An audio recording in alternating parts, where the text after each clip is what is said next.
Good morning again, everyone. So while we wait for our honorable guests to arrive, let me repeat the announcements, okay? So please kindly mute your microphones throughout the meeting. Please be reminded to fill in your attendance via the attendance link provided in the chat box. Everyone is highly advised to keep your camera open at all times. Throughout the session, you're free to drop your questions in the chat box and we'll get back to you soon as possible. And one final, please, whoever that has your Zoom profile named as Atira Fazali, please change it to your, please rename your Zoom profile. Thank you.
would like to welcome Associate Professor Chemist, Dr. Dennis Santi, Advisor of ACS IIUM Student Chapter, and Assistant Professor Dr. Awi Sukarni bin Muhammad Sabri, Chairman of Institute Kimia Malaysia Pahang Branch.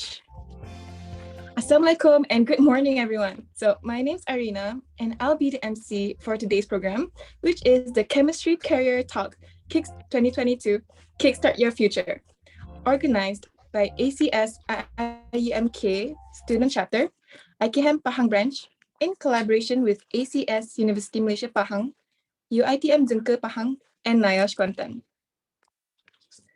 Ladies and gentlemen, without further ado, let us begin this meaningful event with the recitation of Surah Al-Fatiha and Dua led by Brother Hazik.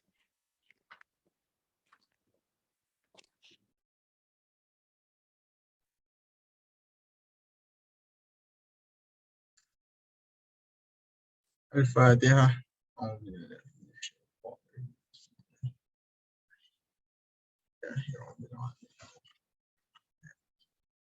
إياك نعبد وإياك نستعين اهدنا الصراط المستقيم صراط الذين أنعمت عليهم غير المغضوب عليهم.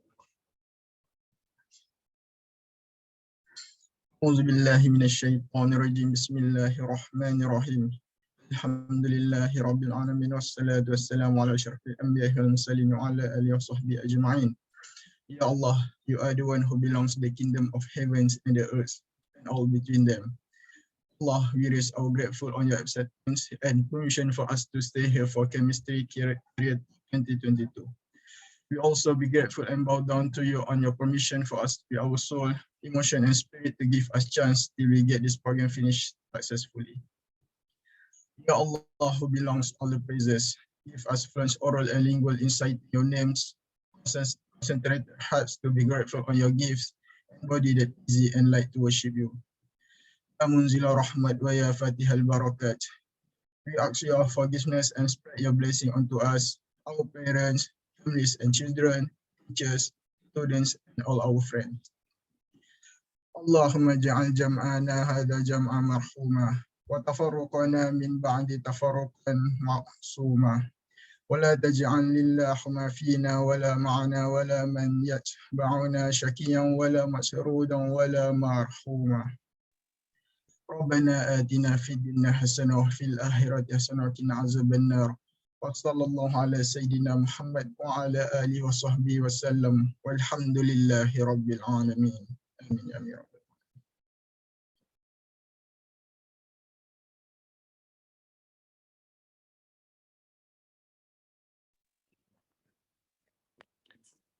Amin, amin, ya Rabbal Alamin.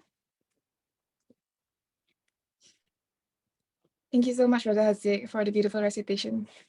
Now, as you all know, an event is not complete without an opening address. So to begin, I am delighted to invite our beloved advisor of ACS IIUM Student Chapter, Associate Professor Chemist, Dr. Dennis Santi, to give her opening speech and officiate this event. Please welcome. Okay, thank you, Sister Arina. Yeah, Assalamualaikum warahmatullahi wabarakatuh, and very good morning to all. Yeah. So thank you to our beautiful MC, yeah, and then all the committee that inviting me to officiate the this program, Chemistry Career Talk 2022, Kickstart Your Future. Yeah. And then a very good morning I bid to Assistant Professor Chemist Dr. Awi Sukarni bin Muhammad Sabri, the chairman of IKM Pahang branch, yeah, and then actually a partner for this program, to the respective speaker, dedicated organizing committees, and all participants, yeah, of for the Chemistry Career Talk 2022. On behalf of ACS IIUM Student Chapter, it is my pleasure to thank all of the speaker, participants, and committees, yeah, especially from the ACS IIUM Student Chapter, for making this informative event.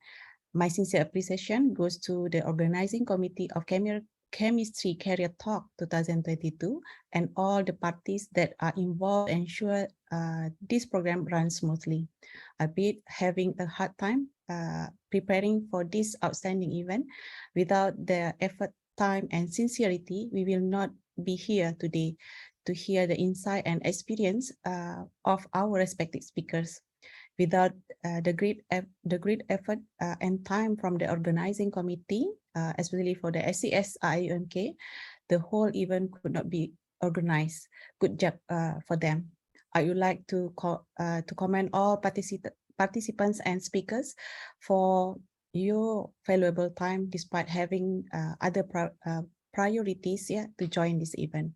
May all your effort yield a good result. All the speakers have a great background, so please kindly ask them to get the answer to quench your curiosity. May this program become a valuable stepping stone for you to excel in the future. So with lafaz Bismillahirrahmanirrahim, I officiate the Chemistry Talk 2022, Kickstart Your Future. Thank you very much, and Assalamualaikum warahmatullahi wabarakatuh.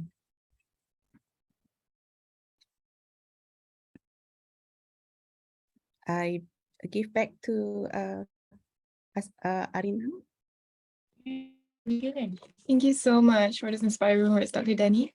Now, we would like to play a short video montage. Thank you.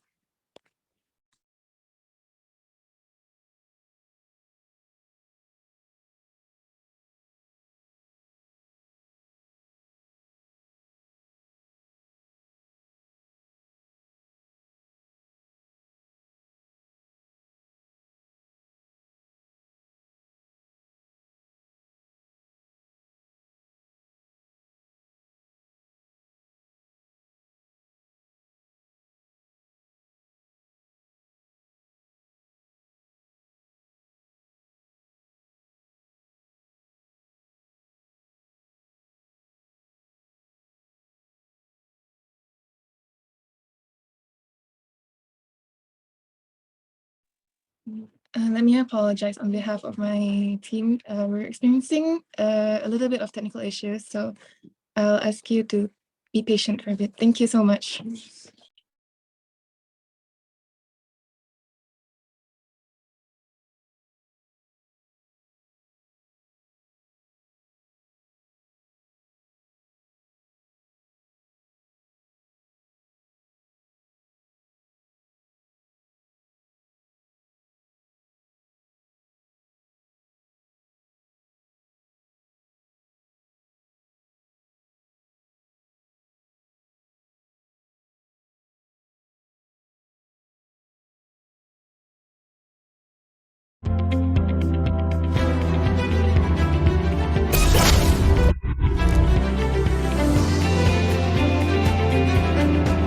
Here's to the everyday breakthroughs, to the scientists and innovators who discover, curious and courageous, who won't give up and never quit until they make breakthroughs. At SES, we understand because we are scientists and innovators ourselves, and we connect breakthroughs.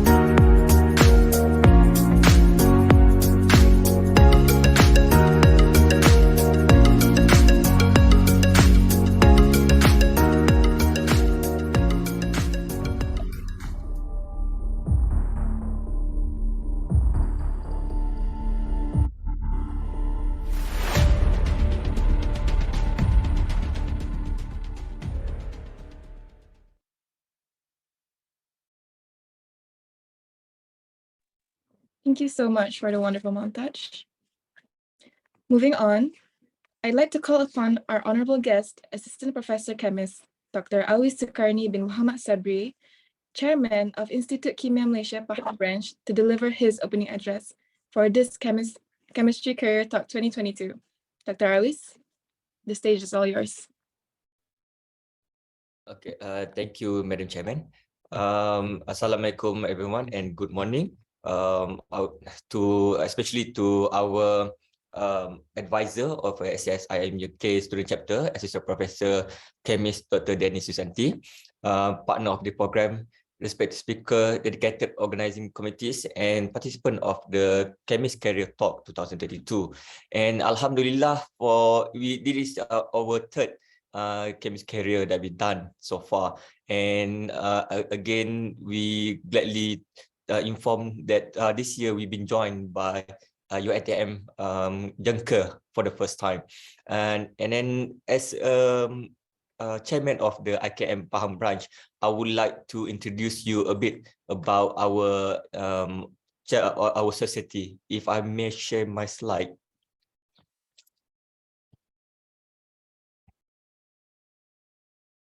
Okay, can you see it?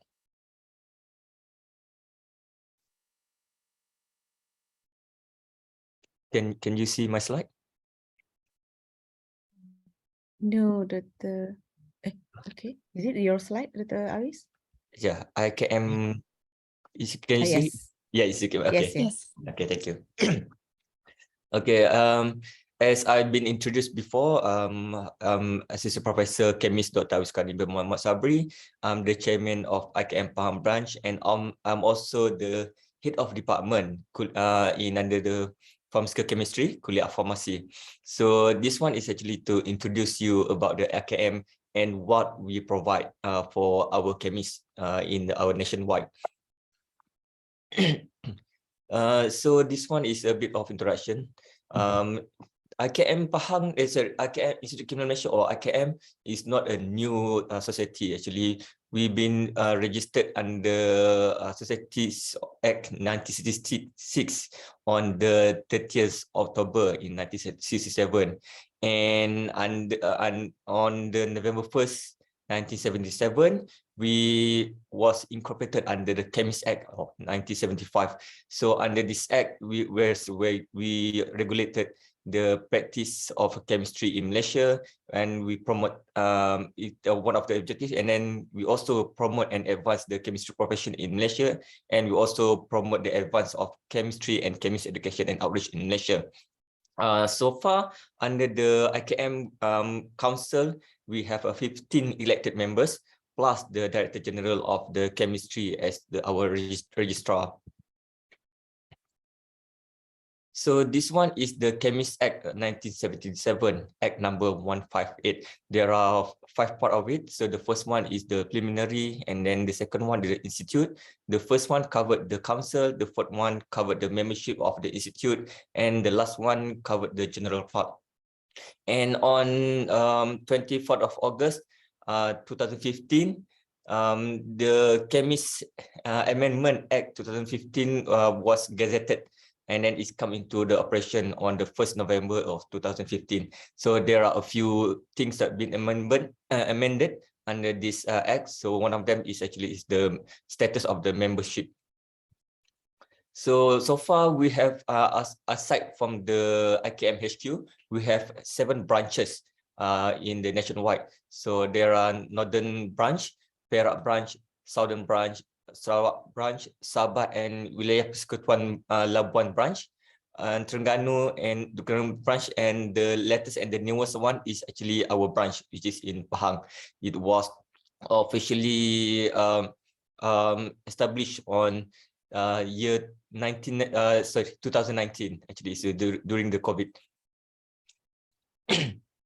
So this one is actually the latest IKM Council for 2022 and 2023 tenure.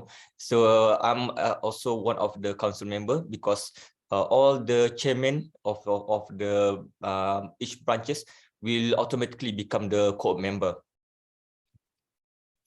So under the IKM, there are 3 categories of the membership. So we started with the licentiate, which means the junior chemist. So those with the degree in chemistry, or those who doesn't have the degree in chemistry but took the IKM Part 1 examination with 1 year working experience, eligible to apply for this membership. And then those who have a master in science or higher education with 1 year working experience can apply as a member, or those who already have licensed membership and then with a 3 years working experience can also apply to upgrade to the member categories. And then for the senior chemists in academia, government or corporate sector with minimum 10 years of working experience and significant contribution to chemists can apply to upgrade into become a fellow. So this one is basically the senior chemist. So far, up to August 2022, we already have more than 5,300 memberships nationwide. So this is the perk of being the IKM registered chemist. So only chemists registered with the IKM are permitted to offer their professional services directly to the public. So what I mean is, let's say you are called by the court to give the statement as a chemist. So only registered chemists can give the statement under the oaths in the court. And for the analytical, all the analytical report related to chemical analysis need to be approved and signed by the registered chemist. So let's say you work in the industry and then you have to prepare the certificate of analysis. Only registered chemists that can sign and validate the form. And just like other professions, for example, engineer and medical doctor, now under the Amendment Act 2015, all the registered chemists now can carry the title of CHM. So this one is actually the short form for the chemist in front of their names. Other than that, these are the privileges of being the membership of the IKM. The first one is the professional status, like I mentioned before. And then the second one is the complimentary copies of IKM publication that will be posted to you every month. And then you also have the opportunity to do a network with the IKM members.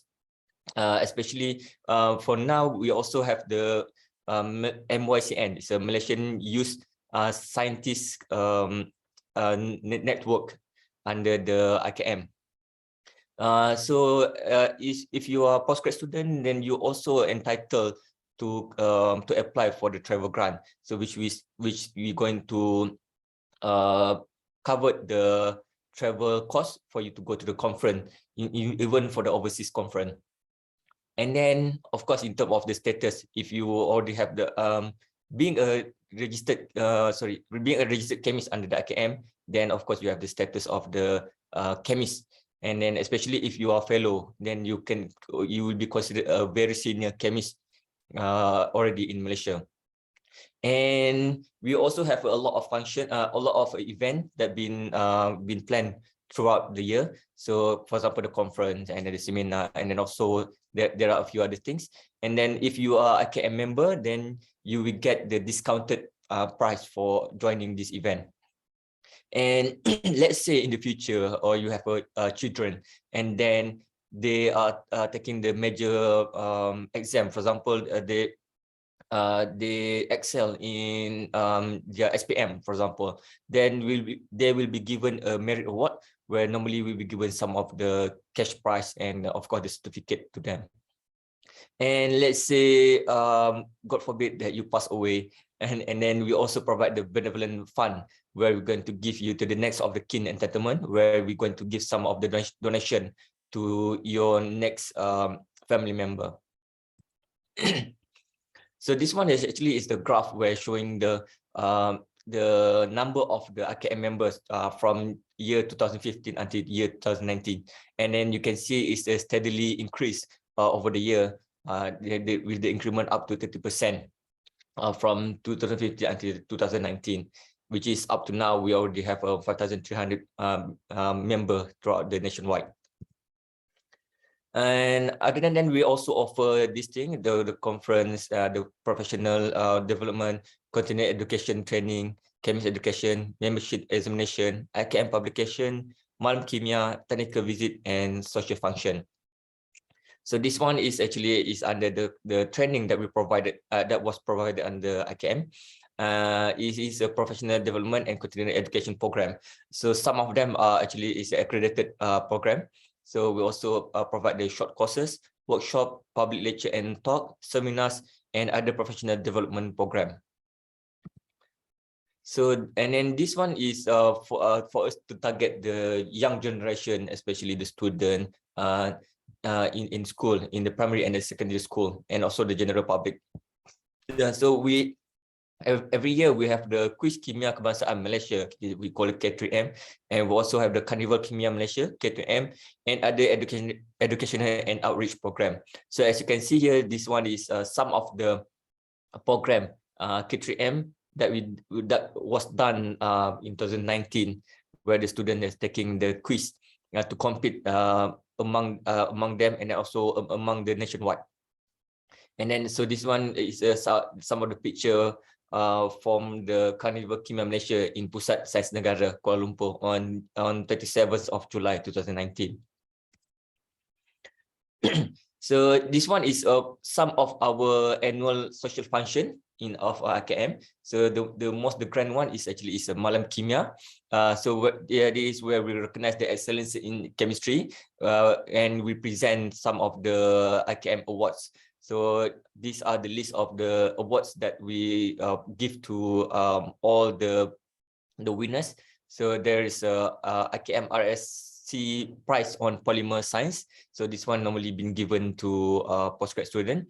And then there is a IKM merit awards, IKM graduate awards. So this one is for those who already graduated. And then Tan Sri Ong Ki Hui Award. We also have the Tan Sri Loh Heng Ding Award, Tan Sri Ahmad Stephen Yong Award, IKM Gold Medal. So IKM Gold Medal is normally will be given to the fellow, one of the fellow under the IKM, which is those who already contributed the highest.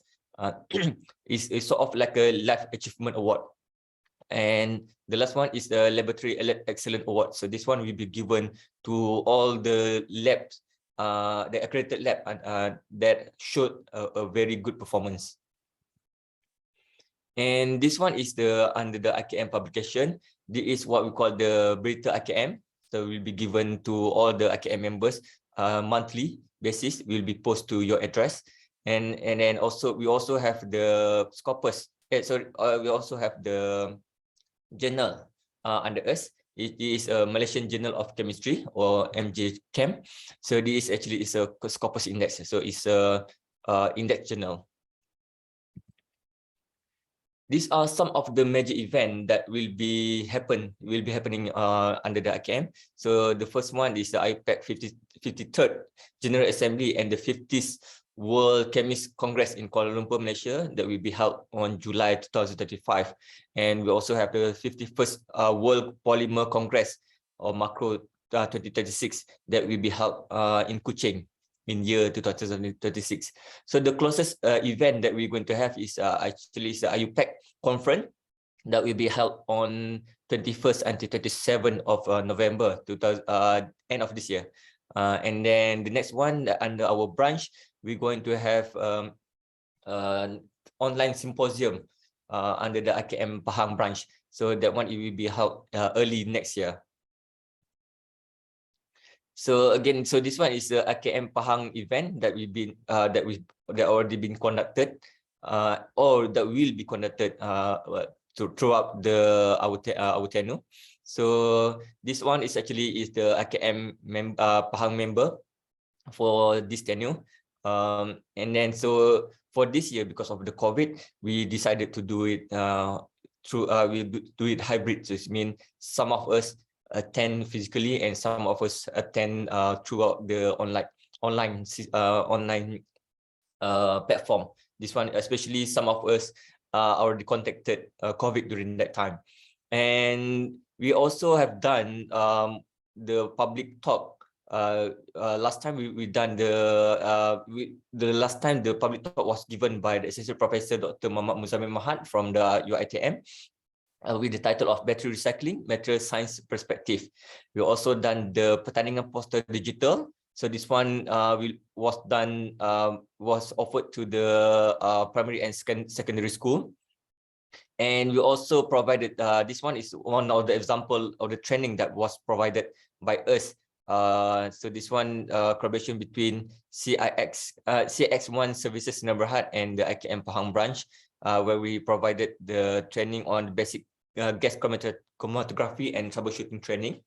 And like I said before, the next year, early next year, we're going to have our third IKM Pahang branch online symposium 2023.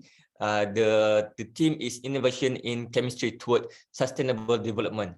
It's going to be held on 28th on January 2033. So this one is an online symposium, and if you are interested, then you can try to apply this one, because we already extend our application date to, I think it's end of this year, very end of this year.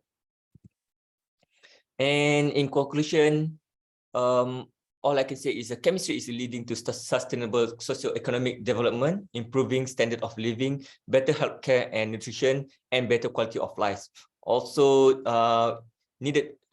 chemistry is also needed for managing environment, biodiversity, and the climate change. So we are supporting the SDG, the Sustainable Development Goals, especially under the climate action, life and online, and there is a lot of the SDG that can be covered by us under the chemistry. So with that, I would like to conclude my presentation. Thank you.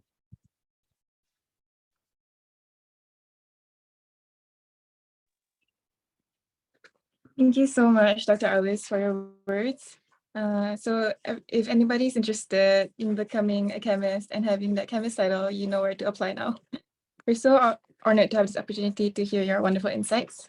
So, ladies and gentlemen, let us start our program with our first agenda of the day, which is the career sharing session. Here's what to expect in this session. So we'll have a total of 7 career sharing sessions from 7 different speakers.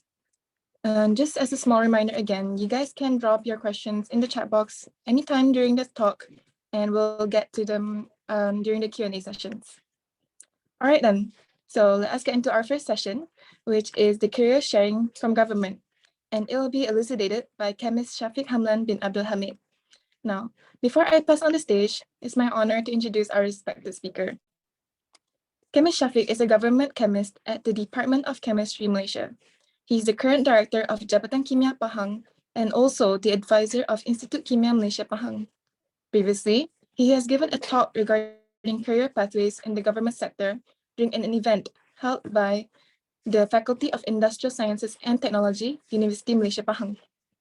Now, before I start, I would like to remind our speaker that you will have 20 minutes for the sharing session and an additional 10 minutes for the Q&A session. Now, without wasting any more time, I would like to welcome chemist Shafek. Thank you, Madam Chairman. Can you hear me? Is it clear? Yes. Okay.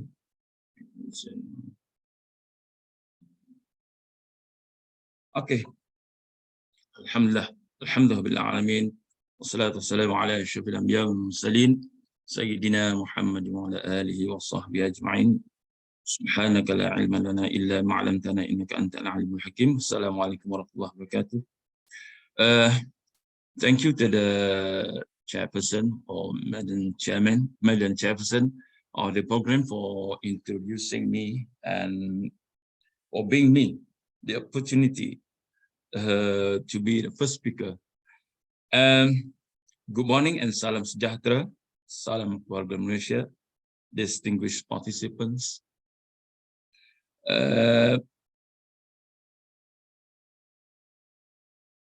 Good morning, and first of all, I would like to thanks to organizer of the Chemistry Career Talk 2022, the organizing committee from ACS IIUM student chapter for inviting me as a speaker for this time. On behalf of Jabatan Kimia Malaysia, I would like to extinguish my warm welcome to all participants, and that I'm pleased and honored to have all of you here at the Chemistry Career Talk 2022 Today, those gathered in this program and also those joining us virtually in this program. Today, I'm not going to discuss about career in chemistry, but we will discuss about very common topics among graduate, especially about I've given the title, why is it hard to get into a government sector? I mean the job application, I will focus on the government post. I'll not go through the private sector post. And this presentation, I will give my talk in both language, Malay and English. Before I start with my presentation, maybe some of you, you have known me. I would like to make a brief introduction. Myself, my name is Shafek Hamlan bin Abdul Hamid, and I'm currently the director of the Department of Chemistry, Malaysia for State of Pahang. I have joined in Department of Chemistry Malaysia for 28 years. And on this 1st November 2022, I will complete my service in the government service as a public servant for 29 years. I have been in the public service for quite some time. It seems that I have reached at the end of the retirement when I'm 60 years old. As usually in the government retirement process, it means that I have to wait another 6 years to retire or to be forced to retire. It also said that you will finish your service by the age of 60, and you should admit that you are getting senior in your department, and in certain cases you can be awarded in contract by the government. It's never happened in Jabatan Kimia Malaysia, I guess. I also want to share a bit about my career history. If you look at my slide, is my background experience. Before I joined the Department of Chemistry, Malaysia, I worked as a temporary research officer at the Unit Tenaga Nuclear, UTN. Now, it's happened in 1992, which is now known as Nuclear Malaysia. And I was not in Nuclear Malaysia for long, but only for 11 months. Then I was offered for a permanent position in chemistry department. And I'm starting working at the Department of Chemistry Malaysia in Johor in 1993, and then transferred to Pahang 1999. That's all a bit about my career background during my time in the government sector to share with the participant today. I would like to, since the topic given to me by organizer is of genre and someone look critical as well. Before I start the presentation, first I would like to make a disclaimer. The information I present by me today is from my own research or my point of view and the opinion sources, and not from official statement or from my department or Malaysian government as well. And you know, we as the government servant have to remind to be careful and make any statement and not to discuss a sensitive issue, especially on government policy. I hope that it is clear that the statement given by me later is from my personal opinion. I hope it will help participants, and all participants gain or get benefit from my discussion today. So not much time. I will go to my next slide. Okay. At first, I was given the topic by the organizer titled Exploring the Career Prospect in Government Sector. And then it was changed to government sector. Why it is hard to get into it? I will share here to all participants is it possible that due to the current issue nowadays, I plan to try to combine both the topic in this short time given to me. If you see in the slide, now we go to the topic. We will discuss about why it's so difficult or hard to hold and get a position in government posts. I think that it is appropriate and the right person to answer the question or problem it could be the officer or top management of the Public Service Department, or JPA, Jabatan Perkhidmatan Awam. I'm from Jabatan Kimia, and regarding to this issue, maybe we should plan to organize the special forum to discuss this topic. But never mind, I will try to give my opinion to discuss the topic from my own personal point of view. In order to answer this question, we need to know first what is exactly real problem by the applicants, also the real problem by the government sector. I think this problem is not only caused by the policies set by the government, but also caused by the current factor or the situation today. And I believe that this problem is too common to discuss, because the problem for entering or get a job in government sector is also happen when application entering to apply job in the private sector. It's the same situation. It doesn't, it's not different between government sector and the private sector. The difficulty does not happen in government sector. Like I said before, is also occurred in the private sector.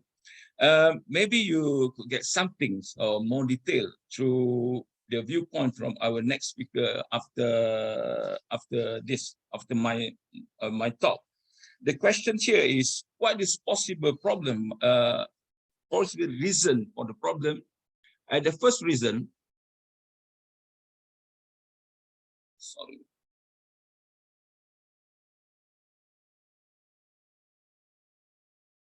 Okay. In my opinion, the main issue that cause difficulty for graduate students to enter the government sector is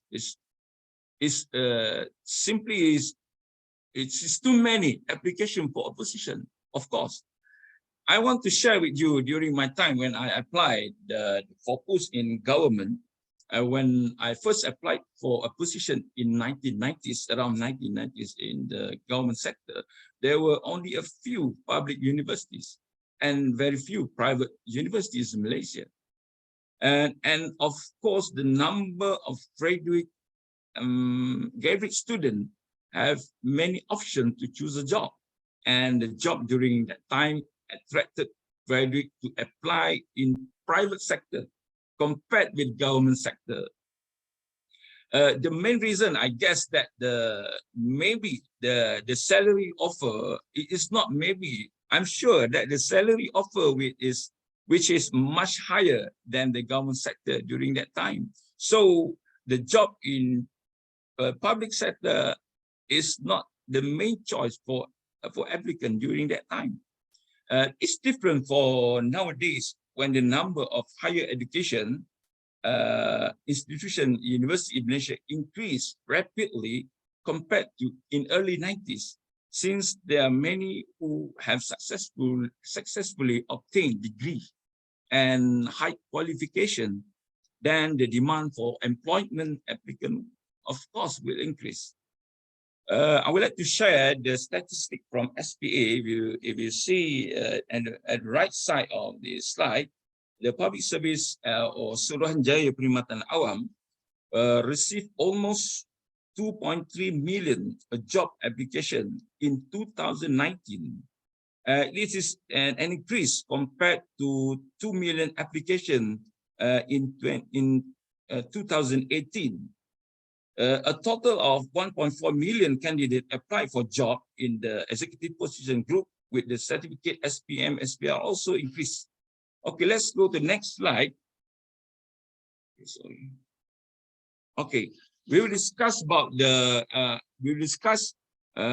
what about the graduate student at the level of position that require a degree qualification. Suruhanjaya Perkhidmatan Awam or SPA also received around 167 applications from graduate applicants for grade 41 position.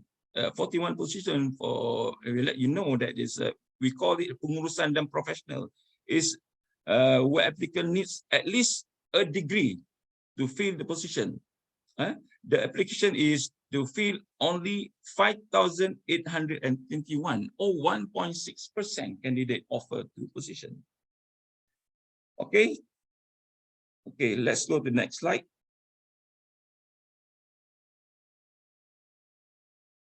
Okay. It's also the recruitment process.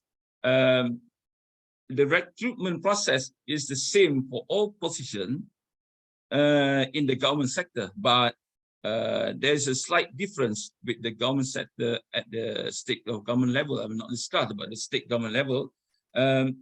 Recruitment in the federal public service is continuous, and there is no period, no limited time, while the recruitment in the state government service go through conventional method beginning with the advertisement of vacancy, and application have limited date period and closing date.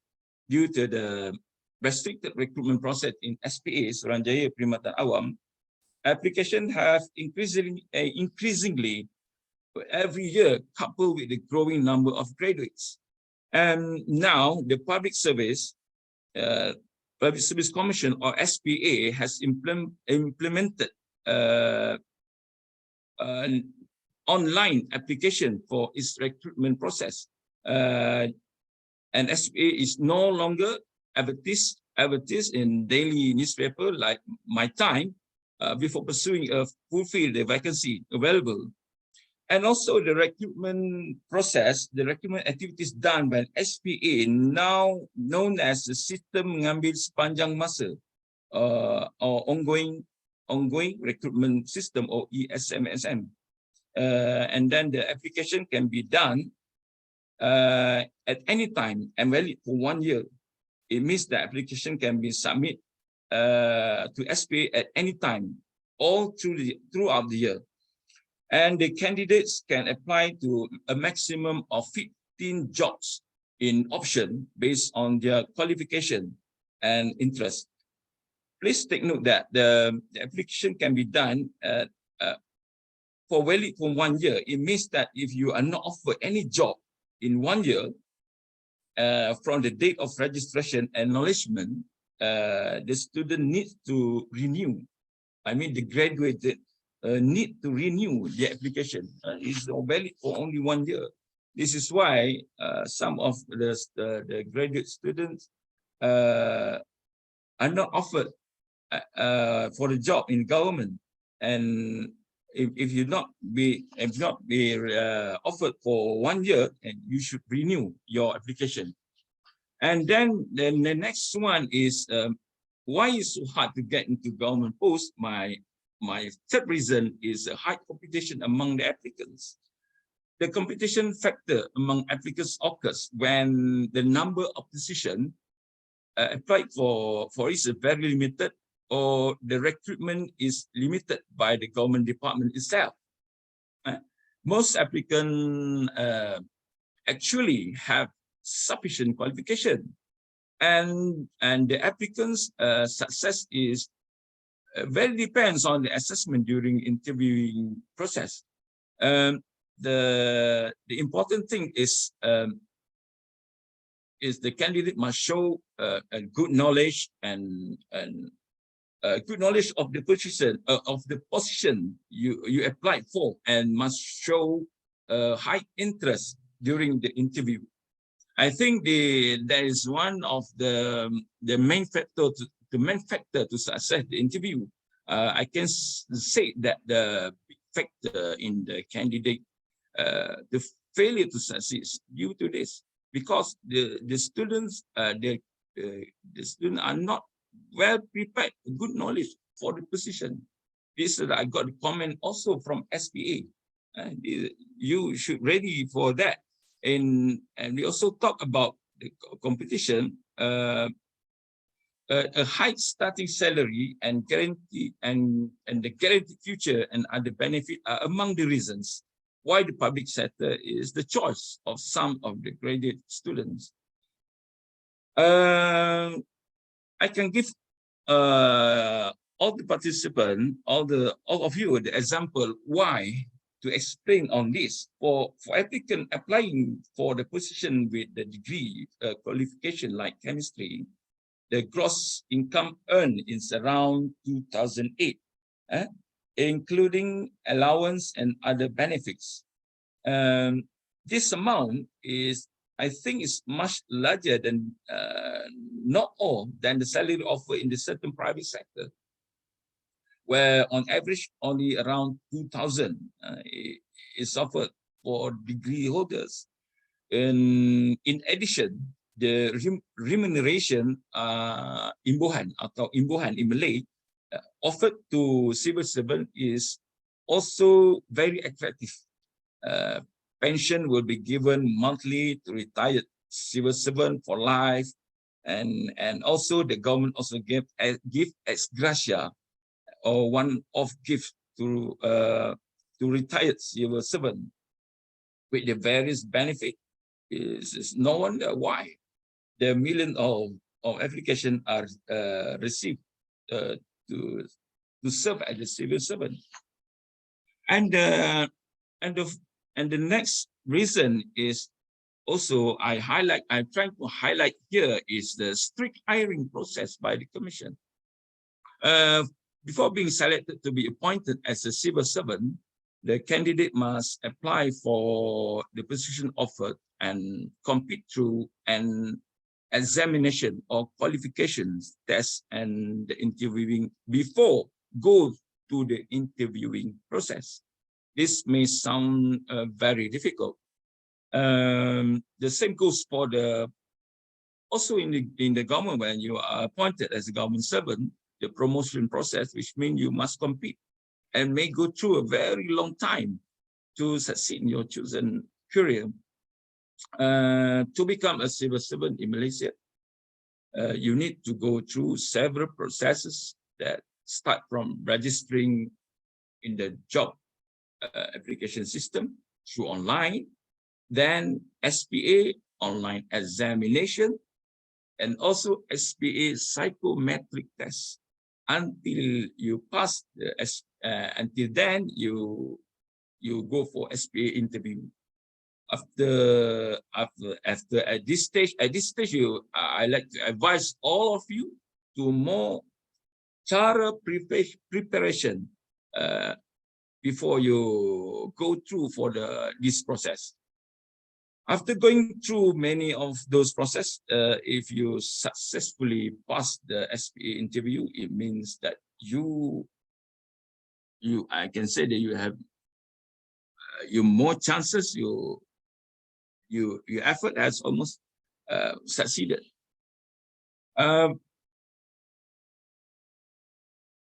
After we discussed about how hard is it get to the government post, I would like to share but the next slide is why do they look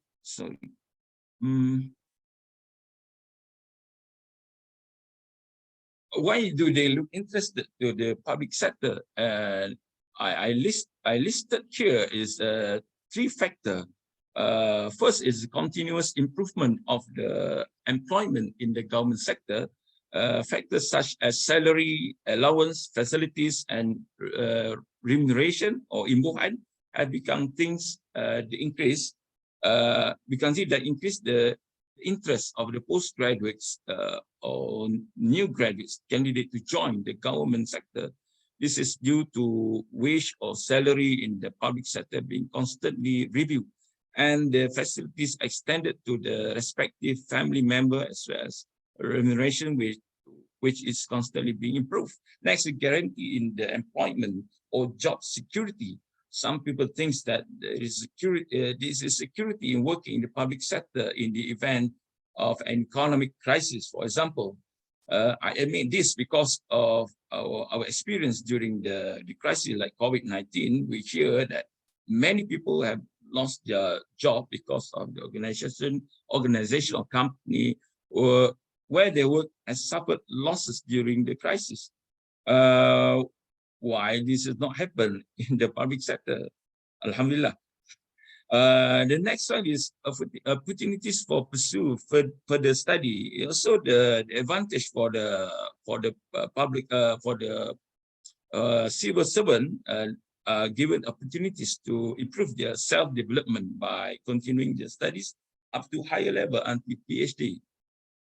This kind of opportunity is rarely offered in the private sector. Funding or scholarship for further education are attractive because the expenses are fully borne by the government, and public servants are given specially for further studies. Do I have time for the next slide, Madam Chair? Pardon? Sorry, Ms. Shafek, you have around 2 more minutes to wrap up your session. Okay, I come to conclusion. Okay. Okay, actually, I have many slides to share with all participants, but I want to share about the duty as a public servant. We go into briefly the participant about what is duty as a public servant, and the public servant is the executive body appointed by Our Majesty or the Yang Pertuan Agong, and is not political appointed, and our is responsible for implementing government policies or deliver service and then deliver service to the people, and also preserve national sovereignty. Next is qualification to work as a public servant, and you must be competent and committed, of course, and you have full responsibilities and trustworthiness. Trying to avoid conflict of interest between personal matter and official duties, and also maintain the security or confidentiality of information. This is order to achieve the goal. Public service ethic was created as a guide, or we call it etika primatan, a guide for understanding, appreciation, and self-cultivation. The aim of empower the ethical component in the civil servant. Next, I would like to share in my slide what are the traits and skills that are looked by the government sector. The question is raised by the organizer. I would like to share. You have the skill, like you have to be a problem solving and critical thinking, effective communication, ability to work collaboratively, leadership, of course, critical thinking, creativity, and the last one, last but not least, is you have the political awareness. I put a political awareness because you need to understand how the potential, the political climate within and around your department, and your ability to serve people in you work with, and you also need to be able to get along as a government servant, of course, with the politician. You work alongside them. Okay, next. I'm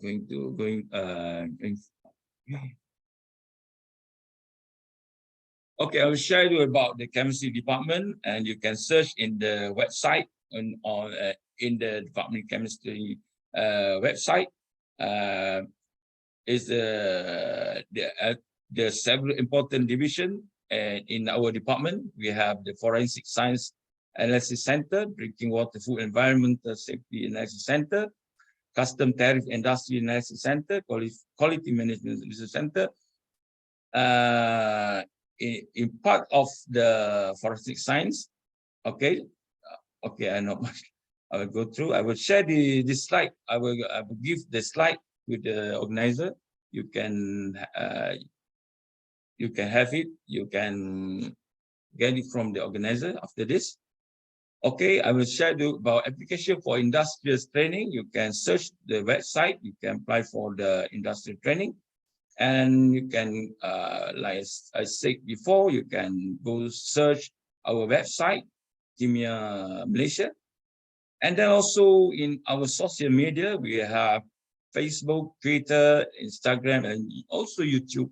You can see the officer from the chemistry department present such of the talk about sharing session. And also the question, if you have any question, you can go to my, you can email your question or anything about, if you want to know more about the government as a government servant or work in the government sector, you can email at my address, and also you can WhatsApp to my message me to telephone. Okay, thank you for your attention. I pass back to the MC. Thank you very much. Thank you so much, Chemist Shafek, for your sharing. It's unfortunate that we had to cut it short. I was so interested to learn more about all the. Thank you very much. More. So we do have a few questions. Okay. And we'll move on to our Q&A sessions now, and we do have a few. So the how do you increase the probability of getting into the government sector? Okay, the question is how to increase the probability of getting into the government sector. As I said before, you have to go through the process. You have to prepare to go to the process when you applying for a job in the government post, and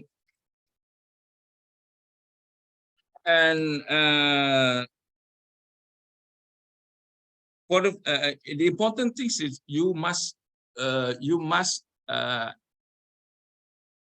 prepare with the position you apply, and before you attempt for interview. For example, I want to let you know that I have been experienced as an interviewer in the SPA, Suruhanjaya Perkhidmatan Awam. The weakness of the candidate is they are not well known about the job they applied for, and this is very critical problem. You must know the job or position you applied in the government position to get prepared for interview, and is about you have your good qualification only, but you have to know better about the department you go through, you apply for. It is very important. That's why I told you that in my presentation just now.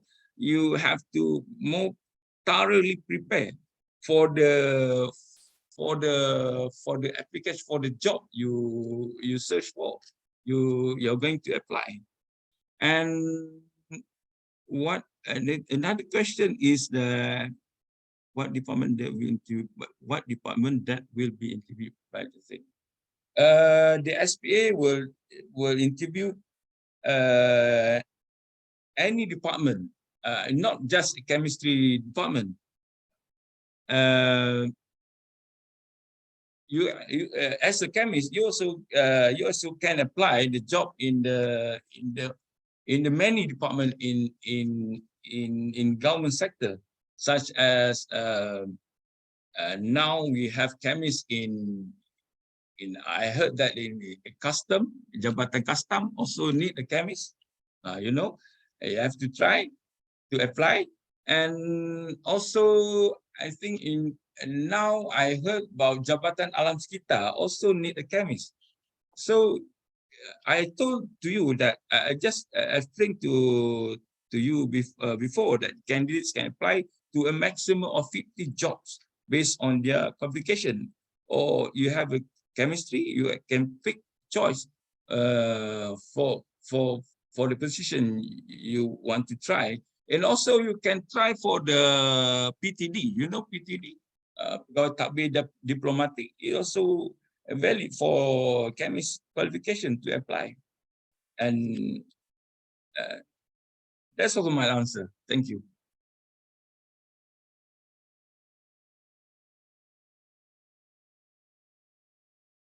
If anybody have a question, you can email me direct to me, and also you can put a message through my telephone, to my number I already given to you. Thank you, Madam Chairman, Madam Chairperson. Back to you. All right, thank you. Thank you, Chemist Shafek, for all your answers, and to all our participants for asking your questions. Next, we will move on to our second session, which will be the Career Sharing Technopreneur. Now, allow me to brief a little bit on our next speaker. She's currently the General Manager for ALS Technichem Sendirian Berhad and oversees the ALS Life Division for covering Malaysia, Indonesia, and Pakistan. She obtained her bachelor's and PhD degrees in analytical chemistry and has published 12 technical publications in the field of analytical chemistry.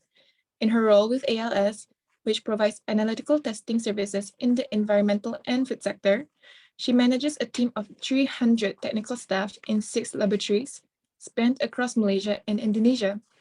She's a keen follower on the latest in laboratory technology and believes that effective implementation of automation, digitalization, and big data in a laboratory will lead to improved productivity and quality. So who's she? The person that I mentioned is chemist Dr. Chin Tin Tin. Now, to all participants, if you have any questions at all during the entire sharing session, please feel free to add your name and your question in the chat box, and we'll get to you during the Q&A session. Now, before I pass on the stage, I would like to remind to Dr. Chin that you will have 20 minutes for your sharing session and another 10 minutes for the Q&A session. Now, without wasting any more time, I would like to present chemist Dr. Chin. Okay, good morning, everyone, and thank you for this opportunity for this knowledge sharing. So the topic I'd like to address today is career development in a contract testing laboratory. I do recognize that there's a huge number of participants in this webinar that there are undergraduate students. So I'll first address, what are the roles, what role does a contract test laboratory play? Okay, next slide. I'm not in control of the slides. Is someone controlling the slides? Next slide.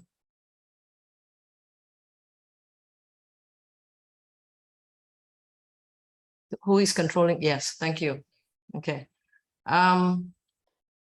First, I'd like to point out, what does ALS stand for? The company that I'm with, ALS stands for Australian Laboratory Services.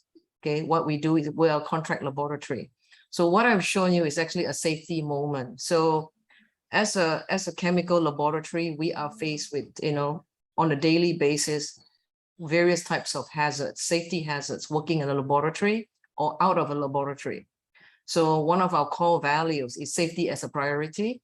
And it is part of our company mantra to say that, well, before we do anything, we always start our meeting with a safety moment. And this is just to show you some of our 17 goals towards our HSC management system. So as a practicing chemist in ALS, in a contract laboratory, these are some of the concepts on HSC that we'll be exposed to, whether in terms of leadership towards safety leadership, compliance towards safety requirements, incidents management, training of safety protocols. These are some of the areas that we need to comply to. Okay, next slide. Yeah, so even when I was growing up, like when I'm an undergraduate, for the longest time, and then we all recognize that in the general community and even on, on television or in magazines, there's generally a lot of misconceptions about chemistry and chemists. So I'm sure when we were younger and when we would tell our relatives and friends that I want to be a chemist, the first thing that people think of, is a person working in a lab coat behind a bench. So some of the misconceptions that I find with chemistry is, that the perception that if a person say, and it's still used to this day, chemical-free products are safer. The concept would be chemicals must be bad, so chemical-free products are safer. And the second misconception is if the chemistry name is long enough, you can't pronounce it, it must be bad for you, okay? And another misconception is organic products are better or safer than synthetic products. Actually, in nature, there are also a lot of natural mycotoxins and toxic chemicals. And it's still a chemical, but it's the perception that the word chemical must be synthetic, that is not natural. So that's another general misconception. And the other one is nanoparticles are harmless. We find nanoparticles everywhere, but there's a perception that nanoparticles must not be a chemical, but it is. All right, what's a nanoparticle really? Microparticles can be made out of some polymeric material or metallic, and it's present in many consumer goods that we use. So that's the other misconception, and you see that being advertised heavily. This contains nanoparticles, therefore it must be good. And the fifth one is actually, unfortunately, but now it's better now, but in the past, chemists are evil, right?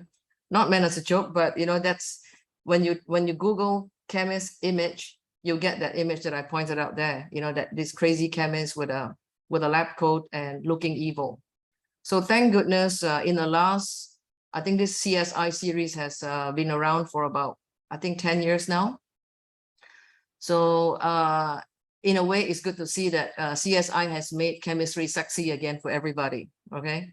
Maybe the chemists are not all as good looking in our lab, but actually it made chemistry sexy again. So you can see how they try to, and during that time, when you read the articles, they do see a huge rise in undergraduates applying into chemistry programs when the CSI series was first launched. So it's quite interesting how, as chemists, we also have a responsibility to portray chemistry in a positive light to the community, such that people see chemistry as a viable career to pursue, that is not all bad. Yeah. Next slide. Okay, so where would one work? Like I said, I come from a contract testing laboratory, but when one thinks of, get a degree in chemistry, whether it's environmental chemistry, forensic science, food chemistry, there's huge amount of opportunities out in the market in Malaysia itself. All right, so one can pursue education sector, and even in research institutes, it could be a food research institute, agriculture research institute, water, environmental. One can pursue, as what Shafek has mentioned earlier, pursue a career in Jabatan Kimia, in government laboratories, in hospitals. If you're a good content writer, one can be a very good journalist, a technical journalist, writing science articles. Utility companies, right? TNB, Selangor, the water companies all have needs for chemists. Waste treatment industry. We are a heavily industrialized nation. Lots of waste, whether it's domestic waste or hazardous waste generated, there's always a need for chemists to either operate the plant or operate the laboratory. And of course, the oil and gas industry, pharmaceutical companies, chemical industries, polymer, rubber glove industry, pulp and paper. We have a very huge palm oil industry, refineries, biofuels, petroleum, manufacturing, semiconductor. So all of these different types of sector do require a chemist, whether it's working in a laboratory or even in procurement, in the plant. You do require sound chemistry knowledge to work in this industry. And last but not least, contract testing laboratories, which is what ALS is. That's where I come from. Okay, so I've been in the business for about, working in a contract test lab for about 23 years. And it's been a very enjoyable 23 years. So I'll share with you what we do. Next slide. Okay, so when you use the term the contract testing lab, some terms that are used is external lab, third-party lab, independent lab. Okay, so you could see some of these terms used interchangeably. So we work with many clients across many sectors.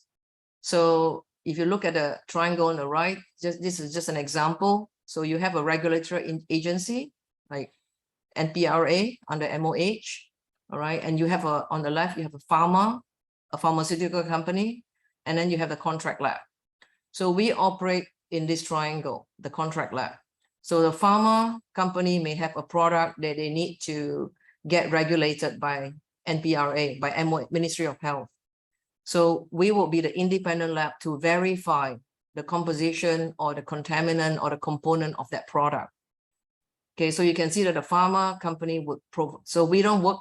So that pharma company is now our client, but the regulatory agency is also our secondary client, because when they give us a sample to test, we would provide that report either to the pharma company or to the regulatory agency. So as a laboratory, we need to be, we will be working in this sort of transaction, in this arrangement. So if you look at the picture on the left there, so who will we be serving? Okay, we are an independent laboratory. So we will be covering a very wide range of industries. So it can be pharmaceuticals, it could be a biotech company, it could also be a research project with a university, it could be construction, it could be polymers, it could be water, environmental, food companies, oil and gas. So what that tells you is, when we function as a chemist in a contract laboratory, number one, we are exposed to a very diverse sector of chemistry. Okay, so it could be inorganic, organic,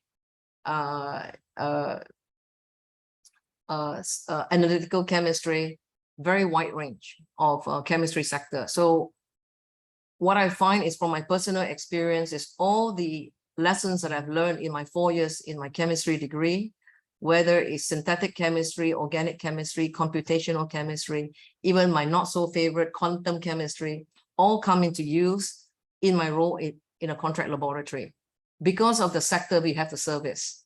Okay, because when you service such a wide sector, the problems differ, the skills differ.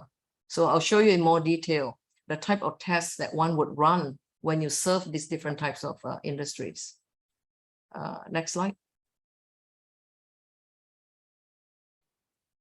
Okay, so first let's think about, what are the requirements of a contract laboratory, right? What do they have to do? What are the key success factors? And if you're in a polymer industry, if you're in the oil and gas industry, how would you pick a contract lab? How do you select, oh, this contract lab suits my requirement, so I will use them to test my product. So number one is the laboratory must be accredited. All right, ISO 17025, or it could also be ISO 15189 for the medical sector. But for our intents and purposes this morning, we're talking about 17025. So it's a quality systems that make sure that, the data that's presented to the client is defensible in court. So what happens, what that means is, as a chemist, one can also be in the quality department. So in a quality department, you will be looking at compliances of the laboratory towards this ISO quality system. So second is the laboratory must have regulatory approvals. Okay, so regulatory approvals here means your laboratory must be accepted, your data must be recognized and accepted by Department of Environment, by Ministry of Health, okay, by NPRA, by Department of Fishery. So you can imagine, as a laboratory, how would the department know about this laboratory? So that means as a chemist, one can also have a potential career option of being the technical liaison to these departments. So a chemist doesn't necessarily have to be working at a bench and pipetting and running an instrument. They need a person with a chemical or technical background to connect with all these departments. So that's another potential career option, you know, when one works in a contract lab. A person who look at regulatory affairs, you know, dealing with the different ministries. So another key success factor is, of course, the experience of that contract, of that laboratory to deliver the data as per expected by the customer. Okay, so like I said, there are many, many different sectors that one can serve and one can learn from. But the laboratory must be prepared to know how to handle, you know, water samples or a food sample or a pharma sample. So they must have the experience to learn, to be able to execute the task. Another key success factor is the background of the team, academic qualifications. And this is where, as a contract laboratory, I get many applicants every year from a very wide range of universities, from a very wide range of degrees. But particularly in chemistry, so we will see variations in degree in oleochemistry, forensic chemistry, environmental chemistry, food chemistry. So as a contract lab that's doing the hiring of all these young graduates, we will look at all these different sectors. Okay, so sometimes when people get a degree in a certain field of science, chemistry, that is directly applicable to, you know, some of the sectors that we operate in. Another key success factor, data quality, which I'll go into more details later. Remember, you are producing data to assess whether the food is fit for consumption or whether the water is fit for drinking. And that data is critical. As a laboratory, the testing report is used to make many, many important decisions.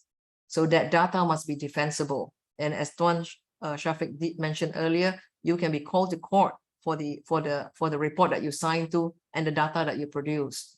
So definitely, no doubt that the chemist must be well trained to make sure that the data that they produce is defensible. Okay. As a contract laboratory, you find that, you know, very common, a client that will give you a water sample today and they will expect the results by tomorrow. Tell me, is the water fit for drinking? Okay, they want to know right away. So organizational skills are important.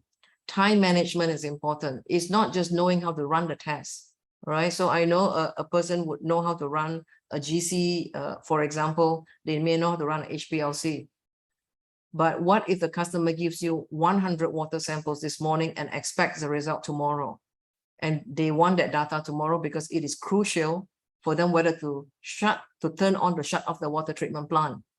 So this is where time management comes in, process efficiency comes in. So it's not just knowing how to run the instrument, but the efficiency of how you run it comes in.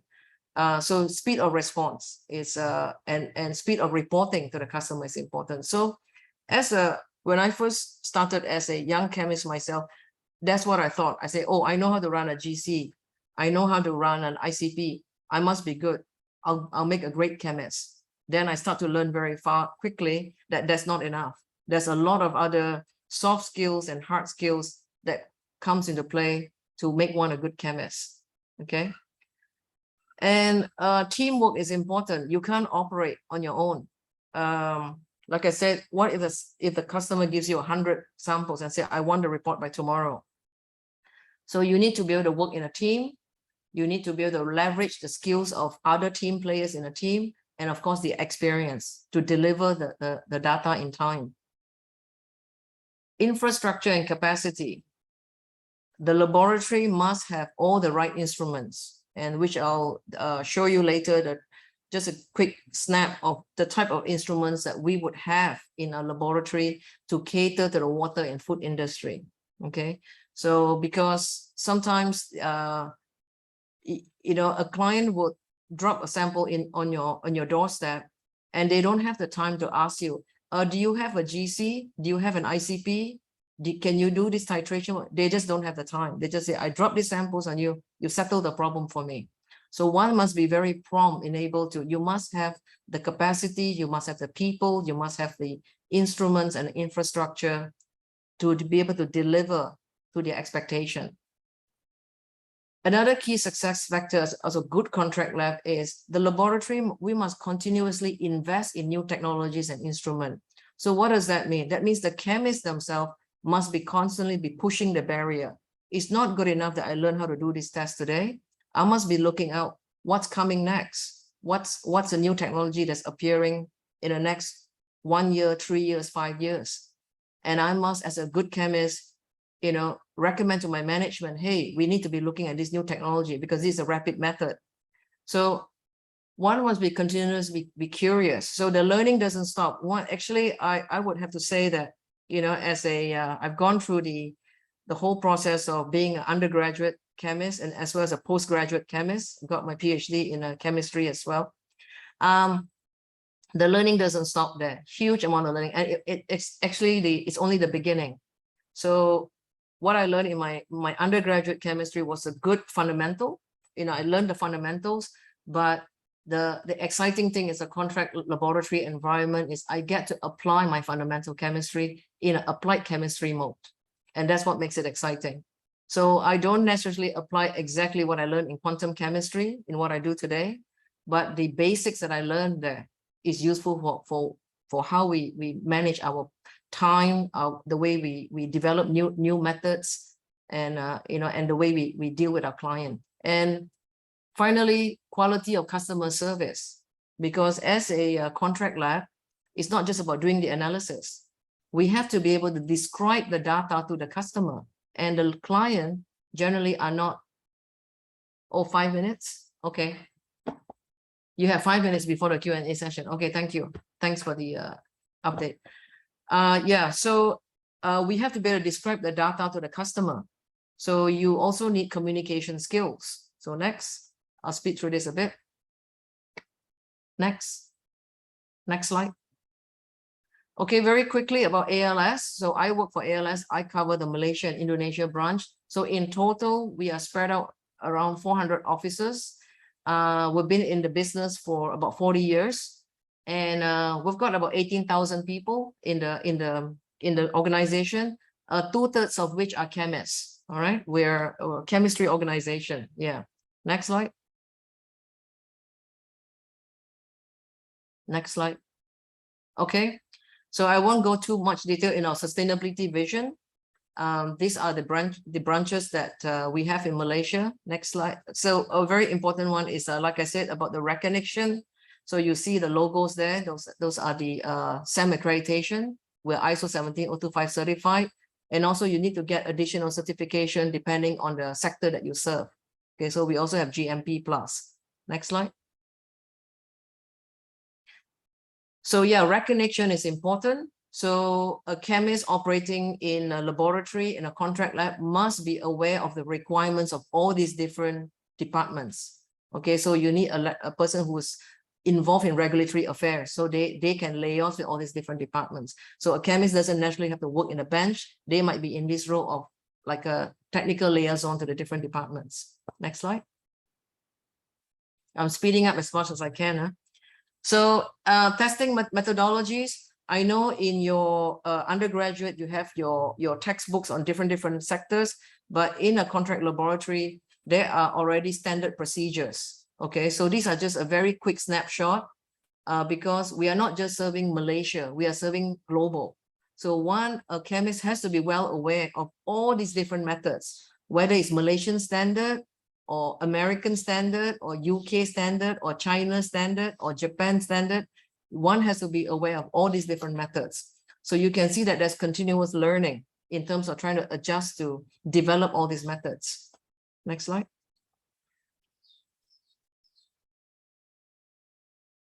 Okay, so you know the role a chemist plays, like in a laboratory, we've got you have to see the first quadrant, we call it pre-analysis. The second quadrant is analysis, and the third quadrant is post-analysis. So in each of these analyses, we have chemists in all these sectors. All right. You see the first part is sampling and sample collection. There is a field chemist there to take a sample from the field. Okay, there is a chemist involved to manage the sample when it arrives in the lab. There are chemists involved to do quality control testing and to test the samples. There are chemists involved to review the data. There is chemists involved to do reporting to the data. There is chemists involved to explain the data to the customer. So you can see that a chemist's role here is not just sitting at a bench running an instrument. There are many, many roles a chemist plays in a contract laboratory environment. And one can find many career options in this entire circle. Next slide. I'll skip this one since we're running short on time. Yeah, you can go to the next slide. Yeah. So just a very quick overview of the type of tests, so if one is serving environmental testing, whether it's serving the industry on occupational health testing, industrial hygiene, environmental, very wide range of tests. You can see, I won't run through every single one. Like, I'll just take the first bullet point, all right? The first one on the left is urinary biomarkers, looking at biomarkers from exposure to benzene. Another one is heavy metals, using an ICP-MS. Environmental, you could be looking at all kinds of trace contaminants in soil, sediment, water, air. So you can imagine the exposure and the type of skills that a chemist needs to explore all these different sectors. Next slide.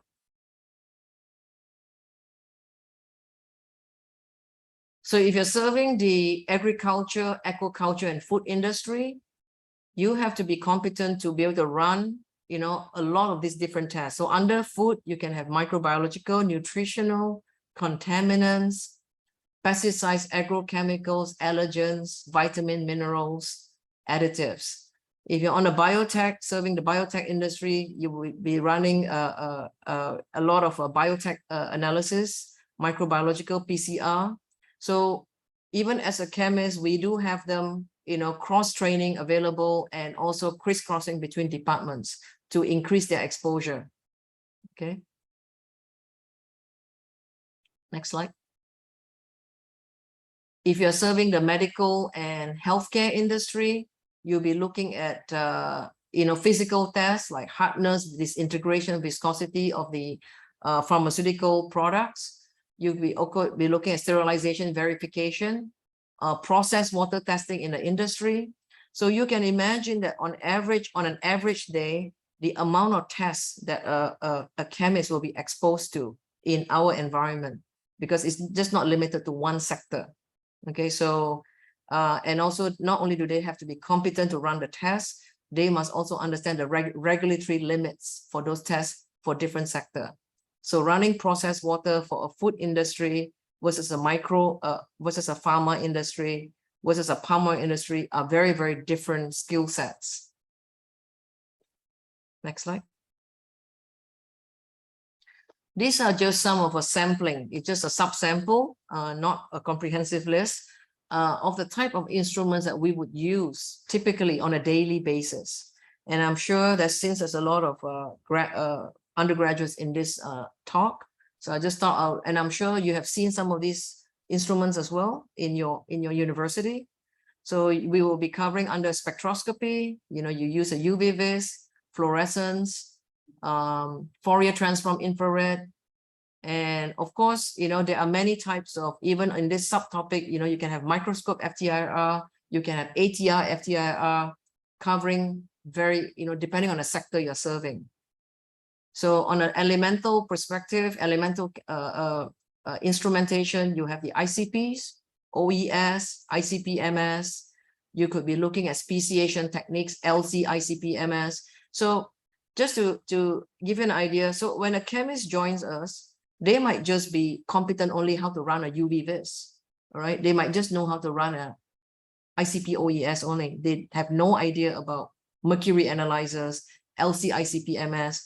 So what we put them through is training. So every few months they are rotated and they have to develop these methods themselves. And that's where we need the chemists to have time management and organizational skills, and also a curiosity to improve themselves. So they constantly develop new methods, okay, to suit the industry. So under gas chromatography, huge wide variety of GC techniques that one can use. Liquid chromatography, also a very wide range. And of course, we have a whole bunch of other miscellaneous tests that we run. So a chemist that is proficient, let's say, knowing how to operate a GCMS, they need to specialize. So you might be looking at very trace level of pesticides in water or trace level pesticides in food. So those are two very different skill sets because of the sample preparation steps involved.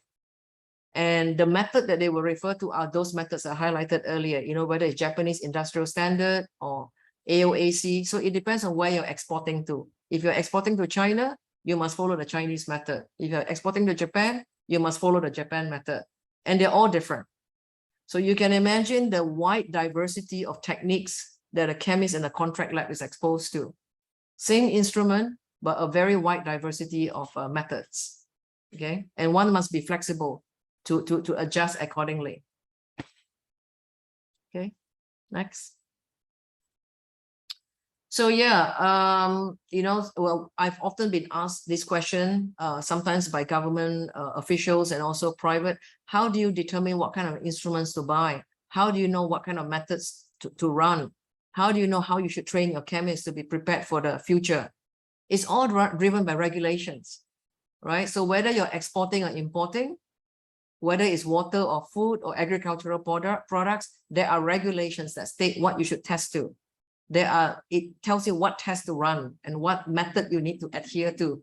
And that decides what instruments we need to work with. And we are also as a contract lab are constantly checking the curriculum of each university to see if the graduates coming out, graduating, have the skill set that we need for our business.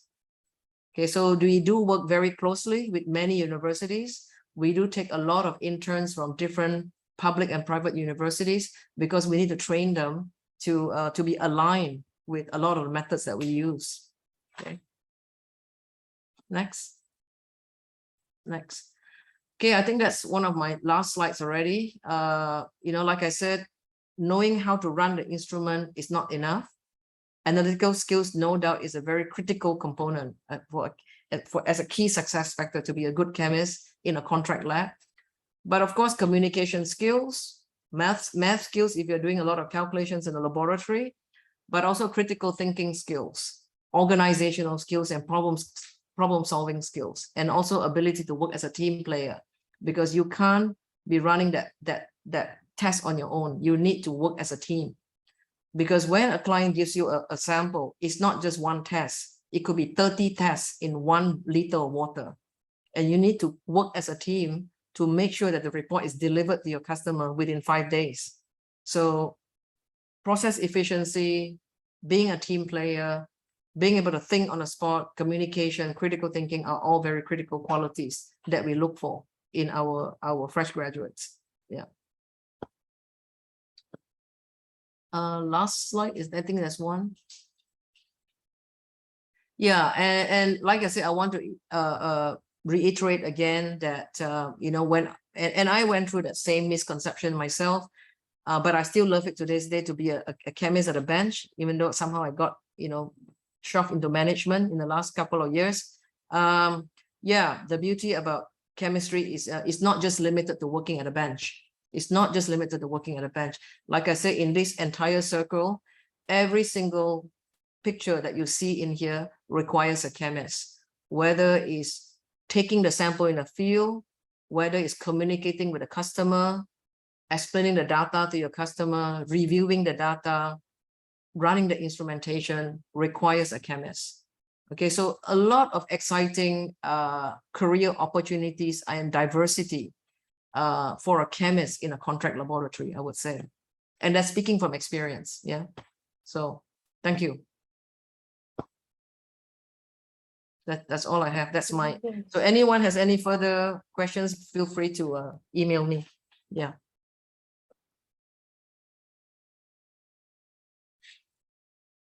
Okay.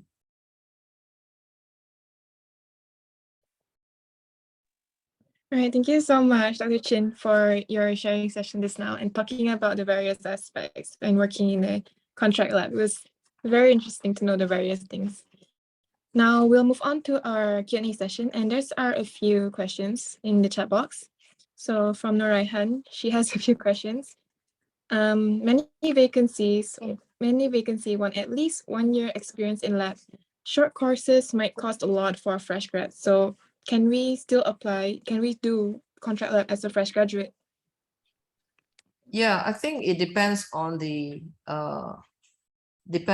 role to be filled. So some roles, to be fair, in a contract lab, if they advertise for a fresh graduate, then a fresh graduate will be accepted for that role. It's not necessary that a company always looks for people with experience. It depends on the role to be filled. Okay, and I think over the years, having a degree in the field of chemistry gives you the basics, but what's most important is the desire to learn more. So a common note that, you know, if you speak to a lot of industrial players now, they will say the qualification is one thing, but higher on attitude. So the work attitude towards continuous learning is very critical. So yes, it doesn't mean that as a fresh graduate, they will be discriminated against. It all depends on the role to be filled. Of course, if the role says, you know, if the job description actually says requires 3 to 5 years experience as a senior chemist, then a fresh graduate may not qualify. But as a contract laboratory, we have different roles to fill. Some requires a fresh graduate and some don't. But I would also recommend going for internships in the right place, yeah, to learn. Yeah, so make full use of your internship programs. Did I answer that? So related to that, you know how sometimes fresh graduates, they can't really choose their first job. So while waiting to enter the chemistry field, you get a job that's not related to the field. And so after a few times, maybe our skills or knowledge, maybe we forget a bit things. So is it still, can we still apply for a chemistry related jobs if our backgrounds? Yes, I will say that in the past few years, we have a lot of fresh graduates that applied whose last job was working in a restaurant, for the last, especially during the pandemic, it's been very hard for a lot of graduates. So we recognize that, you know, so, but like what I said, is hiring based on attitude. And it may sound silly, but we've had graduates have done very well because they survive at KFC. You know, I said, well, KFC is a very fast-paced environment. So if they can survive working, frying burgers, they didn't mind. Like, I'm going to do the job anyway and work, because like I said, having the chemistry skills alone is not enough. I highlighted all the other skills, team player skills, organization, time management. So regardless of what job one has to take when they graduated, because there was a lack of, maybe during the time of graduation, there's a lack of chemistry jobs. But even as a waiter, even, you know, riding around a motorbike, delivering food, we learned. There was a learning factor there. We learned time management. You learn how to deal with customers. So all that plays a role in a contract laboratory environment, not just learning how to run the tests, right? Yeah. So opportunities are still there. I see. Okay, thank you. So we have another question from Dr. Hazrulrizawati. She asked, what is the regulatory agency hold for occupational health medical surveillance program? Oh, that is the Department of Occupational Safety and Health. Yeah. All right. Okay. And for our final question. Basically, say for people working in many industries, like the oil and gas industry, the palm oil in the plantation industry or manufacturing, the workers are exposed to the workers in those factories may be exposed to many different types of chemical hazards. And Department of Occupational Safety and Health have regulated that if you have these certain types of exposure, then there is a requirement to conduct medical surveillance. And depending on the type of hazards they're exposed to, some of them are actually, say, exposure to heavy metals because of their work, exposure to organic solvents, exposure to benzene. So there is a Department of Occupational Safety and Health has released a long list of regulations on what you need to test for. So an example, if you're exposed to benzene, we will look for a certain urinary biomarker of benzene in the urine sample. So that is working with the occupational health doctors. So he will go on site to collect the biological fluid samples, and we will be the one producing that report for that occupational health doctor. Okay. Yeah. Okay. Yeah. Next question.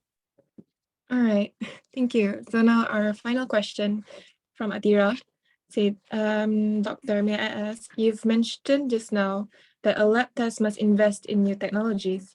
So is it required for the client to be aware about the upgrade of the lab's instrument, if there are any? It's not a requirement for the client to be aware, but it is the, where applicable, it is the laboratory's role and responsibility to inform the client.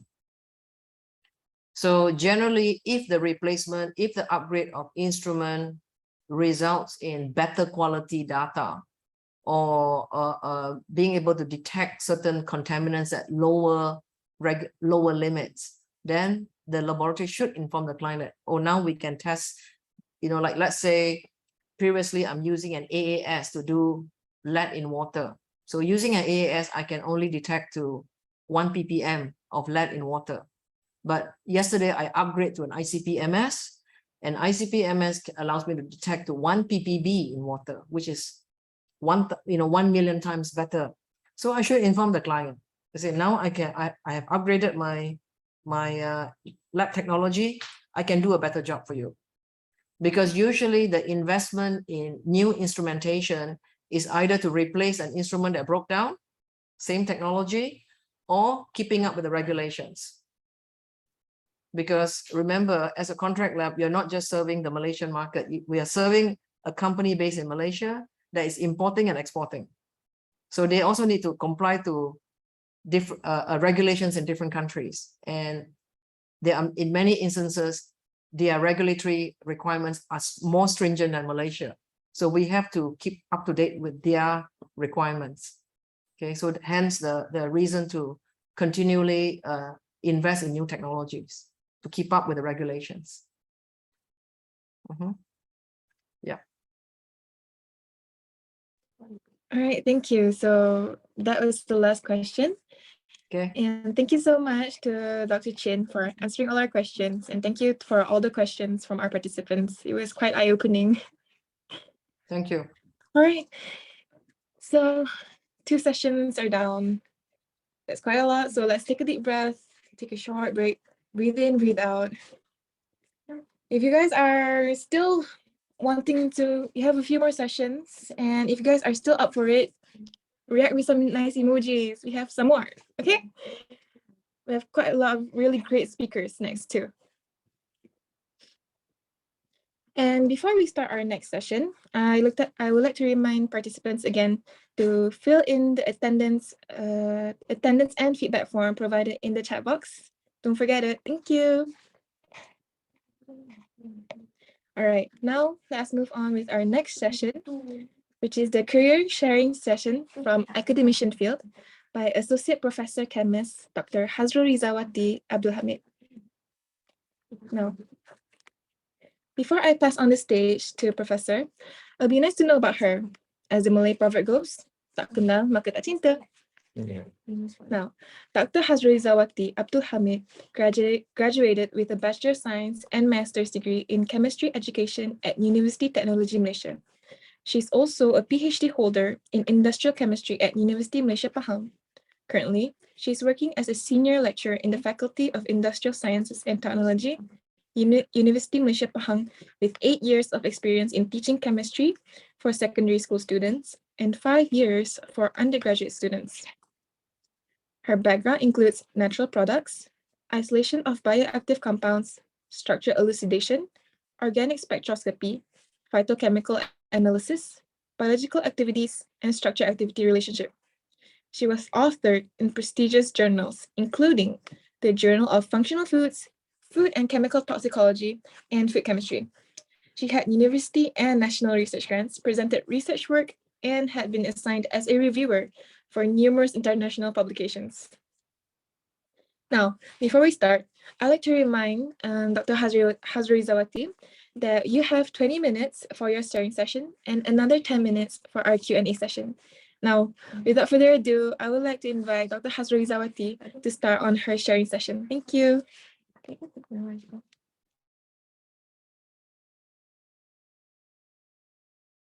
everyone see my screen?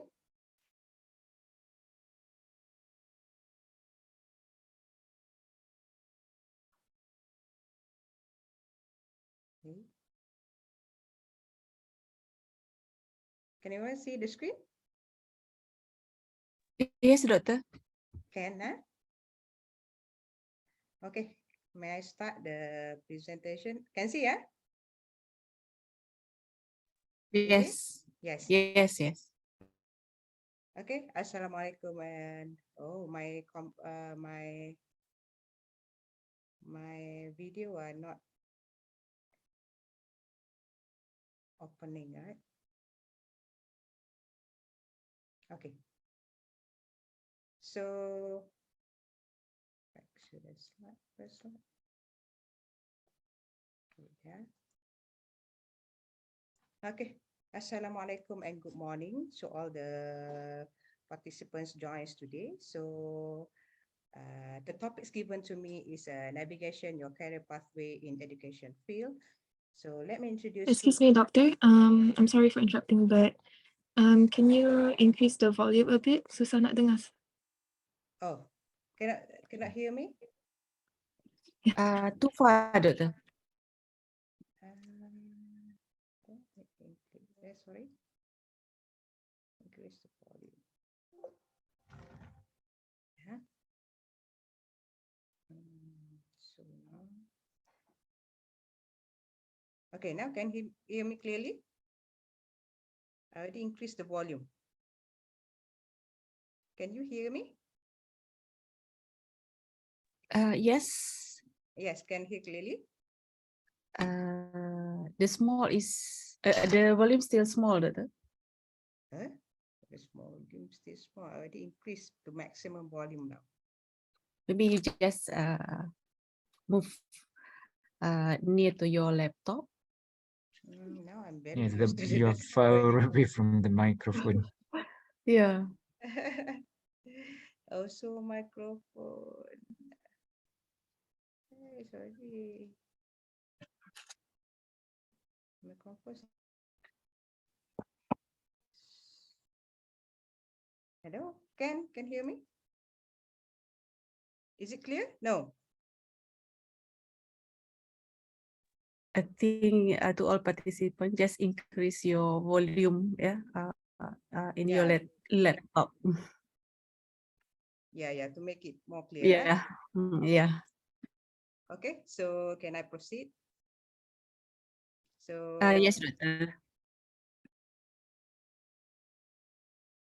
okay, so let me introduce myself. So I'm Dr. Hazrulrizawati binti Abdul Hamid, Associate Professor from Faculty of Industrial Sciences and Technology. Just now the chairperson already introduced me.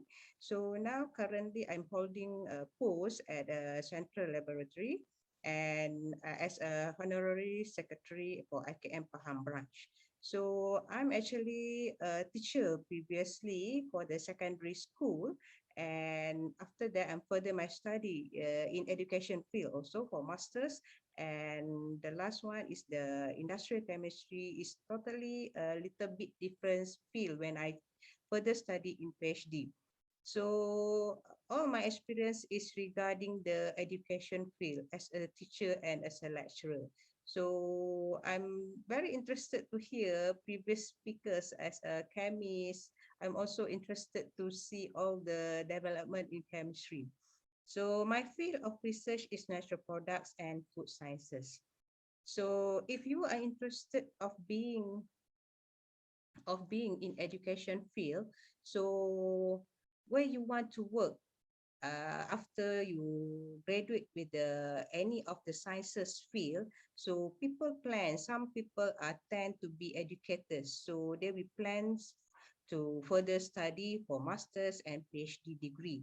So where else after that, where are you going to get the salary uh, enough with your qualification?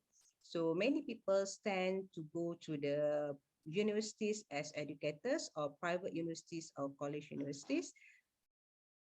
And how to apply? So there are public universities, 20 public universities. You have to know within this public university, 20 public universities, all universities are the badan berkanun except their own management for UIAM, which is they are registered as a syarikat, as a sendirian berhad. So it's a little bit different. So Universiti Islam Antarabangsa Malaysia, dia lain sikit berbanding kepada universiti lain. And one more is UITM is holding their own governance. So these two universities, dia ada dia punya pentadbiran sendiri. Yang lain universities is depends on the AUKU. So the private universities, we have 47 and universities college 34. So what qualification required to be a lecturer? For most probably private and public universities now is looking for PhD holders.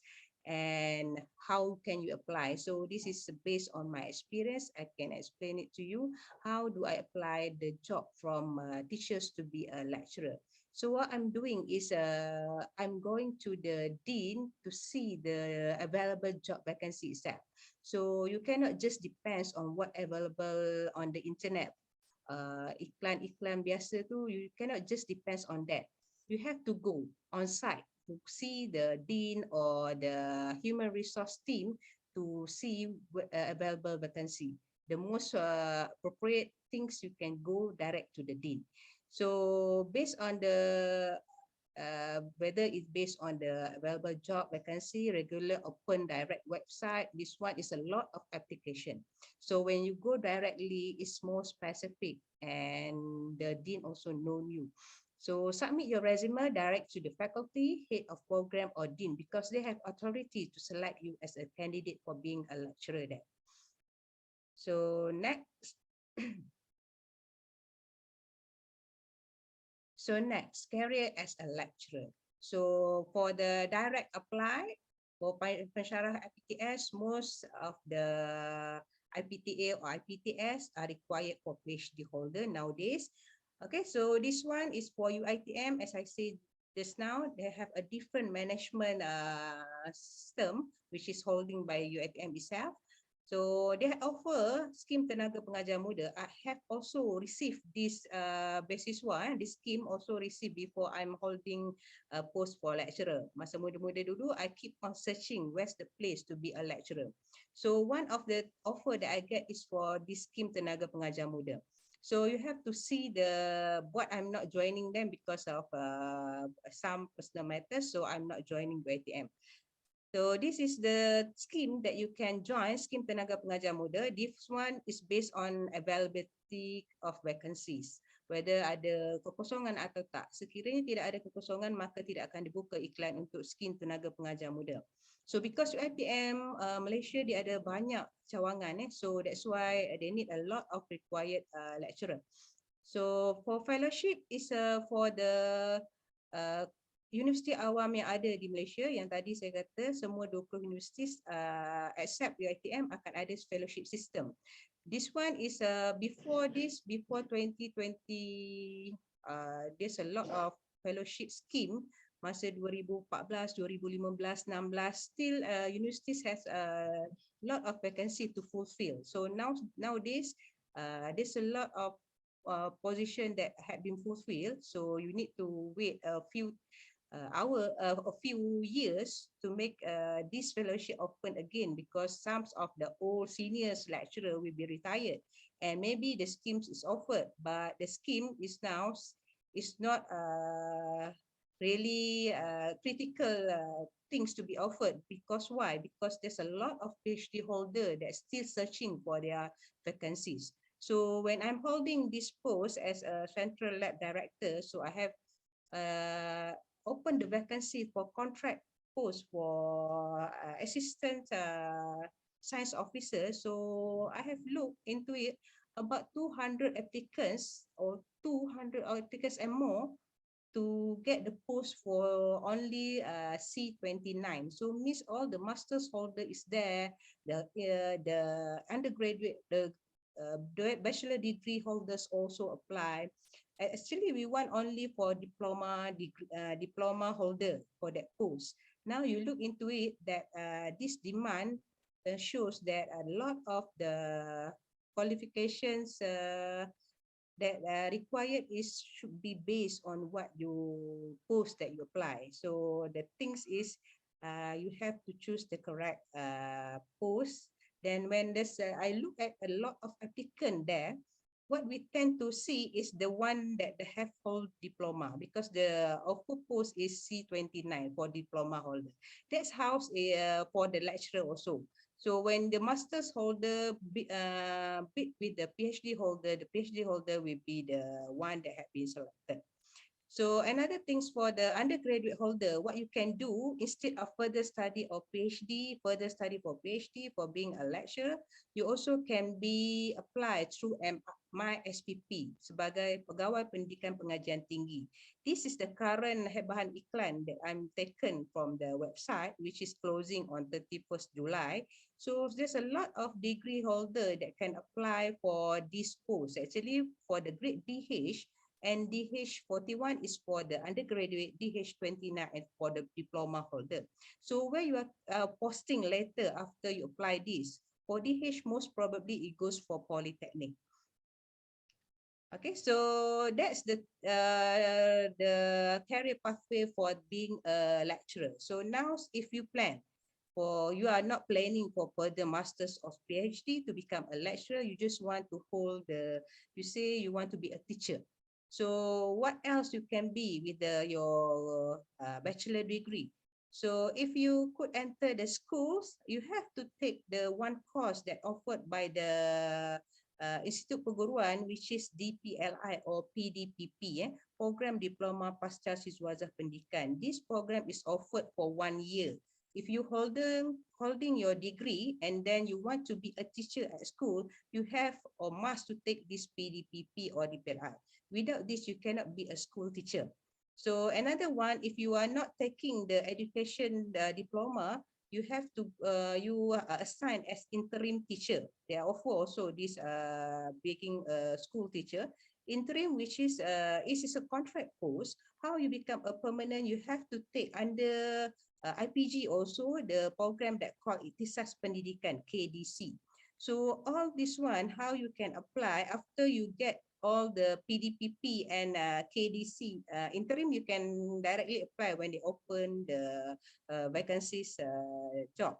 So and after you get all this qualification, you can apply through SPP, Suruhanjaya Jaya Perkhidmatan Pendidikan.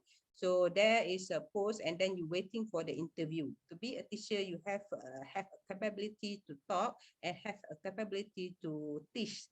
And then they see how's your capability through the interview.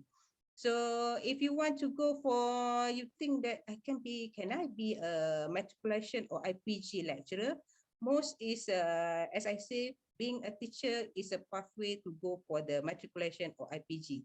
If you are precious, you also can go for matric actually with the DPLI and PDPP. Without DPLI and PDPP, which is education basics, you cannot go for the being a lecturer at IPG or a matriculation. So most of the teachers, after a few years, 5 years, you want to increase their career pathway, they go for application for matric or IPG. So how you can do? they have a different department which is yang menguruskan school teacher is bahagian pengurusan sekolah. So the one that department used for manage the matrix and IPG is matric and IPG itself. So you have to go for this resume for this department. So polytechnics and community college, they have 2 SPP also. As I mentioned just now, their grade is DH. So for grade for school and matriculation is DG, the same grade, school and matriculation. For polytechnic, they use DH. So for qualification, just now you have 2 SPP. As I mentioned previously, a diploma or degree. If diploma, DH 29, for degree, DH 41. So same, this one is a pegawai perkhidmatan pendidikan tinggi. If you go for school and matriculation, is pegawai perkhidmatan pendidikan. So all these 3 pathway is go for the SPP. So for MRSM or KPTM, to be a lecturer there, you have, if you have DPLI is bonus. If no, you can apply being a MSM or KPTM educators. So you have to go for MARA. MARA no need the requirement for PDPP or DPLI. So if you have DPLI, this is bonus for you. Okay, so that's laluan academic untuk being a teachers for SK or SRK. So it's easy for you if they have a post for the guru sandaran. Guru sandaran, Guru sandaran means you replace a teachers who are on the maternity leave. So there's a big chances for you to get into the diploma this program program diploma pendidikan tadi atau KPLI for 1 year. Okay, so if you are holding your degree or diploma, you can go for this pathway. So you get the ijazah pendidikan dalam bidang you, and then ijazah sarjana muda dalam bidang you, and then go for DPLI, DPPP or KPLI previously. What is different between DPP and KPLI? DPP is organized by IPG and KPLI is organized by universities. We have to know that universities, they have offer the program of education just for the secondary school. For bachelor in education is more for the supply the primary school teachers. Okay, that's all from me. Is there any question?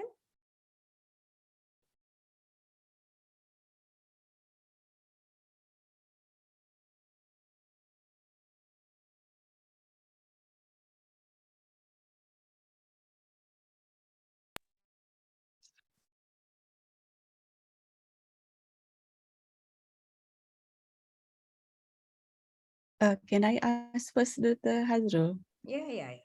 I'm Denny, from advisor for the SES IIUM. Yeah. So it as a academic, for example, like if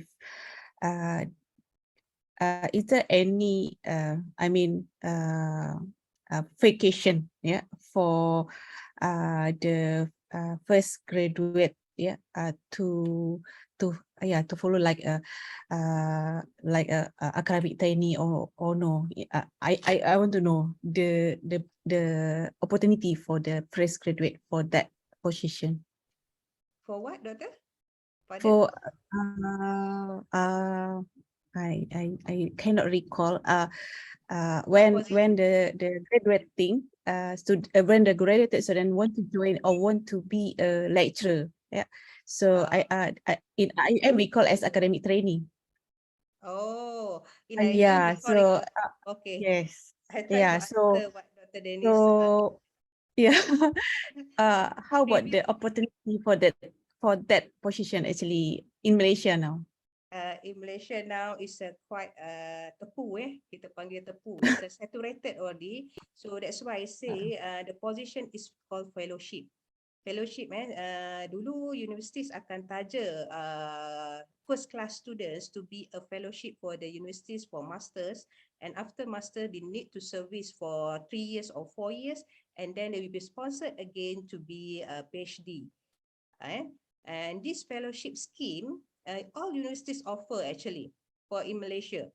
So now, as I say, it's saturated. Means the the PhD holders and also the lecturers for the universities already saturated, and the fellowship is not offered anymore in the current universities as I know. I'm not sure where's other university ada lagi fellowship punya scheme ni. Kalau zaman 2013 dan 2014, the PhD holders is less. So the universities how to make it university. When it say universities, it must be PhD holder.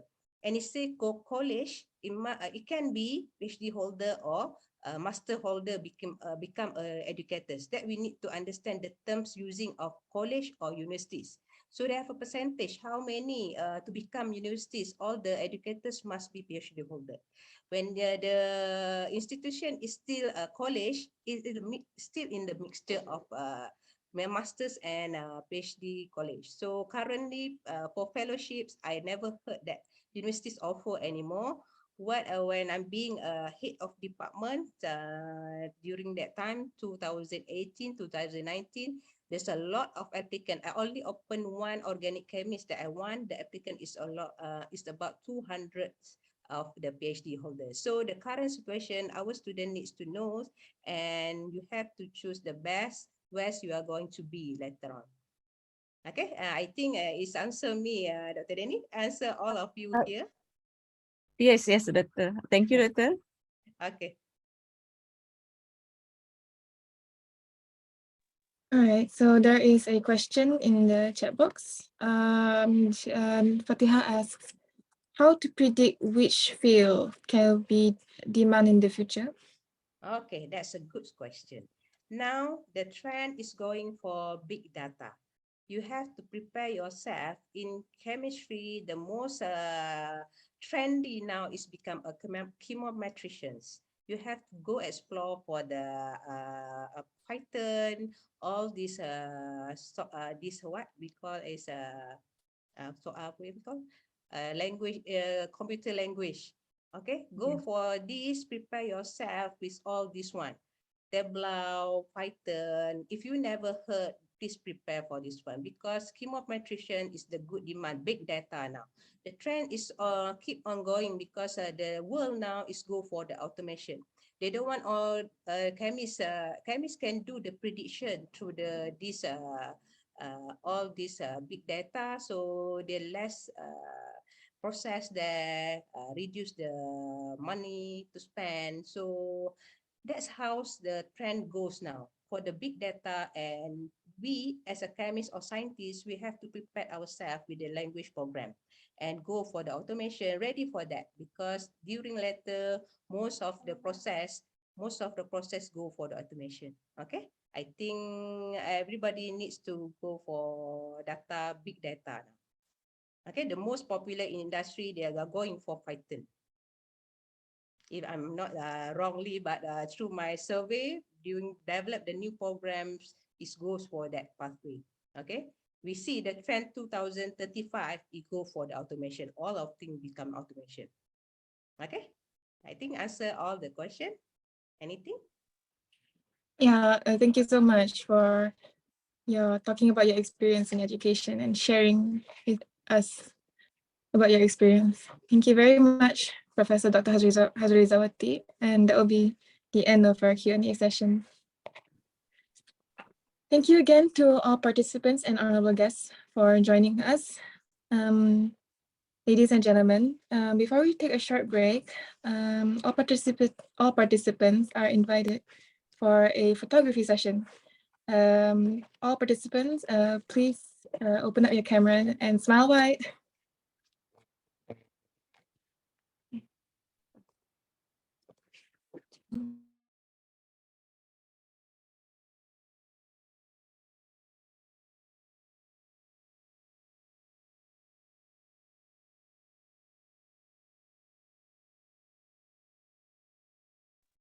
Okay, ready?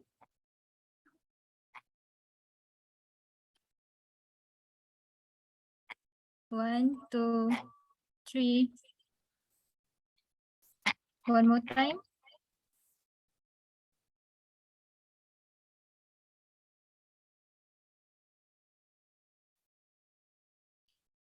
One, two, three.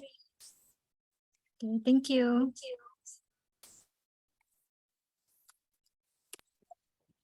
All right. So now we're gonna have a short break and we'll continue back at 11:10 a.m.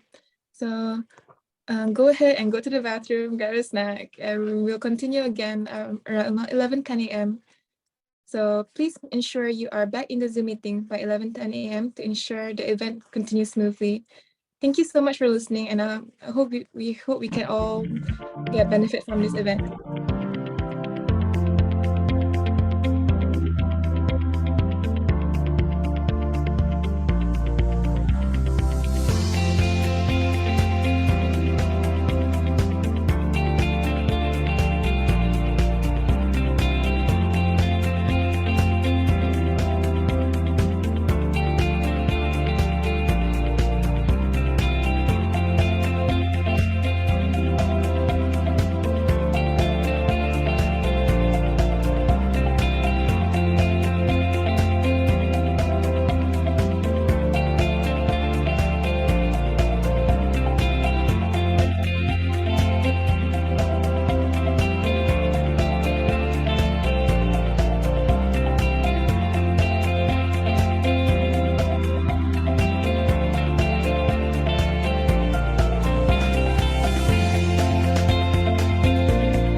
right, so welcome back, guys. I hope you guys have been refreshed. You went to the toilet, had a snack, drank some water, you know? It's now in the afternoon. We're still going strong, all right? All right. So nice to see you guys again. Now, before we start our next sharing, just another reminder to make sure you guys fill in the attendance and feedback form provided in the chat box. Now, throughout the session, don't forget you can drop any questions you want into the chat box and we'll entertain them during the Q&A session. All right, now without wasting any more time, let us continue with our next session, which is the career sharing by the postgraduate by Mr. Muhammad Idham bin Shukor.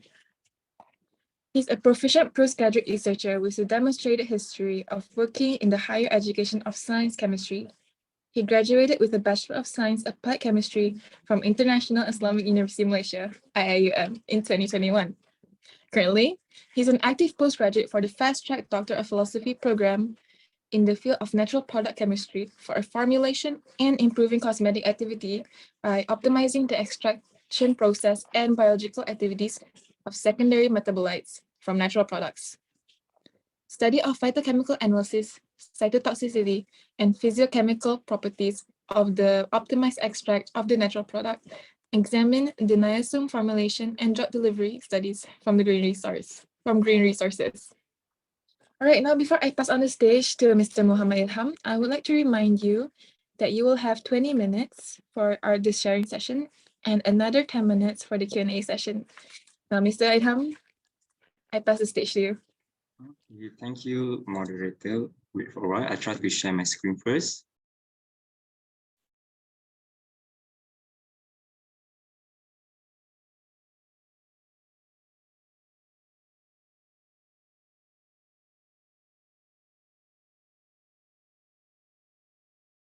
Can you see my screen?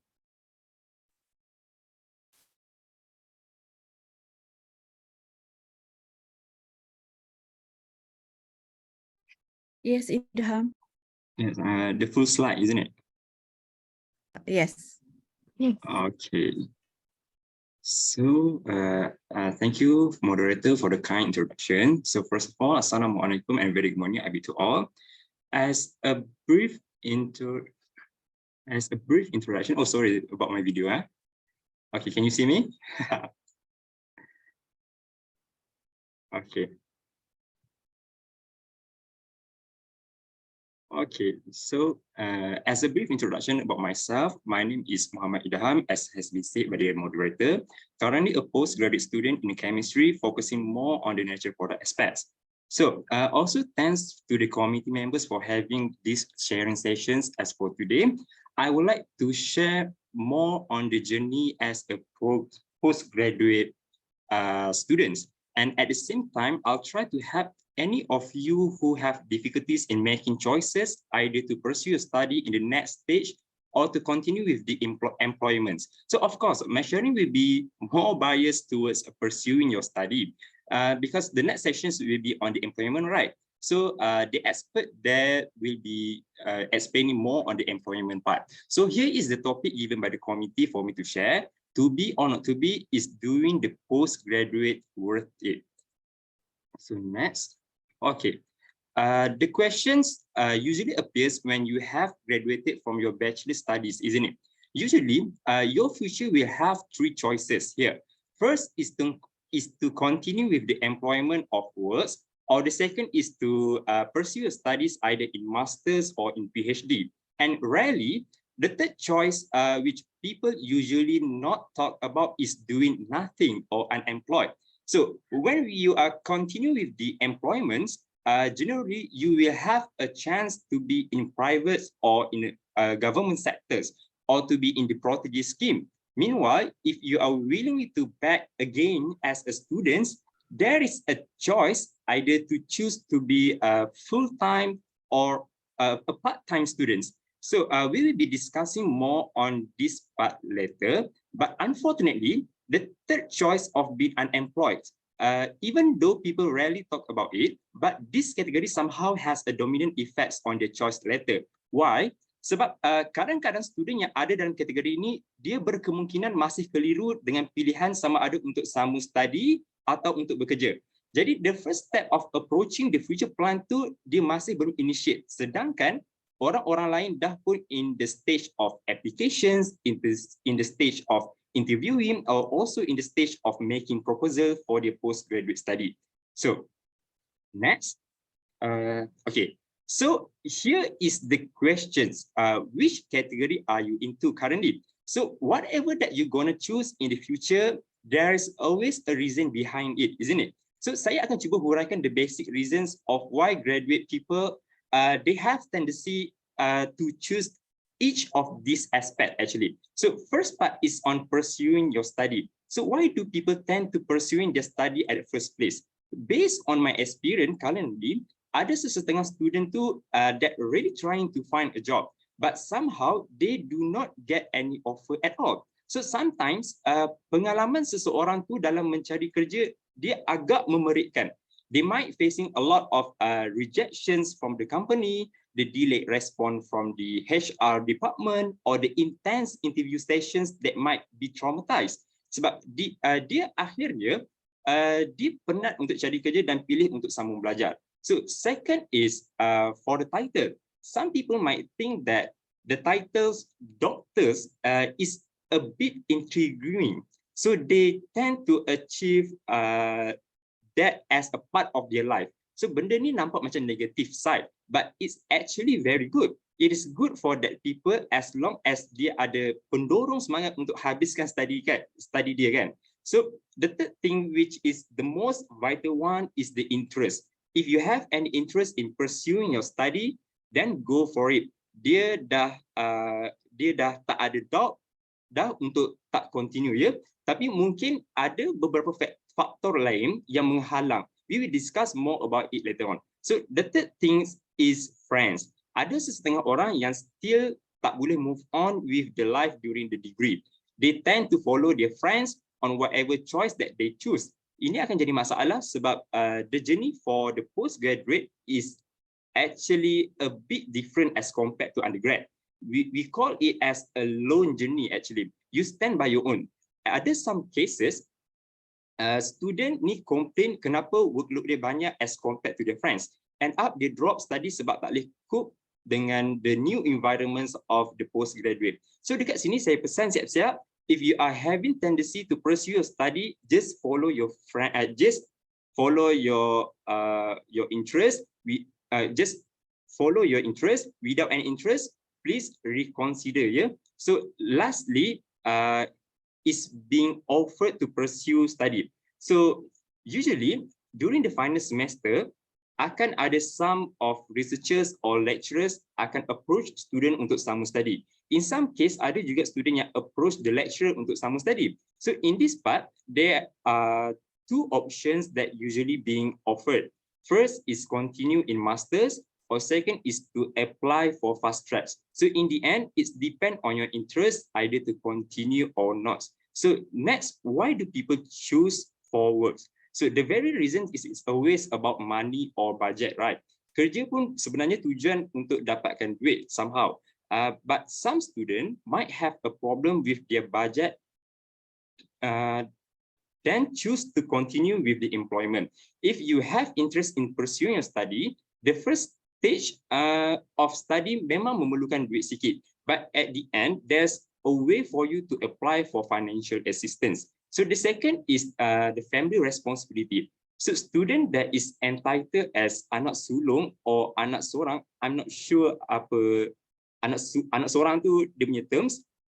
Both anak sulung and anak sorang ni, they usually will face this problem. You know, to support your family and siblings, sometimes to take care of any family members that currently has health issue and so on. Anak sulung ni nampak je happy dengan kawan-kawan. Tapi dia punya responsibility sangat besar and sometimes sanggup korban minat diorang just for the family. So the third reasons, of course, tired of learning actually. 4 years of learning during bachelor of degree, takkan tak penat kan? So some people with this kind of mindsets definitely will go for work. But actually kerja pun ada penat dia yang lain.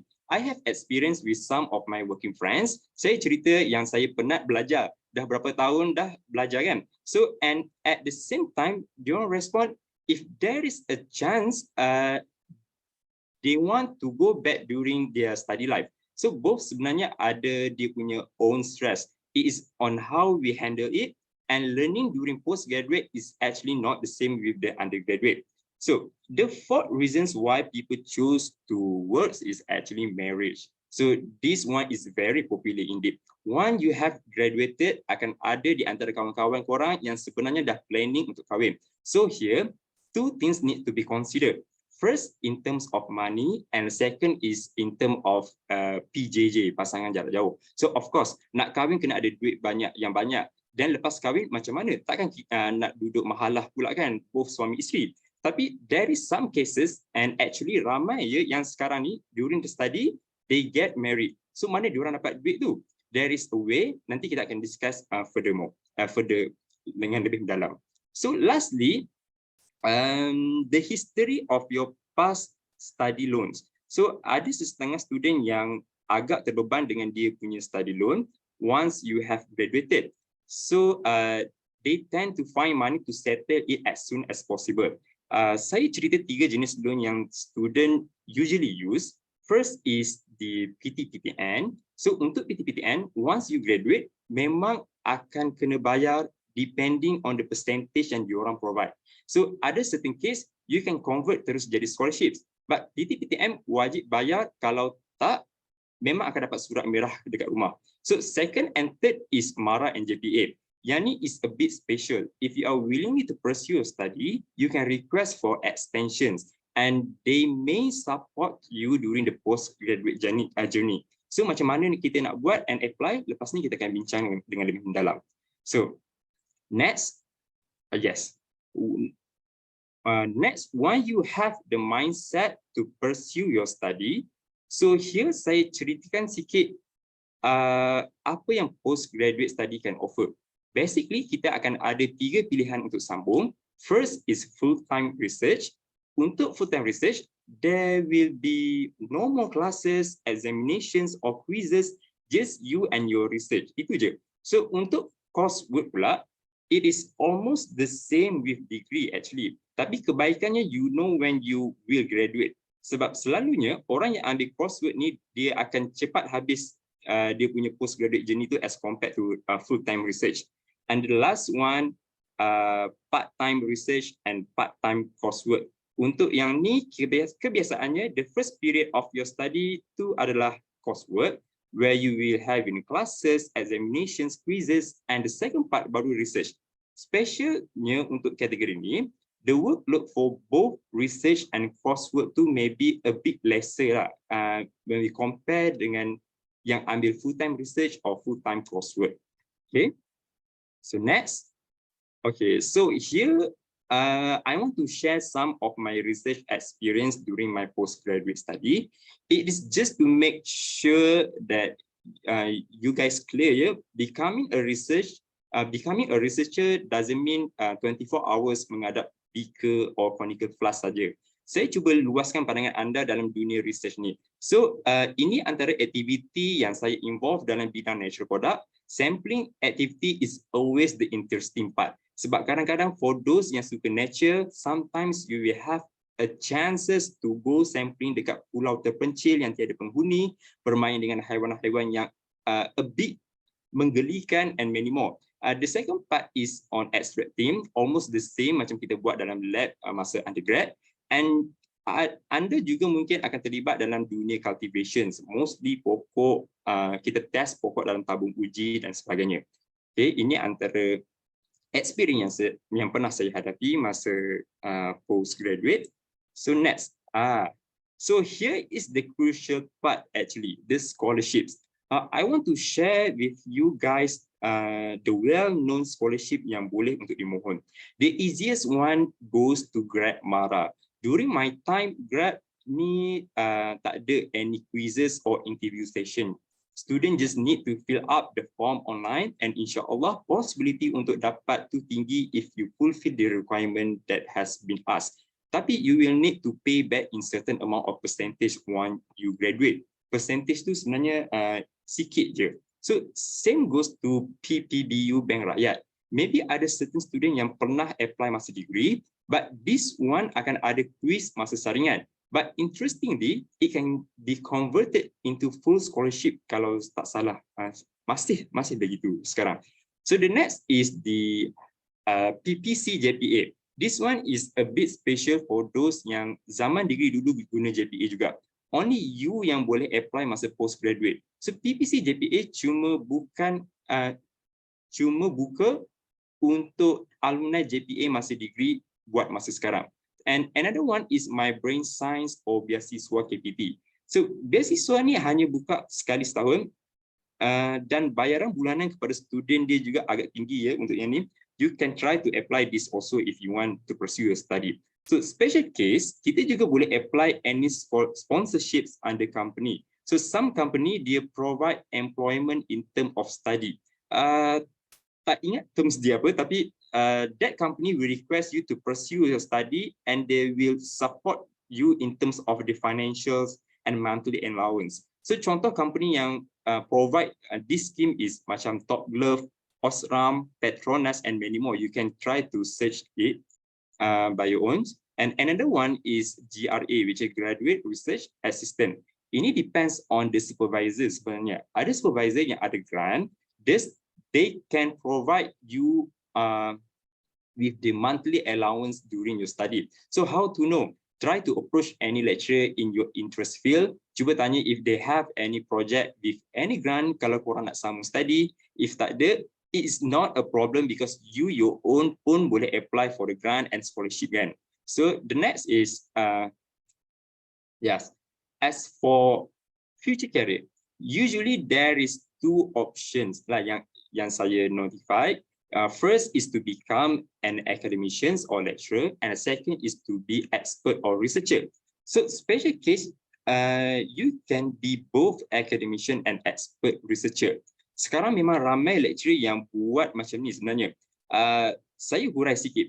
Under expert, you can provide consultancy in some area untuk industri. Of course, being an expert, you definitely become a competent person.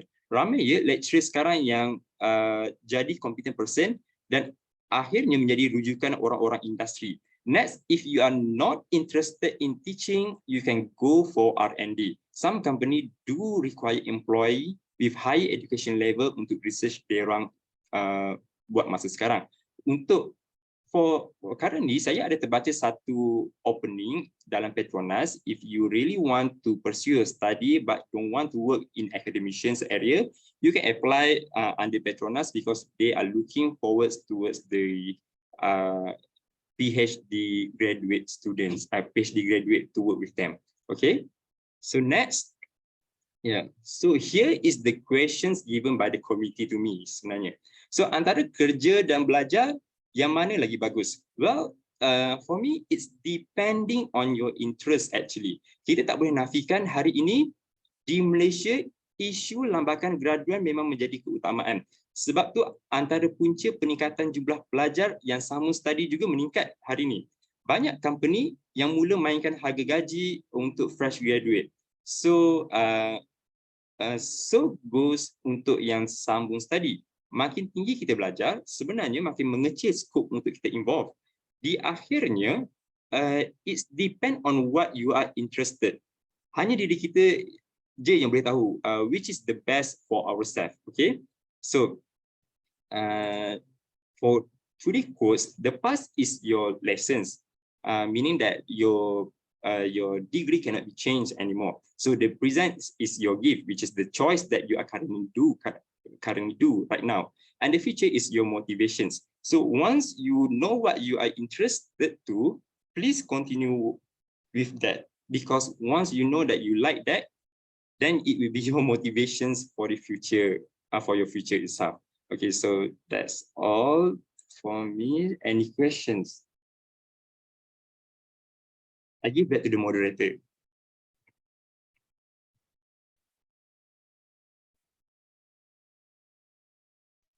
Alright, thank you so much, Mr. Idham. So there is one question for you. I have a question. How do you cope with imposter syndrome during your postgraduate journey? Oh, okay. Actually, being in postgraduate journey, that syndrome is really appear Okay, dia bergantung juga kadang-kadang bila kita terlalu stres, benda tu akan datang. Cuma untuk kita cope with that situation, sometimes you need to talk with your supervisors.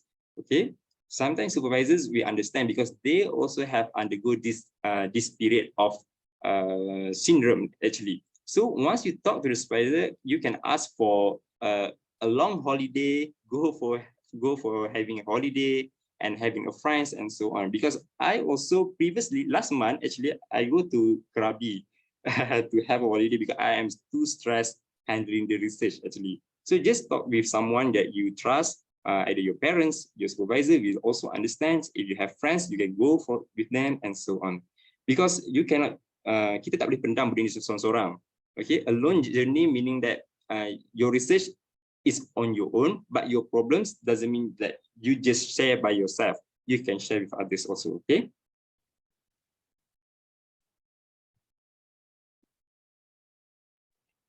All right, thank you. Another question. Is the training provided during employment equivalent to practical work in postgrad? Yes, usually once you enter the postgraduate, kita akan diorang akan provide satu bengkel for a first week. Okay, bengkel tu macam training bagaimana macam kita for waste management, how to handle the chemicals itself. But actually, once you involved in the postgraduate, sebenarnya the basic of laboratory tu kita dah ada masa degree kan. Sebab kita sendiri as a student chemistry, kita involved in the lab mostly every semester, and this might be a training actually. Masa degree tu ada more training, and PhD ni or masters is actually same with words. You can handle it by yourself. If you do not know how to handle it, you can ask for help from the science officer of the laboratory. Okay. Okay, and final question. So regarding interests, is it okay to pursue postgrad despite having ordinary GPA during degree? Like maybe I only have 3.0 or 3.2 and never on the dean's list. Is it okay just pursuing PhD? Okay, this one is very interesting question sebenarnya. Sebab untuk student yang mana nak sambung belajar, orang yang sambung belajar tak semestinya bijak, okay? Sebab kadang-kadang orang bijak pun tak boleh handle stress. What you think bila nak sambung study, any pointer, any person can pursue the study, okay? Sebab once kita dah involved in the postgraduate journey, the way on how you handle the stress, the situations, on how you work on your own, itu yang memainkan peranan sebenarnya. Jika ada minat, but the pointer is a bit low, go for it because the supervisor will help you on how to finish your postgraduate. It's not a problem actually. Or bijak, it's not a bijak. Semua orang bijak sebenarnya.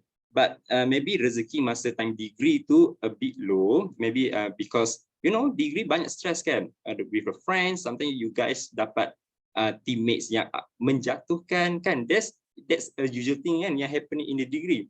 So sebenarnya a postgraduate, if you're willing to sambung study, just go for it because minat is the key for your success sebenarnya. You have interest in it, then go for it.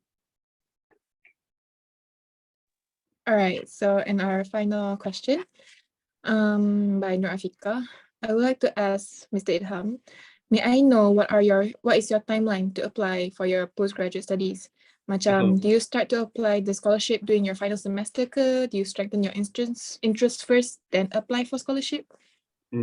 Okay, so for my timeline, actually during my final semesters, ada lecturer yang approach saya untuk sambung study sebenarnya.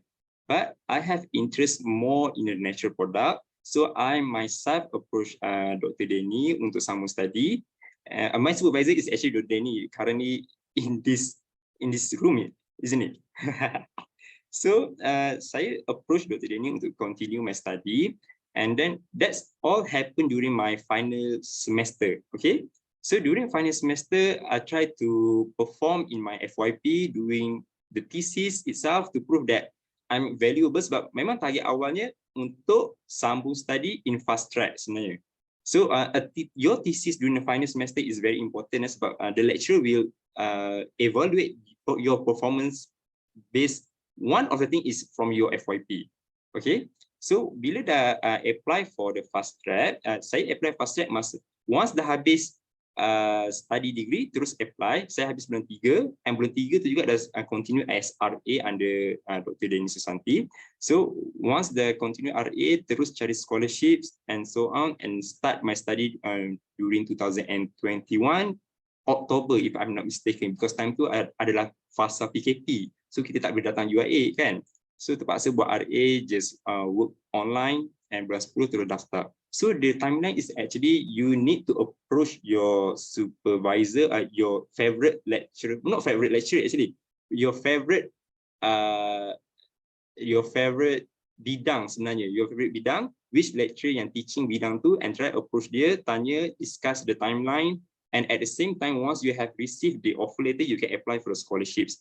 And actually, ada some cases, which is my friend, yang dia apply dulu scholarship, which is MARA, and then dia dapat MARA, baru dapat offer letter from other university. Itu boleh juga.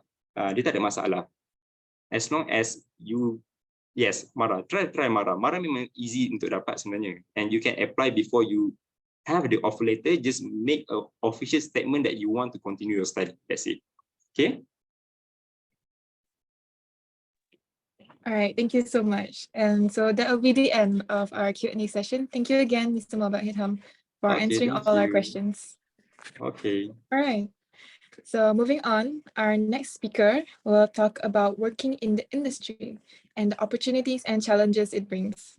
Our speaker for this slot is Chemist Syed Syazwan bin Syed Salleh, Chemist in FGV Agri Services, Sendirian Berhad. All right.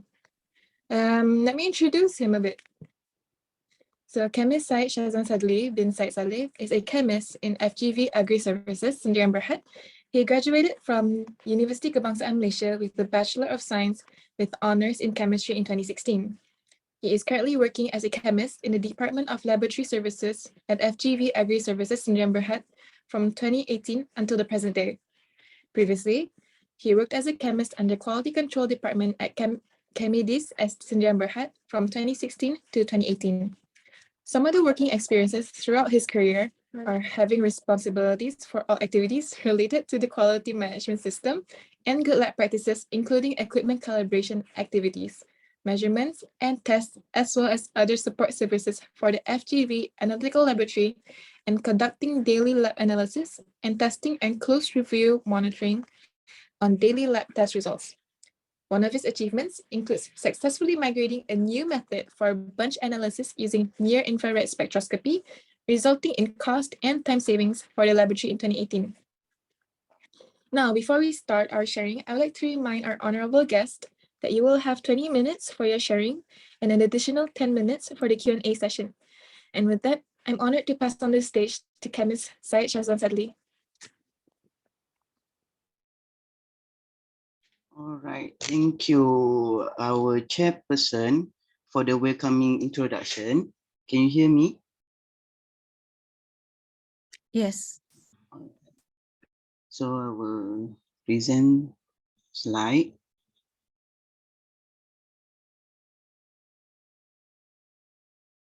Can you all see the slide?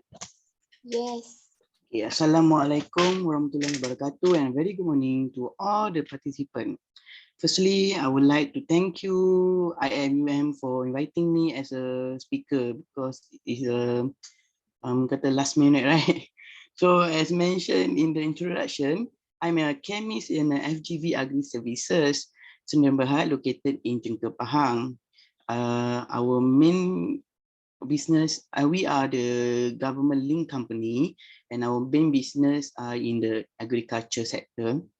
So today I would like to talk about how the opportunity and the challenges that you may need to encounter while you are in the industry. Okay, before you want to join the workforce, what is the need? What is the preparation you need to do? Firstly, you need to remove your mindset as a student, and you reduce it.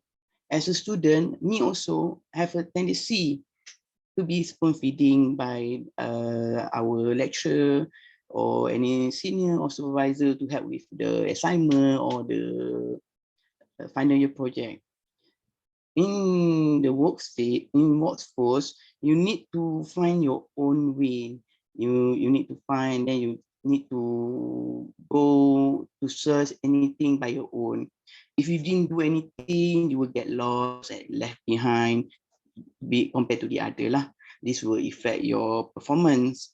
Let's say if you have a technical issue, you may seek for your colleague and your supervisor or any senior, any staff that was a senior to you and have a very wide experience. Okay. Secondly, you need to polish your chemistry knowledge. If you know chemistry field is very wide, you have a very wide topic or subject you need to cover in chemistry, and you may enter the field such as polymer industry that manufacture the glove, mattress, and others. You also may need to join the pharmaceutical, analytical services, environmental, auditor, and consultant, and a lot actually. So as you in university, you learn about the chemistry topic such as the organic, inorganic, and polymer and analytical, so that you have a knowledge. But this one is basic only. So as example, myself as a chemist, I was assigned to a laboratory. I need to in charge for the effluent and water laboratory to provide a services. But my laboratory doesn't only strict to the effluent and the water. My laboratory also need to do some analysis on bunch, oil, and others. So that I need to learn on not only the chemical part, I need to learn about inorganic and also organic.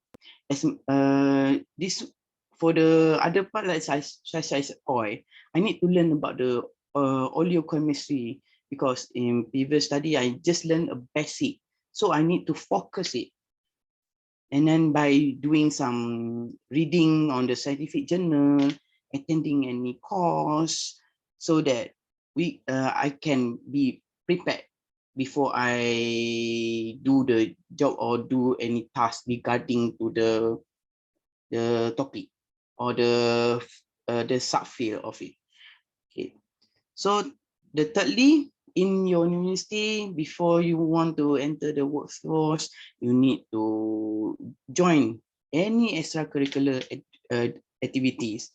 I know during study we have the tendency to like we want only to go to the class, to the kuliah. We say that we have a lot of subject to cover, a lot of assignment.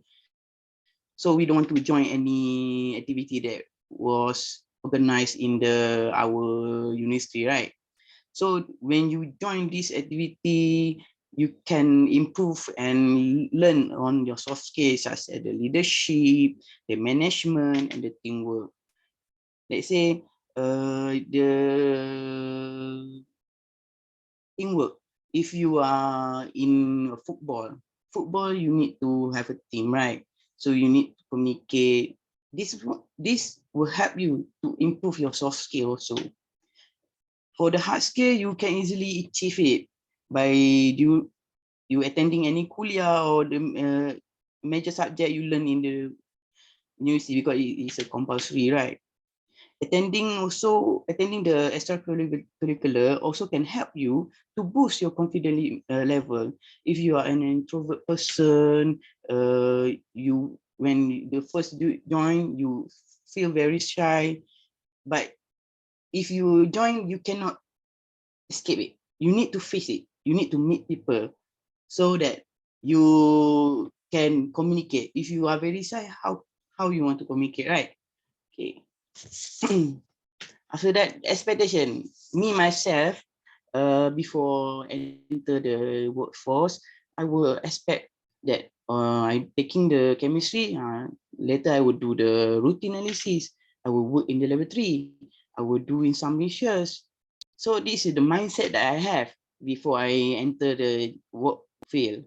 But actually, for the chemistry field, chemistry, if you are chemist, you are is a professional career that you also involved in the management part.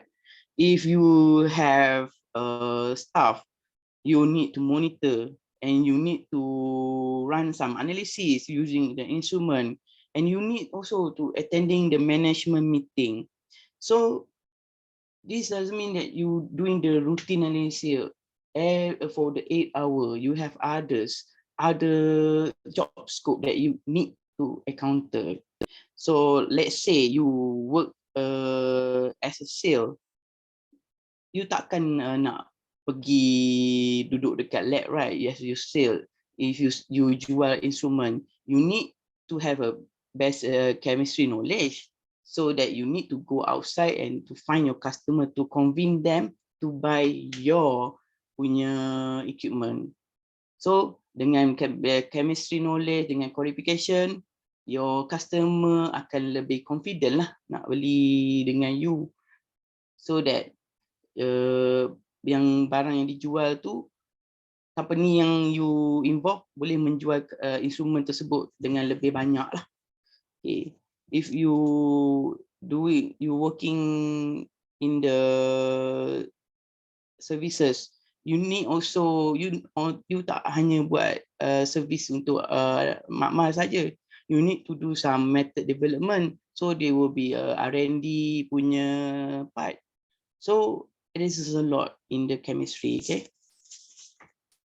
Okay, this is the available roles or opportunity that you will encounter, you can get when you are taking this chemistry course. So in industry, you can be a environmental officer, you can be a sale, you can be a process engineer, you can be a chemist and a scientist. For the environmental officer, like let's say you punya company ada schedule waste punya management plan, so you kena ada competency. You need to attend a course.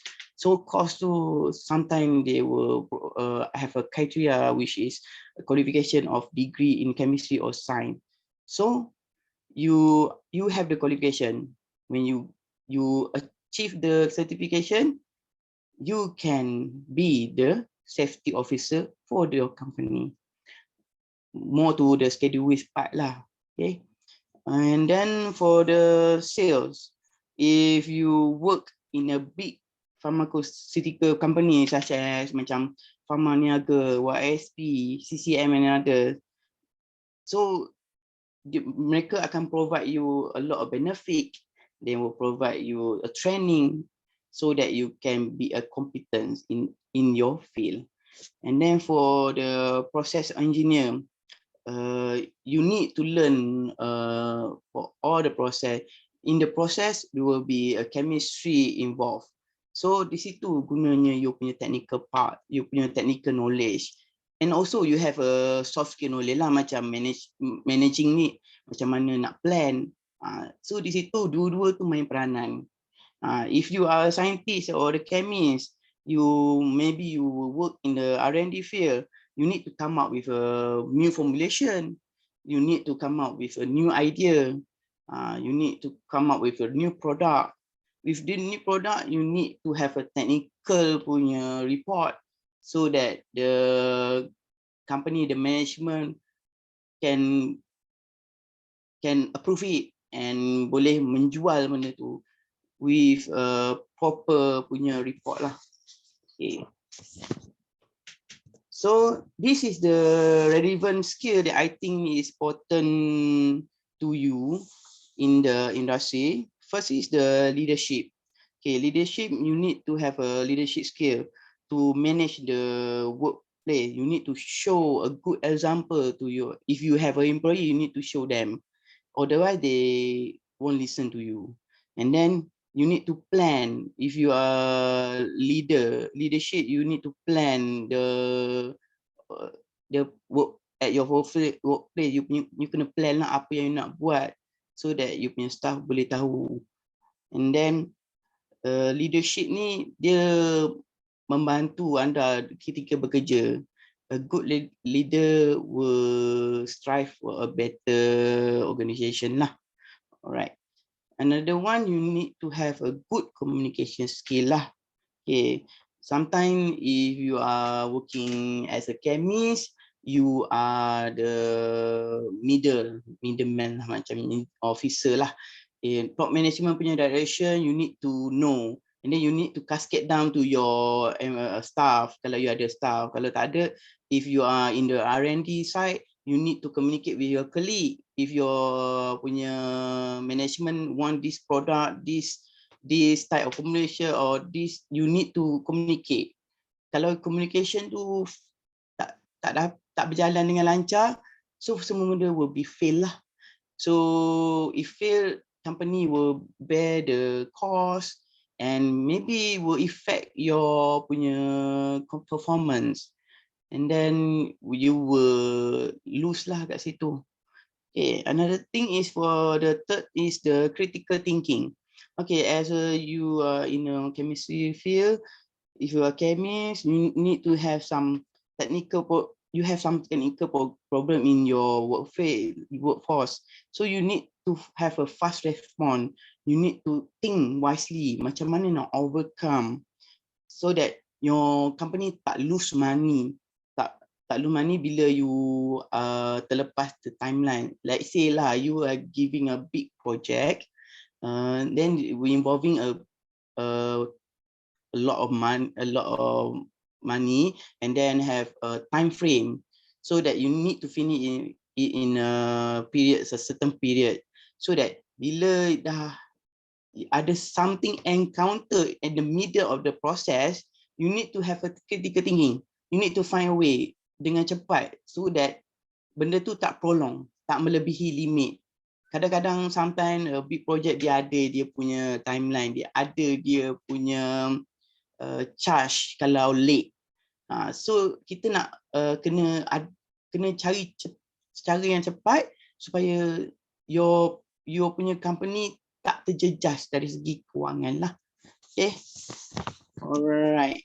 So the next is how you want to grow in your industry. First, you need to build your personal relationship lah. Sometimes kita work in our workplace, kita akan duduk di dalam tempat kita je. We won't go out. So kat situ kita tak dapat nak build kita punya personal relationship. PR ni penting dalam sesuatu kerja. Bila you ada PR, you jumpa orang ramai, so you akan boleh bertukar-tukar pendapat, you can share knowledge. Lepas tu kalau you have a technical problem, you can share your technical expertise with the others in the same industry or the other industry. You can learn. Sometimes like me lah, myself, I am in agriculture industry. Sometimes I don't know what is the polymer industry are doing, because they are also chemistry, but they are focusing on the polymer, right? When I go out, I meet them, I can learn also about their job, and then I also can know, oh, there's a job opportunity out there beside my field, my subfield here lah. Okay, so if you have a lot of contact, you in your job, it will be easier for you lah. So that bila you nak ada benda baru ke anything, you ada contact dah. Tak perlu nak cari-cari melambatkan masa, right? Okay, secondly, you need to build your competency and equip yourself for success. Say, this one, I mentioned you ada CJ apa semua kompetensi, you akan boleh demand gaji lah. If your CJ tu sangat bagus, you boleh demand gaji yang lebih tinggi dan you boleh mendapatkan kepercayaan kepada company. Tapi when you have a DCJ, you hold a lot of responsibility lah. You need to bear it lah, so that anything happen, semua tu akan atas you lah, because you hold the license or the certificate. Okay, so thirdly, you need to gain a lot of experience lah. Don't stay in your comfort zone too long. Find something or task that can challenge your skill. Expand your knowledge so that you can apply for a new job with a better life balance, better salary, so that you can grow even further lah. Okay, and then the hard one, the last one is you need to polish your soft skill and hard skill, because if you polish your soft skill and your hard skill, you can improve your work performance. Management akan nampak you punya potensi. You can memudahkan you lah untuk mempromote diri you to be promoted.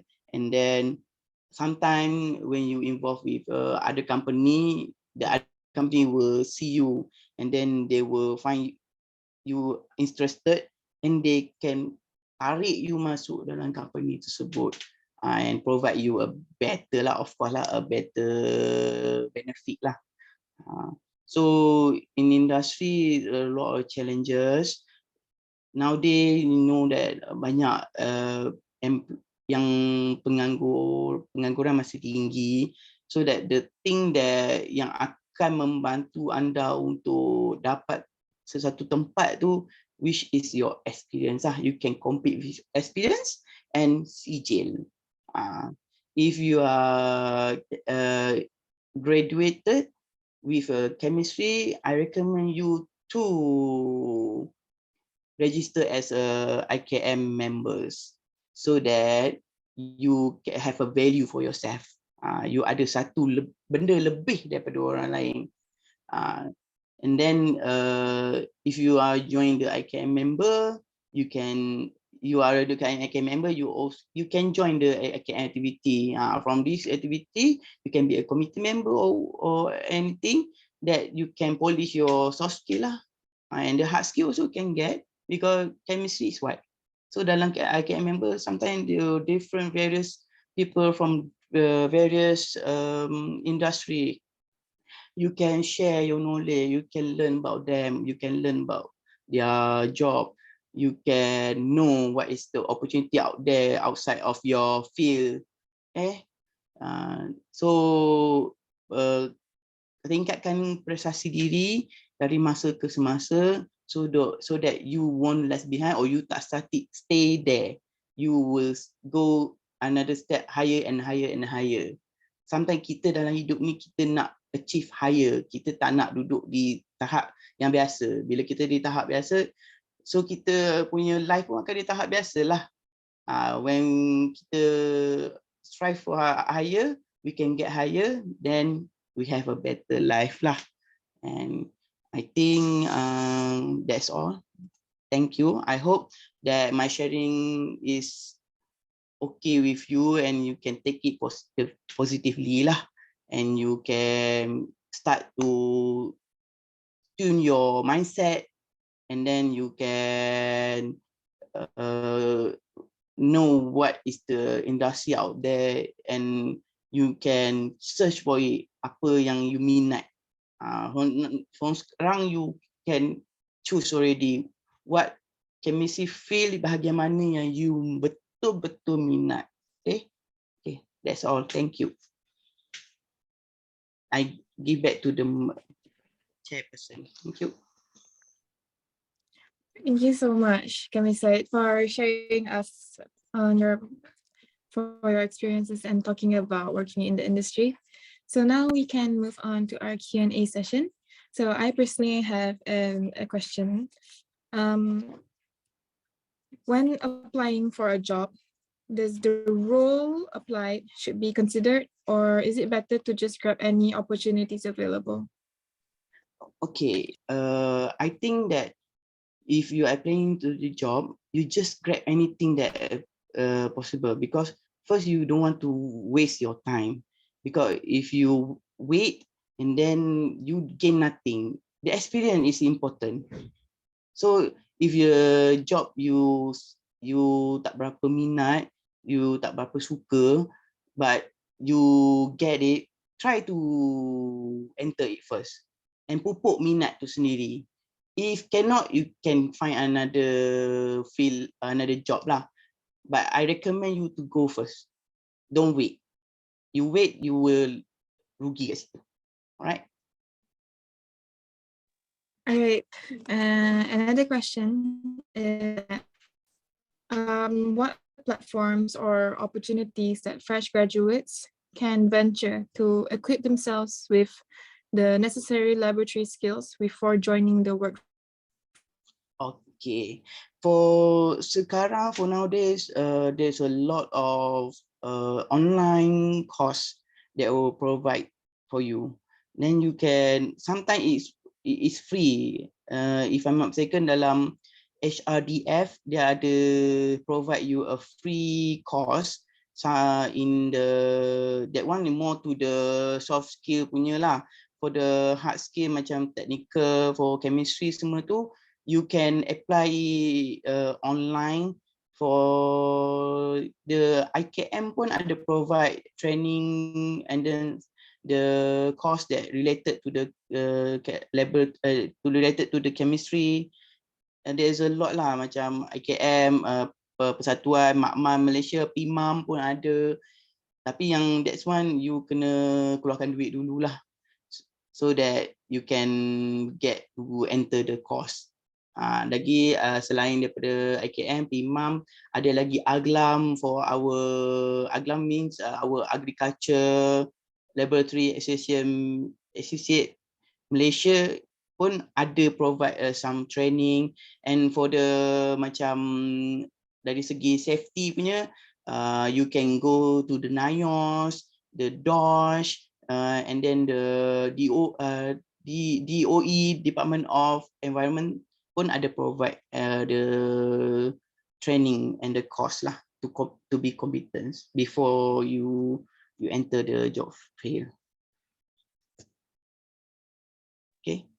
Okay, thank you so much, Chemist Syed. And with that, we will end our Q&A session. Thank you again for your sharing and answering all our questions. Right, thank you. Okay, so let's take a short breather and let's just stretch a bit. We still have another presenter to continue after this. If you guys like our session so far, please react, okay? Thumbs up, emojis. All right. Now, our next session will be continued by Mr. Daud bin Idham from the Health and Safety Specialist of NIOSH Kuantan. Mr. Daud will be sharing on industrial competencies. He has been working as a health and safety specialist at the National Institute of Occupational Safety Kuantan branch from 2012 until the present day. He graduated with a Bachelor of Engineering and Master of Mechanical Engineering. He's a registered IHT1 and Chemical Health Risk Assessment Assessor that conducts the chemical health risk assessment in the workplace. With 20 minutes of time allocated for your sharing and another 10 minutes for the Q&A session, I would like to invite our honorable speaker to come to the stage. Please welcome Mr. Daud. Thank you.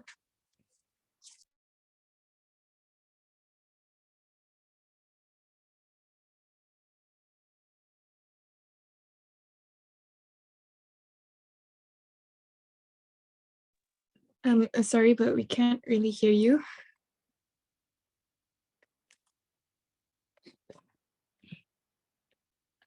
I'm sorry, but there's still no sound.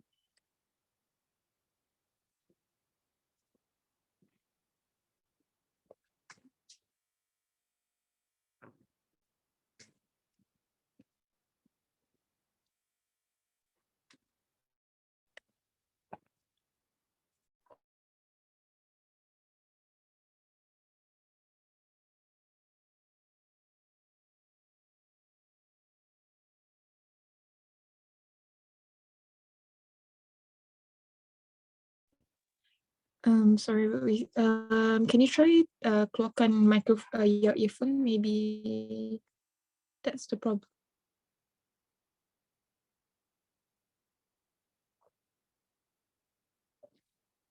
Oh, it says.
I'm sorry, we still can't.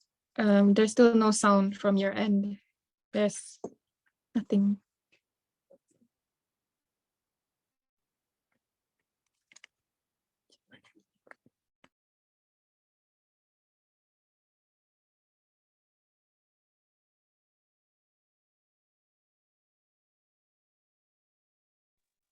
Apa?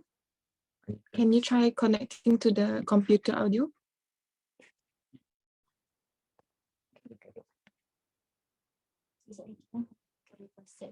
Oh, okay.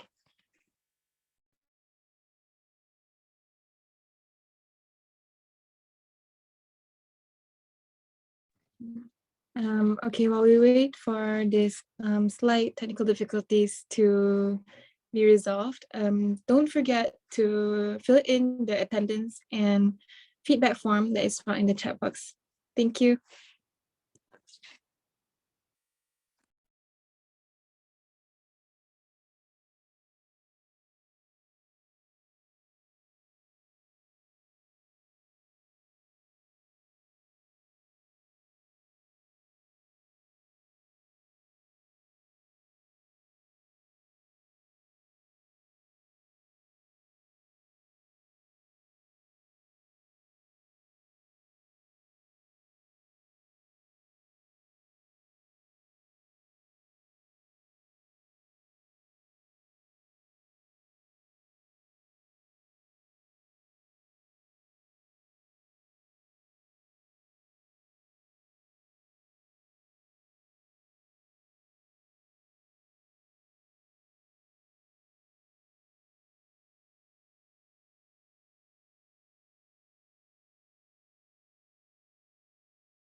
While we wait for this, let's have a little chat. How do you guys like the talk so far?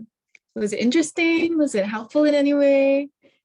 Are there any other students from besides UIA students here? I'd like to know what your thoughts here. I know there was like the feedback form, but since there's a little bit extra time, tell us a bit like the live feedback. How's the sharing? Was the topic interesting? Because I really liked Dr. Chin's segment about the contract labs. That was quite interesting. I never realized that you could do contract work in labs too, right? So like, there's our advisor, Dr. Saiful. Say hi.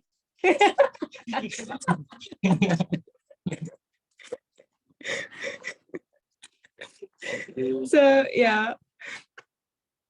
Have you guys planned for lunch yet? Will you be cooking? Will you be ordering Grab? Yeah. So sorry once again for the technical difficulties, and I hope this won't like hinder too much. So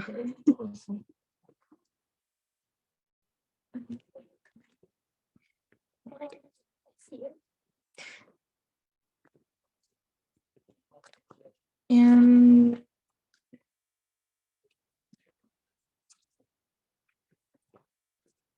So yeah, we'll try to figure out and resolve this problem in a while. So yeah, sit tight and don't worry. And the sharing will continue. We still have a lot more exciting speakers that will come up. Will come up after this too. So please stay tight. Thank you so much for your understanding.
Hai, Assalamualaikum. Arina? Salam. Hello, Saida. Okay. Okay, you It's so can hear nice me, to right? have you again.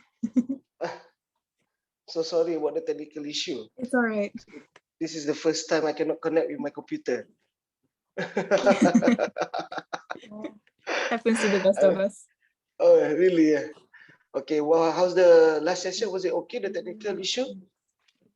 Yeah, the last session was was really interesting. And now we want to hear what you have to share now. Okay, all right. I'm so sorry on the matter. Sorry for you to wait, but it's almost up for my time, around 12:15. Okay, Alhamdulillah, I managed to get in touch with you all. Okay, let's okay, let's start with my presentation slide, shall we? Okay, but can I share my slide?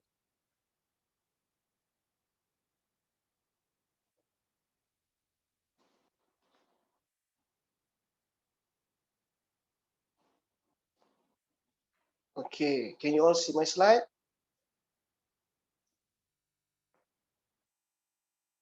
Yes. Yes. Yes, you can see. Okay, Alhamdulillah, good. Okay, so my slide for today is on industrial competency. What are they and what do we and why do we need them? Okay, sorry. Hopefully, you have all eaten today. Okay, dah tengah hari dah. Okay, it's 12:15. Have you guys lunch yet? Not yet. Okay, it's the weekend, so have a good weekend to you all, and hopefully the event will be fruitful for you all also. Okay, it's because mainly on your career development. Okay, it's mainly for you. Okay, as students, when you go back, okay, you after your studies and then finally you have graduated. So what do you do next? Okay, let me share with you my experience. Okay, a little bit about. Okay, my name is Daud bin Adam.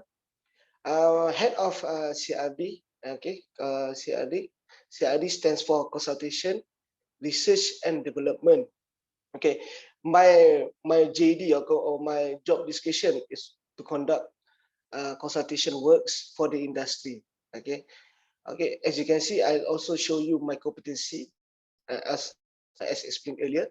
I'm a certified or licensed CSRE and also industrial hygiene technician 1. Okay, CSRE assessor is where you conduct an assessment on an audit on the chemicals that that's inside the industry. Okay, mostly inside the industry there is no industry that are not using chemicals. Most industry are using chemical. Let's say if you're in industry in hotel, okay, you work in a hotel.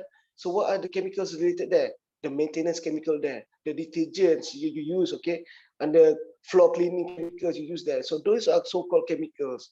Okay, mainly chemicals in industry are very quite toxic. Okay, and then they have cancerous effect for to the workers. Okay, if you're not handling with proper PPE, proper engineering control, you might hurt yourself. So what are the countermeasures? Okay, that is what an assessor need to do. Okay? Go there and inspect and do a little bit of assessment and finally come out with a report. Okay, this report is essential for the industry to refer. Okay, they need to know how bad or how worse is it inside the industry you are using chemical. Okay, and how to comply with once you are using the chemical itself inside the industry. Okay, industrial hygiene technician one is you conduct chemical exposure monitoring. Once you have okay, if you over, okay, I think your lecturers, okay, if you have undergo OSHA classes, okay, occupational health OSHA 1994, okay, you can see that around 600 chemicals with PL level, permissible exposure limit level. Okay, so once you use chemical, okay, the exposure must always be below the permissible exposure limit inside the industry. Okay, so that's a little bit of my competency. Okay, my NIOSH Kuantan is inside Kotasas. I students, also the lecturers, all of you to come and visit my place. Okay, for you to know on our culture, okay, our training and consultation working experience. Okay, NIOSH is not only in East Coast area. In the East Coast, we have a NIOSH office in Kerteh, we have a NIOSH office in Kota Baru. Okay, our main HQ is Bandar Baru Bangi, Selangor. Okay, so this is in Sabah, Sarawak. Also, we have our office. So I welcome you all to come and visit us. Okay, what consultation activities we can offer and training programs that we can offer for you to develop your career. Okay, being competent now, okay, is in the Oxford Dictionary. Okay, having competent means having enough skill or knowledge to do something well or to do the necessary standard. Okay, I myself am a proud graduate of UIA, IIUM. I graduated 2010 as an engineering student in biochemical biotechnology engineering. Okay, 2010 around in NIOSH. Okay, in working experience around 12 years. Okay, once I have graduated engineering, okay, what I did was I went to the Board of Engineering Malaysia. I registered myself as a engineer, ENGR. Okay, I got that title. Okay, but I yet to receive my competent title as an IR. Okay, whereby I need to go to go a few courses. Okay, a few evaluation by the board. Okay, to gain my IR. Okay, I know that you all, most of you are from the chemistry background, pure science, right? Okay, such as yourself. Okay, once you have finished your studies, you have graduated, you can register with IKM to get your CHM. Your CHM. Okay, do. Okay, for me, when you have already go under a lot of hours in studies, okay, these painful hours, okay, and then finally you are going to become someone, okay, some value to Malaysia or to yourself. Okay, why not be a competent person or get this so-called title for yourself? Okay, that is for your future undertakings also. All right, again, the competency, the meaning of competency is you have these abilities, you possess both of knowledge and skills. Okay, you define in terms of behaviors, okay, and needed for successful job for performance. All right, once you undergo competency courses, okay, you become competent person. Okay, as an assessor, okay, as a industry hygiene technician person. Okay, as a for doctors, you can also become OHD, occupational health doctor. Okay, but you need to attend the so-called course to become a competent person. So a competent person, what is the meaning? Someone who has sufficient training and experience or knowledge or other qualities that allow them to conduct evaluation on a specific operational matter. Okay, why do we need competency? So why do you need competency, guys? All right, it's for your own career development. One is for your own career development. Yes. Okay. You need to think for yourself where you take the technical aspect. Okay, where do you want to put yourself in the future? Okay.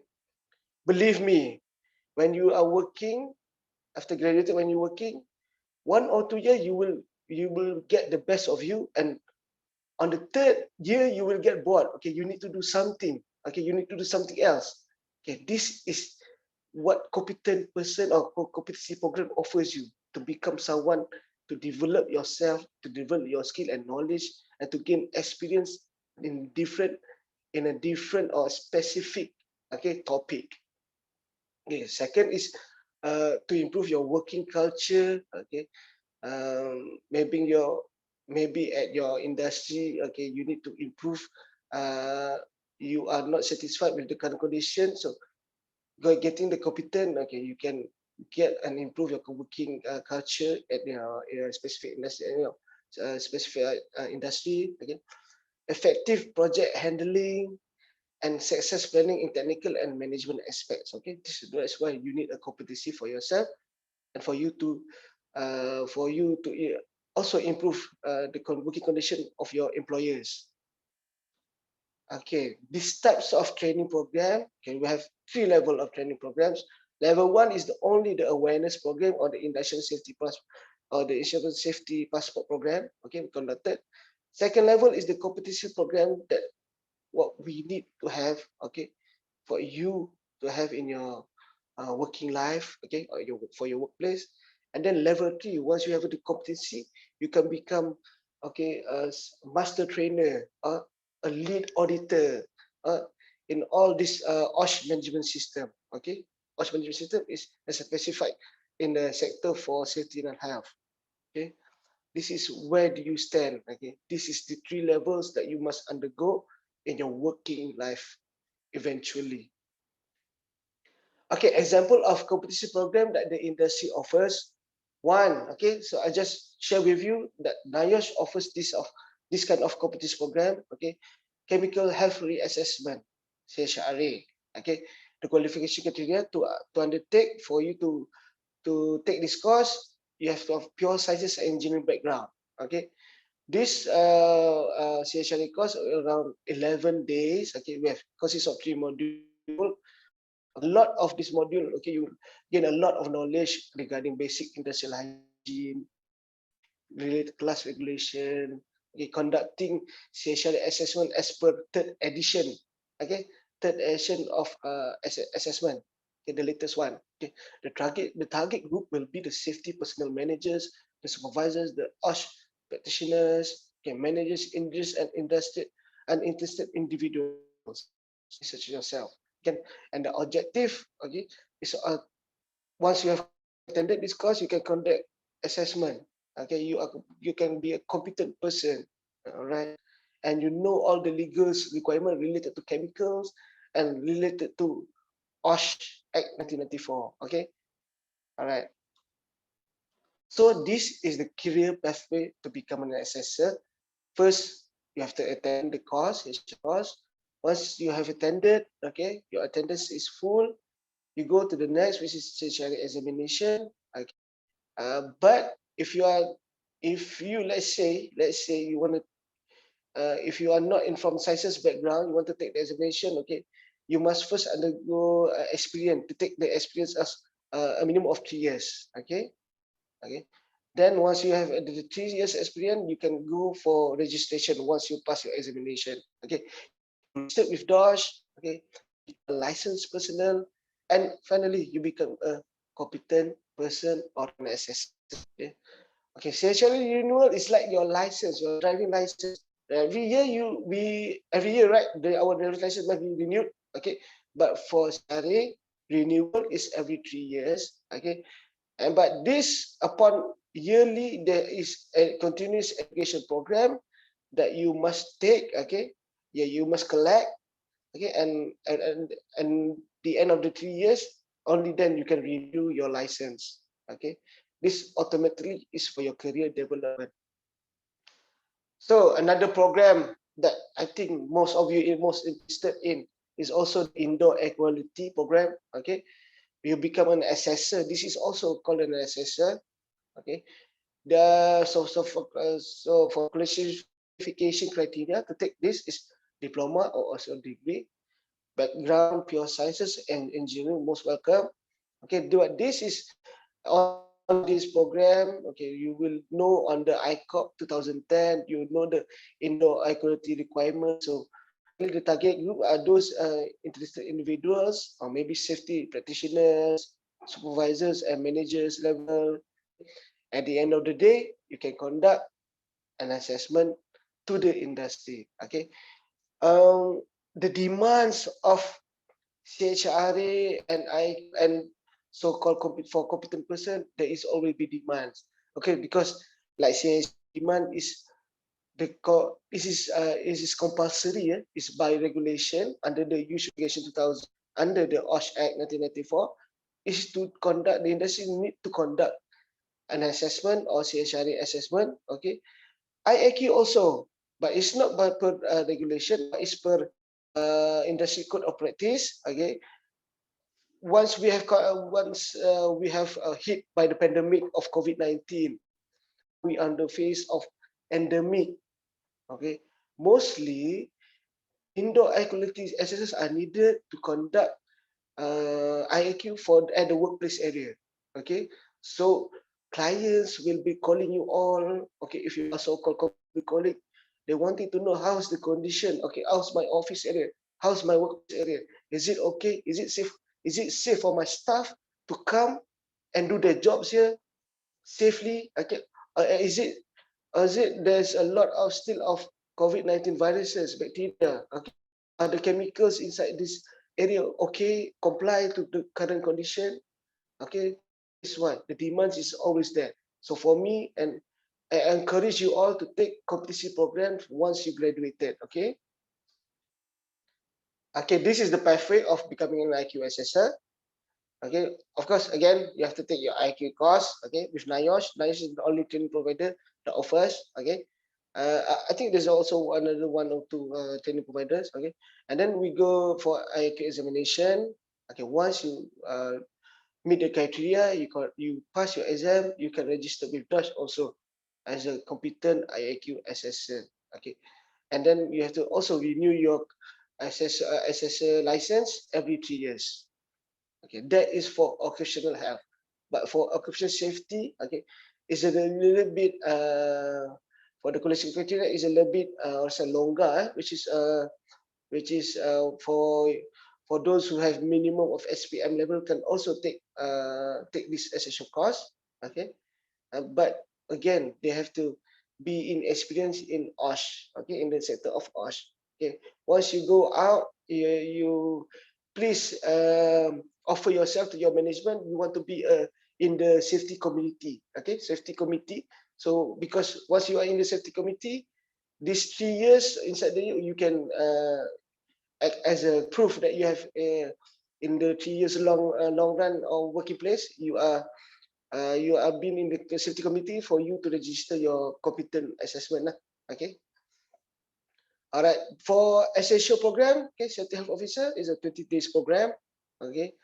A lot. Okay. This is the modules offered here is the OSH management and legal requirements occupation, and then the target group also is the safety personnel managers. Okay, OSH practitioners. Okay, and after having finished having finished your examination and course, okay, you can conduct high-rec, explain on the OSH matters, okay, plan future OSH programs for your employer and for your working place. All right.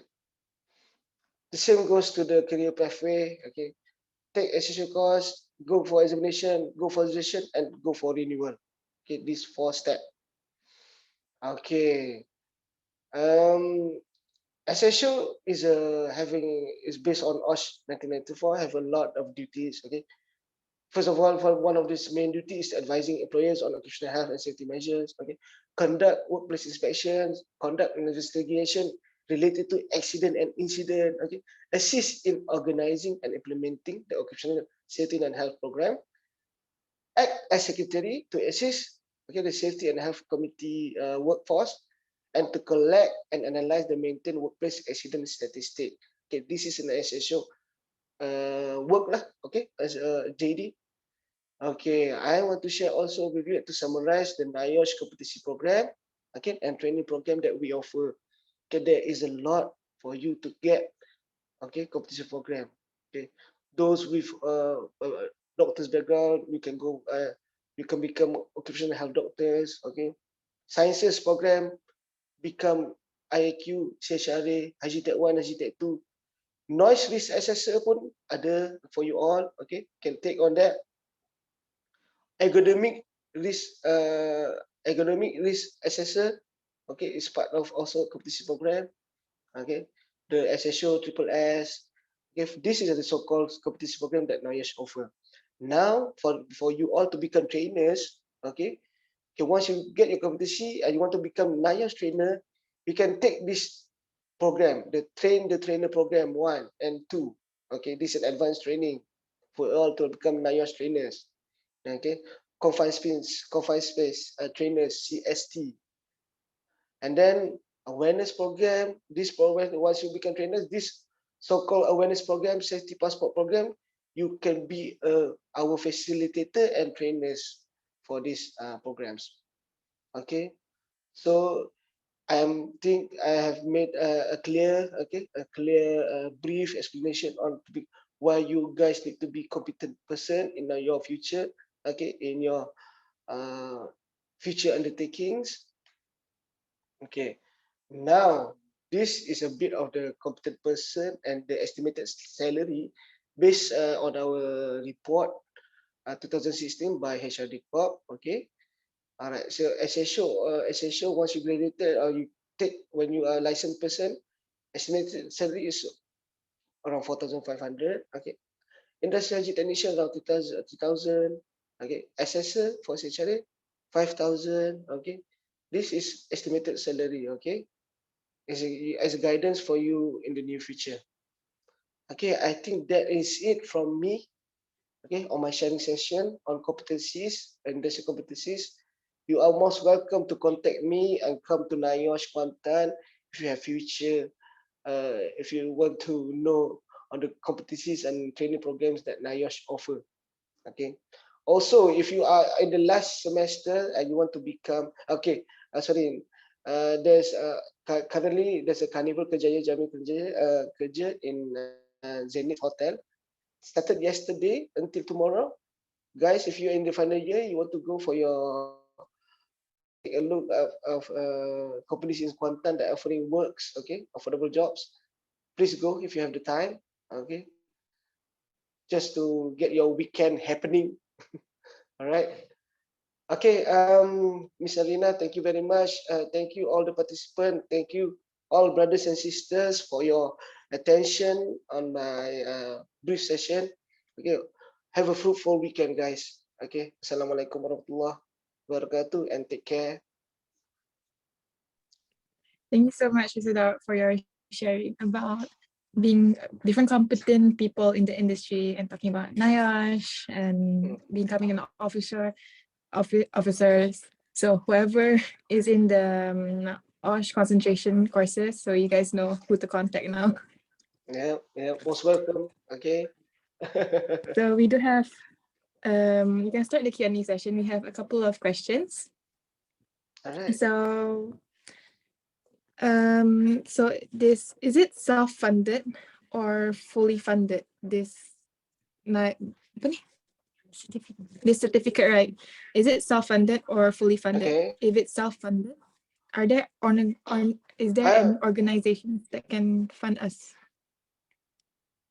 Okay. Actually, it's self-funded. Okay, but then also when you work, okay, it's HRDF claimable. Okay, claimable, meaning that your company, those company who registered with HRD Corp, okay, they can claim this training as part of HR development program. So those company who offers who registered with HRD Corp, okay, and then the employees who to go for these courses are funded by HRD Corp. It's for your own future development program. Right. I see. Okay. Okay. So using the license that we got, right? Can we use it to apply to other companies and like different medical, chemical, or manufacturing companies? Okay. This license are added value. It's added value for your career. So mostly if you work, okay, let's say if you have the license and maybe you want to, okay, let's say you want, there's an offering by Petronas or Shell. This is in the sector of occupational health, okay, this is mostly welcome. Okay, this is added value for yourself. This definitely is. I see. All right. Thank you again, Mr. Dawud, for answering our questions. And thank you so much for sharing your knowledge with us. It's very interesting, and we hope to hear from you again in the future. All right, hopefully. Is there any more you want to know? We can let them contact you. If anybody else has more questions, we'll make sure to give them your contact information. Sure, definitely can. Okay. All right. Take care. All right, Okay, so that's another session ended. Oh, there's like one more question, Mr. Dawud. Sorry. There's like that's like last minute question. Hi, Mr. Dawud. I would like to ask, if someone fails taking the Green Book exam, and if they want to repeat it, do they need to pay full or only half? Okay, okay. Actually, they need to pay full. Okay, they need to pay full, but there is always a negotiation between our staff and you guys. Okay, maybe if there's I would say emergency matter, or you can definitely email first the incident or accident of the emergency for us to negotiate with you lah. But mainly you have to pay in full to repeat your paper. Right. Okay. Okay, so we still have to pay full. Okay. Thank you so much for your questions, and thank Most you again for welcome. answering our questions. All right. I hope everyone Okay, listening, I hope everyone's still awake and still listening. That was quite a long session since morning, and we're it's a little tiring, but yeah. Thank you for listening. And so now, because of that, we will have a break. So everybody can freshen up, eat lunch, and also Zohor prayer there will be Zohor later, so we can pray then. And we can freshen up, eat lunch. So before we take our break, we have another photography session. So everyone, please open up your cameras and smile.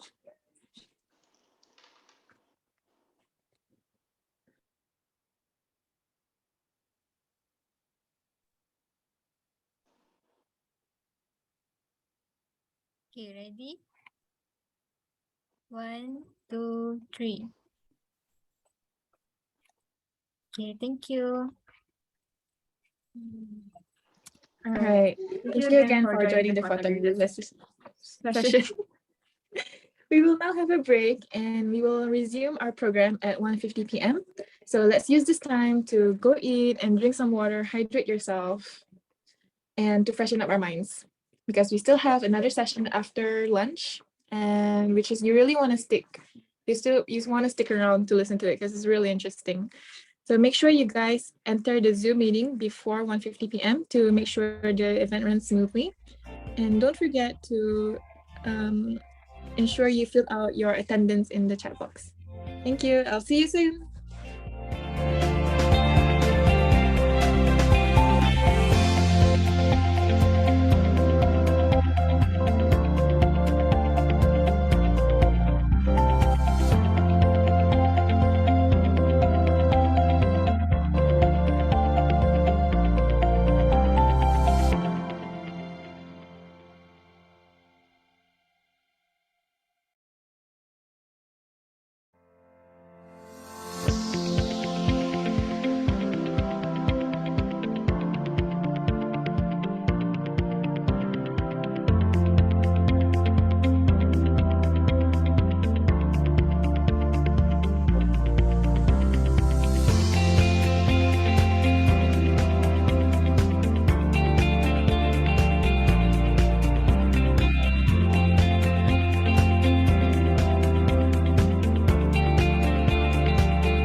Assalamualaikum and welcome back, everyone.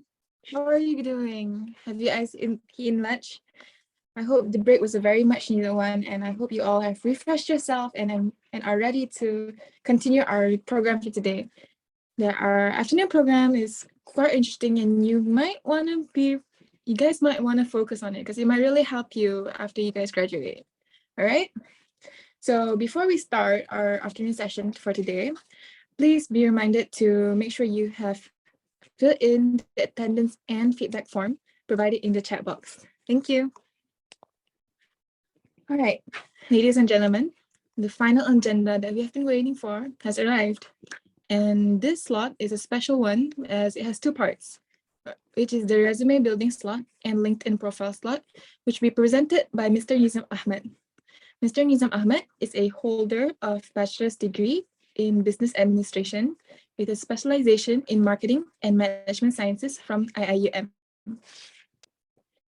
He has 15 years of professional working experience in human resources, educate sponsorship, graduate program, marketing and management, as well as managing HR operations such as recruitment, performance management, and learning and development at various corporate departments across Petronas. Mr. Nizam is a successful certified assessor for Petronas competency-based interview, certified para counselor and skilled helper by Malaysia Board of Counselors, Petronas managerial excellence, and human resource facilitation skills. Not only that, he also has a strong interest in humanizing HR, which leads to his passion for mentoring, facilitation, and leadership building of employees and young graduates. He started his own personal CSR initiative to help young graduates in their career transition, known as the Graduate Readiness for Employment and Training Workshop. Now, without wasting any more time, I'll welcome you, Mr. Nizam Ahmed, to deliver your speech. Please welcome. Hi, thank you, Rina Roslan. Assalamualaikum and a very good afternoon, everyone. So I believe all of you here are undergraduate students or students at respective universities. Thank you very much for joining me today. Again, thank you to the organizer for inviting me for today's session. Arina, should I use English throughout the session or can we mix English and Malay? Is there any international students in this group? Oh, there's no problem if you want to mix me and English, if it's more comfortable for you. No, it's actually more comfortable for the students. Which one is comfortable for you? Not for me. I can speak Chinese, Mandarin. I can, but actually, which one is more comfortable for the students? Because I don't have any idea on the demography of the students. Okay? I see, all right. All right. So I will just use mix of English and also Malay. All right. From time to time, you can always text the chat box if you need more clarification on whatever that I'm presenting on the screen. All right. And Arina, I need your help to alert me. Should there be any time limitation or is there any questions in the chat box? You can always interrupt me at any time. All right. All right. So thank you very much, Arina, for the good introduction. So yes, my name is Nizam Ahmed. I hope you can see my screen now. I'm actually a graduate of IIUM. Okay. Can you see the songkok tu? Nampak tak? You guys are still wearing this songkok or not? Now, the IIUM graduate. So the IIUM graduate lah. Okay. That is actually our convocation punya songkok. All right. So there was a time we are not using any mortar. So whenever we graduated, we use that songkok lah. So we're very proud of that songkok. Okay. During the convocation, I heard that this year they get back to this tradition of wearing songkok, right? So I'm a proud alumni of UIA from Econs, Bachelor of Business Administration. I've been very active in co-curricular activities, especially at the Mahalah level, Mahalah Representative Council. I joined, I think, almost all sports, culturals, leadership course, semua I tried. So I think that was the best moment ever during our university years, right? We get to try and error a lot of things. This is where you can fail, and then you bounce back, and then you improve, and then you learn about, oh, I'm good at this, I'm not good at this, right? You know your strength and also your weaknesses. And I got my first job at one of the government agency. The first photo is actually my first job, and it's actually my first overseas trip. Okay, my first overseas trip. During IIUM tak pernah travel langsung, so when I get my first job, that's actually my first overseas trip to China, and I got that job based on recommendation from UIA itself. from the IIUM itself. All right, I submitted my resume to the Career and Guidance Department, and then it so happened that the government agency called UIA. Hey, hello UIA, can you actually recommend some of your good students resume for us? I'm not saying that I'm good lah kan, some of the resume for us to consider. And then I don't know, it's beyond my control. IIUM has just submit my resume to this government agency, and alhamdulillah, they called me and invite me for the interview, and I got the job out of I think a few candidates lah during that interview. So I'm very thankful to UIA, because I think without their help I would not be able to secure that job. All right, it's actually based on their recommendations. So what I'm sharing today is how you actually leverage on your brand and also your network. Okay, as simple as your university network lah, kan? Yeah, the officers, your friends, your lecturers, these are all your network who can actually help you to secure your first job. Do not underestimate everyone around you, because you never know who will actually help you to get your first job. So for me, alhamdulillah, my first job, I got it from IIUM recommendation. Of course, before that, I've been doing a lot of, various jobs, right? Sometimes I just went for one day and then I resign, just 1 month's job and then I resign because I'm not able to find my passion yet. So I just try and error, and then alhamdulillah, after my graduation, I got my first job. Right, and then because it's a contract position, I keep continue and searching for job. All right, and then that lands me to my dream job lah. At that point of time, I've never heard about this company. It's a multinational oil and gas company. It's a Fortune 500 company. I just applied via JobStreet, and so happened that one day one of the HR called me asking me, "Did you apply for this HR executive position?" I say yes. Walaupun masa tu macam ingat lupa, right? Because I applied few months ago already, kan? Then suddenly they called me and I said yes. Would you like to join us for the interview? I said yes, of course. So I attended my first interview with this company, and alhamdulillah, I stay until today, 2022, since 2009. Okay, so the first 6 months of my job, I've been doing HR functions, typical HR functions lah. Okay, performance management, people management, trainings, and also industrial relation and all. And at the next 6 months, I've been involved in the education sponsorship team. That is where I met all our scholars. I met some of the top universities. I've been all over the world to meet all the top universities, learn and listen to their experience, right? That's where I get that knowledge about what happened in our education system in Malaysia and also globally, all right? And then after 6 months, 6 years in the education sponsorship team, I was appointed as the HR manager. And I think with my reputation, with my knowledge, I believe it is time for me to give back to the community lah. So that's why I start sharing my information, my knowledge, kan, whatever that I learned in the past in the education system, also in HR, kan, me myself as a recruiter, me myself as a hiring manager, me myself as those who involved in the education industry, right? So I'm giving back all my information and knowledge here. So I started sharing on TikTok, LinkedIn, and all, right? And then I got all this invitation lah. So these are all posters from various universities since 2020. And again, today, I'm so happy to be here with IIUM, my alma mater, giving back whatever information that I'm sharing today. So I hope whatever that I'm going to share today, you will actually bear with me.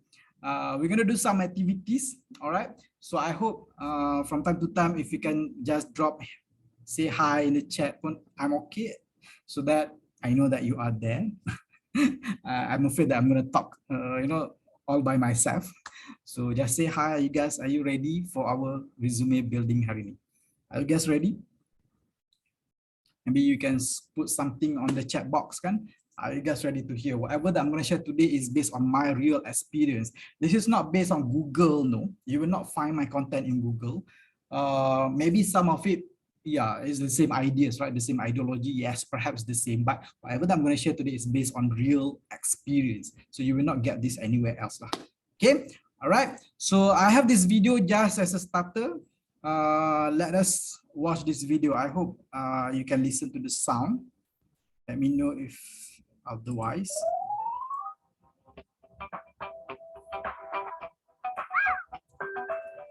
I would see the education achievements as well as the extracurricular activities.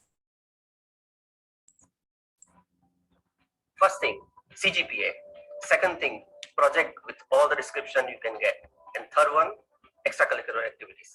First, CGPA, second, qualification, and last, skill set. First photo, I need to see the person whether presentable or not. Second is the extracurricular activities. Third is university name. The first one is CGPA. The second one is a qualification, and the third one, your leadership skill in the core curriculum. First thing, CGPA.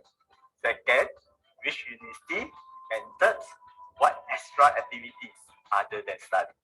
The structure, the qualification, and the skill set.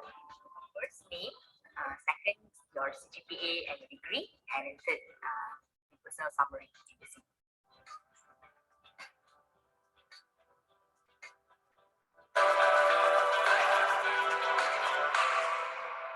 All right, just put in the chat box what are the things that you hear frequently, all right, from this video. Some of you might watch this video on TikTok. You can also see my TikTok after this. This video I also publish on TikTok.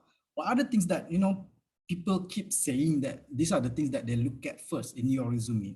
Okay, these are all my friends. When we did our recruitment drive last year at UTP, so these are all my HR friends, all my hiring managers. Yes, GPA, qualifications, GPA, okay. Extracurriculum, so GPA kan, curricular activities. Yes, congratulations. Maksudnya you guys dengar lah apa yang diorang present tadi. Yes, again, that is the first thing that they look at in your resume. Right? If you think that the first thing that they look at in your resume is not good, all right, how we can actually hide certain information, how are we supposed to highlight certain information so that people will see this information first. If you don't agree with GPA, then how we hide the GPA, how we highlight our education beyond CGPA. So these are the tips that I'm going to share today on how we actually do how do we build our impressive resume lah. So this is the given topic to me, building an impressive resume. Okay, so whatever it is, in my opinion, resume template is the biggest threat.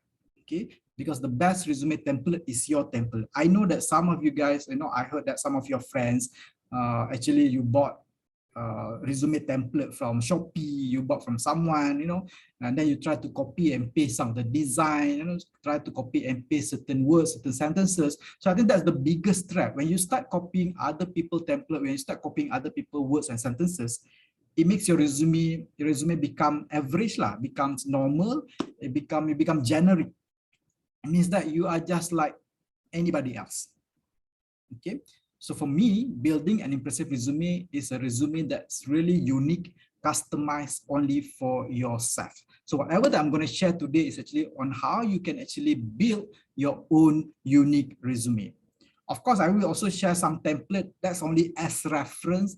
Do not copy and paste whatever template. Actually, I don't like giving template because once you have a template, you start filling up the blank based on the given template. Actually, you should start your own template.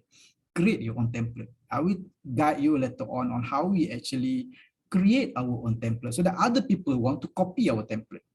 That's the highlight lah of this building an impressive resume. Okay, and again, it's not about number of pages. I always receive this question: how many pages lah for fresh grad? It's not about number of pages. If it's a good read, people want to read your resume. Even if you give them 100 pages, for people will still want to read it. Okay, of course, there is some recommended pages. For fresh graduates, I will encourage you to do it less than 2 pages. Why less than 2 pages? So that you are very clear, very concise, very precise in terms of your content. If we recommend you to do, okay, fresh graduates, all of you can create 10 pages of resume. And then you start, you know, finding what are the information I want to put in and then everything. And then it's garbage in, garbage out. Whatever that you put in is just for the sake of filling up the number of pages. So that's not the intent of building a resume. It's not number of pages. It's about how many impactful content and meaningful information you must put in the resume. Then it will translate into number of pages. I saw some of the fresh graduates even shared 3 pages. And all the information are very meaningful, impactful, and we don't mind reading 3 pages if the content is good. So what I'm going to share today is more on the content, how you make your information become more impactful and also meaningful beyond listing, beyond bullet points, beyond just the numbers, you know. So how you make it impactful and meaningful. Okay, are you guys ready? Because this is the highlight of the resume content. If you can understand this, you know, this formula, inshallah you'll be able, you don't have to listen to the rest of my session lah. Okay, so ACE your content. ACE ni apa? Achievements and accomplishment. The content of your resume must always focus first on achievement and accomplishment. If there is no achievements, so as good as it's not worth for you to put it in your resume if not an achievement. An achievement is also based on your own interpretation. If you find it as an achievement, it's something good, something that you have accomplished, something that you have achieved, then you put it in your resume. There's also some people asking me, should I put my SPM? Should I put my matriculation? If it is an achievement, something that you are proud of, yes, you can do it. You just have to be mindful in terms of the space. If you just want to talk about achievement in your SPM, so just give one liner lah. 8A in SPM 2018. Dah, as simple as that. Should you put your nama sekolah? No, your nama sekolah is not your achievement, it's not your accomplishment. So why have you have to put your sekolah punya nama? Except for certain school that require a very stringent selection process, for example, SBP, kan, MRSM, you know that it's an achievement to get into that boarding school, then you can put your school name. So again, if you have that achievement and accomplishment mindset, you will know which one you should put in your resume. Okay, nak letak nama sekolah ke tidak? Kalau nama sekolah SMK Kubang Pasu, it's just a sekolah harian biasa, nothing wrong with that sekolah, bukan kita nak downgrade that sekolah, tapi if it's not giving the impression of achievement accomplishment, tak payah letak. Or else you are not being mindful in terms of the space lah, rugi space kan. You patut buat satu baris je, you buat sampai 3-4 baris sebab nak tunjuk nama sekolah, nak letak alamat sekolah, semua nak letak kan. So actually it's about achievement. Same goes to university. I will tell you, I will show you later on the sample on how you highlight achievement and accomplishments in your content.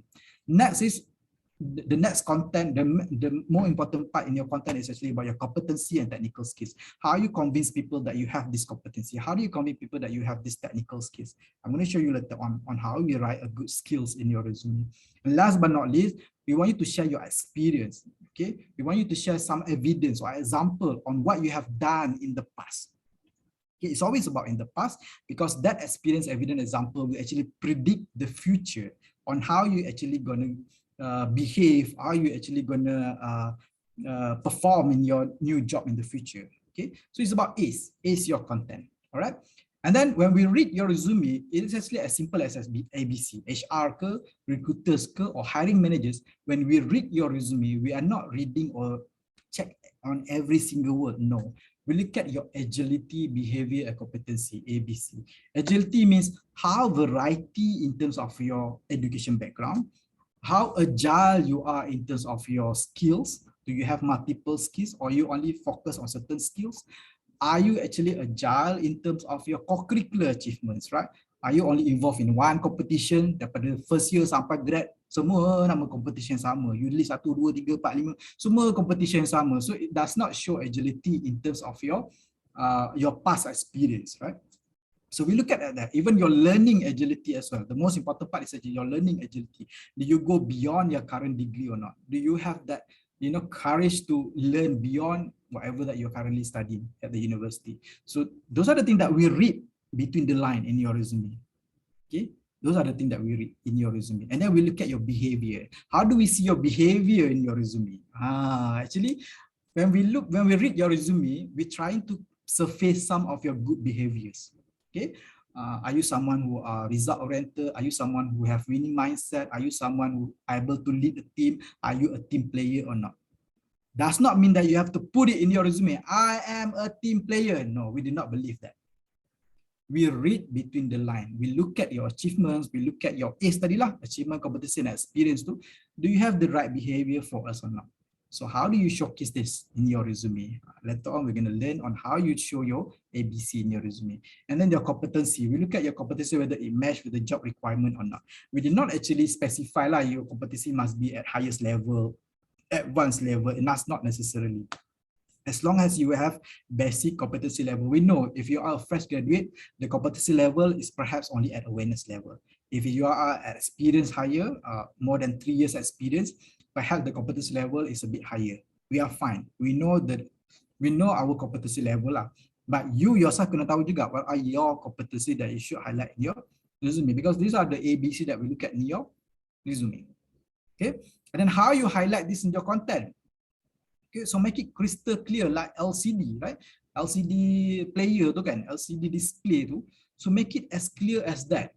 Make it your LCD as clear as how people want to read it. Okay, so that it's easier for people to read your resume. First, you look at your layout arrangement. Second, you look at your choice of words. And last but not least, you look at your design and colors. If all of this LCD is helping people to read your resume better, then that is a good resume.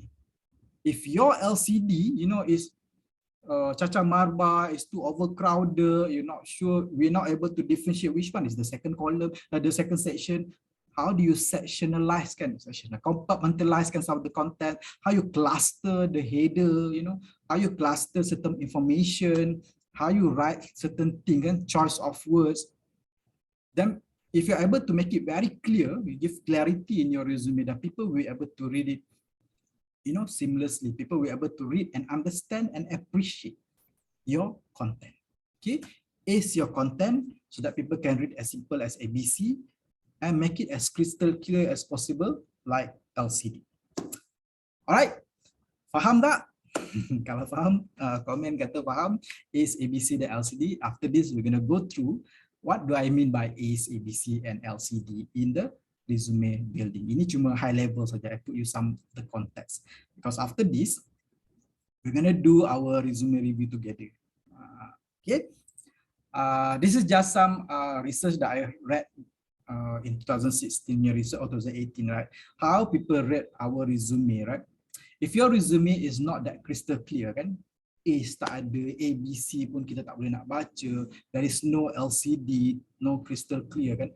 People will start ni fikir bagus. Okay, people will start using the F pattern when they are reading something that is poorly designed.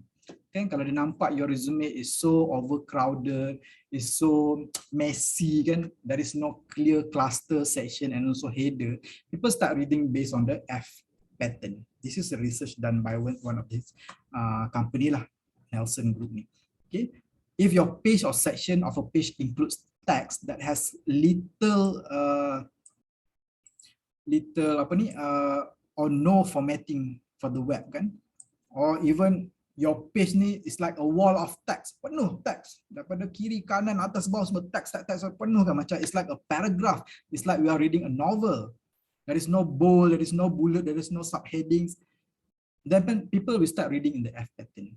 Okay, especially if the user or the reader is not committed or not interested at all to read your resume, but terpaksa kena baca juga kan, so dibacalah juga.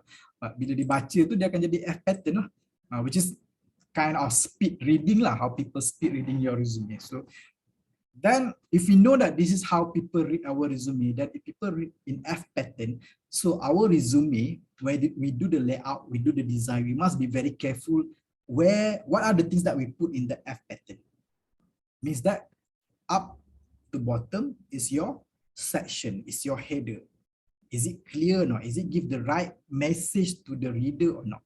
Okay, is it unique? Is it impactful or not in terms of the header, up to bottom? And then left to right. What are the first thing that people read on the first line of your resume? Your name, or maybe if you put picture, people will see your picture first. If you put summary, people will see your summary first. If you put your name or you put your email at the top of your resume, people will see that one first. So if you know that people will read those things first, then you must be very extra careful when you put the first, your content in the F pattern. Okay, these are the things that we're going to do today, how we actually make sure that we understand how people read, and we make sure that we give them whatever that they're supposed to read. We give them the right information, the right content for them to read. Okay, we imagine lah, people doesn't like to read our resume, at least if they read the F pattern pun, still our resume will be shortlisted for the interview. Okay, so are you guys ready? Let's do this self-service resume review. So I want each and every one of you in this group I think we have about 79 kan, 87 participants. Alright guys, we're gonna do this resume review together. I hope you have your own resume. Semua dah ada resume ke belum? Dah pergi resume kelas, kenalah ada resume. Siapa yang dah ada cakap dah ada. Yes, do you have your own resume with you now? If yes, please open your resume now. Okay, look at your resume now. If you're using laptop, perhaps you can open double screen. Do you have resume with you now? Do you have it with you now? Because we're gonna do this together. Okay, so that tak adalah saya cakap seorang-seorang kan. So korang pun boleh buat sama-sama dan kita boleh assess our resume together. Kalau I buat secara fizikal, I will ask you to print your punya resume and then we do this resume review together. We're gonna do scoring ya. We're gonna do scoring. Baru 4 orang, 1, 2, 3, 4. 4 orang kata ada resume. So 4 orang ni je lah yang akan compete ni. Kita tengok siapa dapat markah paling banyak. Because total marks is 100. We're gonna look at whether you dapat markah ke tidak. Okay, buka you punya resume siap-siap. I'm gonna show you macam mana you nak dapat 5 markah atau 10 markah based on this resume review punya template. Okay, lagi semua ada. Arina, Roslan, Tachaini. Okay, good. Hanis Noha. Participant 8, participant 12. Tak ada nama. Alif Hikmal ada ke tidak resume? Yang lain dah ada resume belum? Tak kisah, if it's a basic resume, letak je. This is the whole reason why we are doing this class kan, so that you can improve in terms of your resume content. Okay, we're gonna look at these 8 items on your resume and then we're gonna do you score your own resume. Whoever have the highest score nanti, Hanis Noha, you help me. Siapa yang dapat the highest score 100 over 100, nanti saya bagi hadiah. Saya bagi cash price lah, saya back in terus masuk dekat punya bank. Berapa ringgit korang nak, nanti saya masukkan. Okay, so let's do this together so that you can understand better, appreciate better whatever that I'm trying to say today.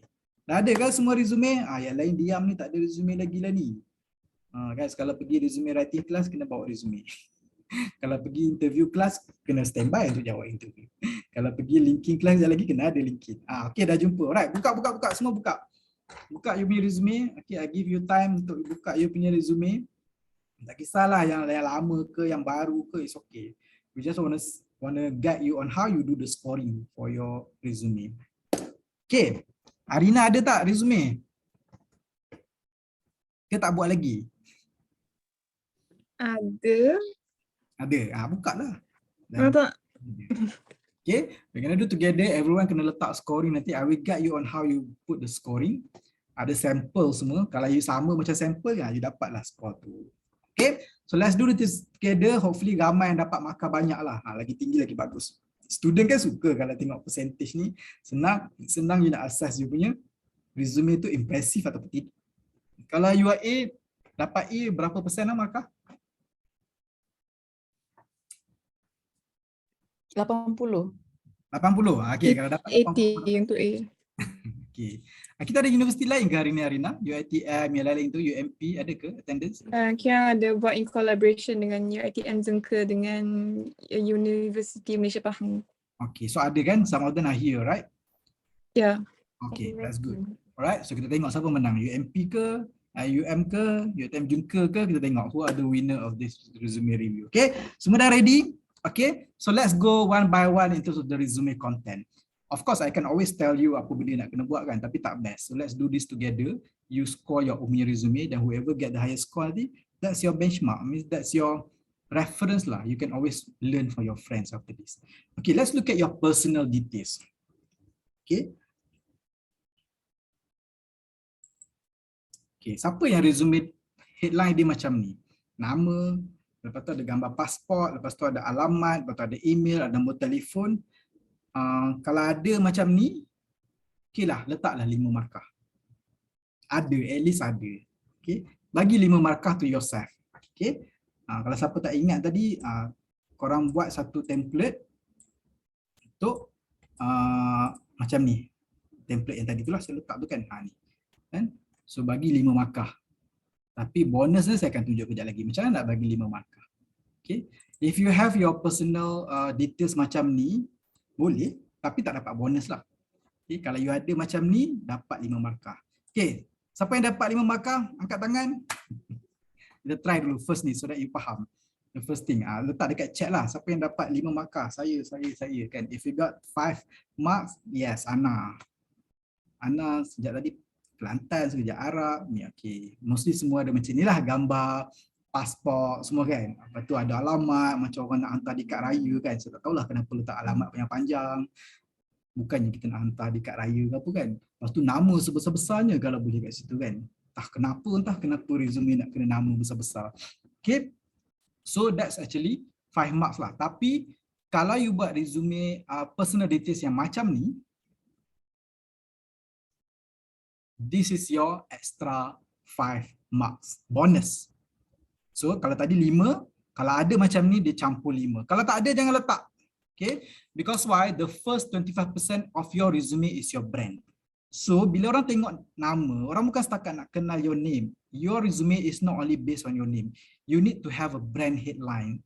Sometimes people put it as your as their key skills or key experience or key achievements that align to the position. Okay, photo is optional and not mandatory. Do not use passport photo. Kalau korang pakai passport photo, jangan bagi 5 bonus marks because your photo reflects your personality and character. So this is a good personal details. You put your name and you put your brand headline. Who are you? Who is this Nizam Ahmad? Kan? Aspiring chemist with 1 year experience in oil and gas. And then you put your email, mobile phone, LinkedIn, small, just a small part dekat bawah tu, because that's not a decision factor to hire you. That's only a contact details for HR to call you. So why you have to put it so big at the front of your resume kan? That's only your contact details. If only people interested to contact you, then they will find it in the resume. But it's not a decision factor. The decision factor is your name and also your brand headline. Itu yang paling penting. And then your photo showcase your character. Saja nak tanya Arina, saja nak kacau Arina. Arina, bila tengok foto ni, what kind of character or behavior that you see in this photo? Nampak very confident and self-assured. Nampak poyo sikit kan? Tak apa, kalau orang nak kata poyo, skema tak apa. Yang penting orang nampak, apa lagi, nampak confidence. Lagi? Anything else? Okay, so kalau you nak letak gambar, you ask people, is this a good photo? How do you see myself if I put this kind of photo? So a lot of people telling me that this photo is friendly, approachable, so that me as an HR manager, that's my character I kena bawa. Kan? So chemist, character you macam mana? Those yang chemical, what is your character? You must be someone strong, must be someone nerd ke? Kena jadi nerd ke? I don't know. Kalau you letak gambar macam passport size tadi tu memang nampak nerd lah. Kan? Is that the behavior that you want to showcase here? So be careful with your photo. If you're not sure, do not put your photo at all. Okay? But if you want to have a better, impressive resume, put a good photo so that it gives meaning. And you see, the photo is also part of the whole design. Nampak tak? Bukan nampak macam template macam tadi kan? Kalau yang sebelum ni macam nampak sangat template macam borang pendaftaran, borang nikah macam ni lah letak kan? So it's not part of the design pun. So if you really want to put a good design, this is how you edit your photo. Make it seamless with the whole content of your personalities. Ni baru personalities guys. Kan? Ada tak yang dapat 5% bonus mark for this one? Kalau ada, angkat tangan kata saya. Arina ada tak benda ni macam ni? Ada lah. Macam ni ada? Bagus. Macam ni semua dia ada. Wow. Kalau ada, then you give 5% to yourself. If fresh graduate household, what will be the description? Fresh graduate is not a good brand headline because everyone is fresh graduate. Okay, the key highlight here is key skills, key experience. Inilah saya buat. Aspiring chemist with experience in Arina, kalau you dalam chemist tu apa subjek you paling suka, you paling pandai? You belajar chemistry ke? Apa paling pandai? Paling interested lah, paling suka apa? Paling suka. Paling suka cosmetics, chemistry. Then you letak Arina Roslan, aspiring chemist, passionate in cosmetic chemistry, for example. Kan, that's for me. If you talk about passion, that's the least brand headline lah. You just talk about passion. But if you have any skill, you pernah tak buat project in cosmetic, you pernah tak ada buat some research about that cosmetic chemistry, then you brand headline. Make it, you know, how you are different from your friend next to you. We have so many student chemistry in Malaysia, kan, even all over the world. So how you different from other chemistry students. Kalau you kata fresh grad, then semua orang pun fresh grad. So find your differentiator. If you know how to differentiate yourself with others, then you will know how to find that experience. Kalau tak ada working experience, whatever lah, project ke, skill ke, or you ada some learning ke, even you pergi online learning pun you boleh kata with knowledge in apa? Knowledge in cosmetic, chemical for example, or apa lagi, achievement, experience, banyak kan. So you find your critical brand so that you are different from other applied, because you know right, kalau ada satu position applied chemistry, korang-korang ni semua apply serentak, definitely kan. So everyone has the same background, semua applied chemistry IIUM, semua applied chemistry UiTM, sama je semua. So how you can be different compared to others kan? Wajib ke letak gambar dan semua? Itu I dah tulis photo is optional and not mandatory. Kau nampak tak slide sana ni?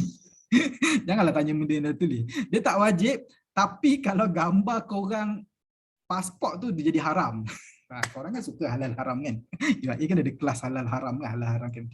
Kalau korang letak gambar macam tadi ni for me I dah kata haram lah, gambar yang apa pasport tadi tu. Dia dah jatuh haram dah, sebab dia tak menggambarkan you punya karakter, dia even menyebabkan gambar you, menyebabkan karakter you, orang baca you sebagai someone different, you know, there's no impact right? So tak payahlah, kalau bukan marah pun makruh lah, makruh letak macam tu kan. Dan kalau you nak letak gambar, if you have this photo, a good photo like this, I consider that as wajib, because it's a competitive age, it's something good, letak, why not kan? If it's a good photo, why not? If it's not good photo, if you yourself are not confident with your photo, do not put at all kan. But don't get frustrated lah if someone with photo get selected, then you know lah why. Okay, because people again will look at your ABC, agility, behavior and competency. Your photo translate into behavior. Those are the things that we're looking at. Tadi kan ada dalam video tu kata I look at your photo to see whether you're presentable or not. Those are the things they're looking at. They want to look whether you are presentable, professional looking or not. It's not dia nak cari orang handsome, cantik. No. They're looking for someone who actually can, you know, bring up themselves lah. Alright. Are we good? This is the first. Ni baru first guys. Kita ada beberapa jam lagi ni. Saya ada ni sampai pukul 5 ya Arina. Is it?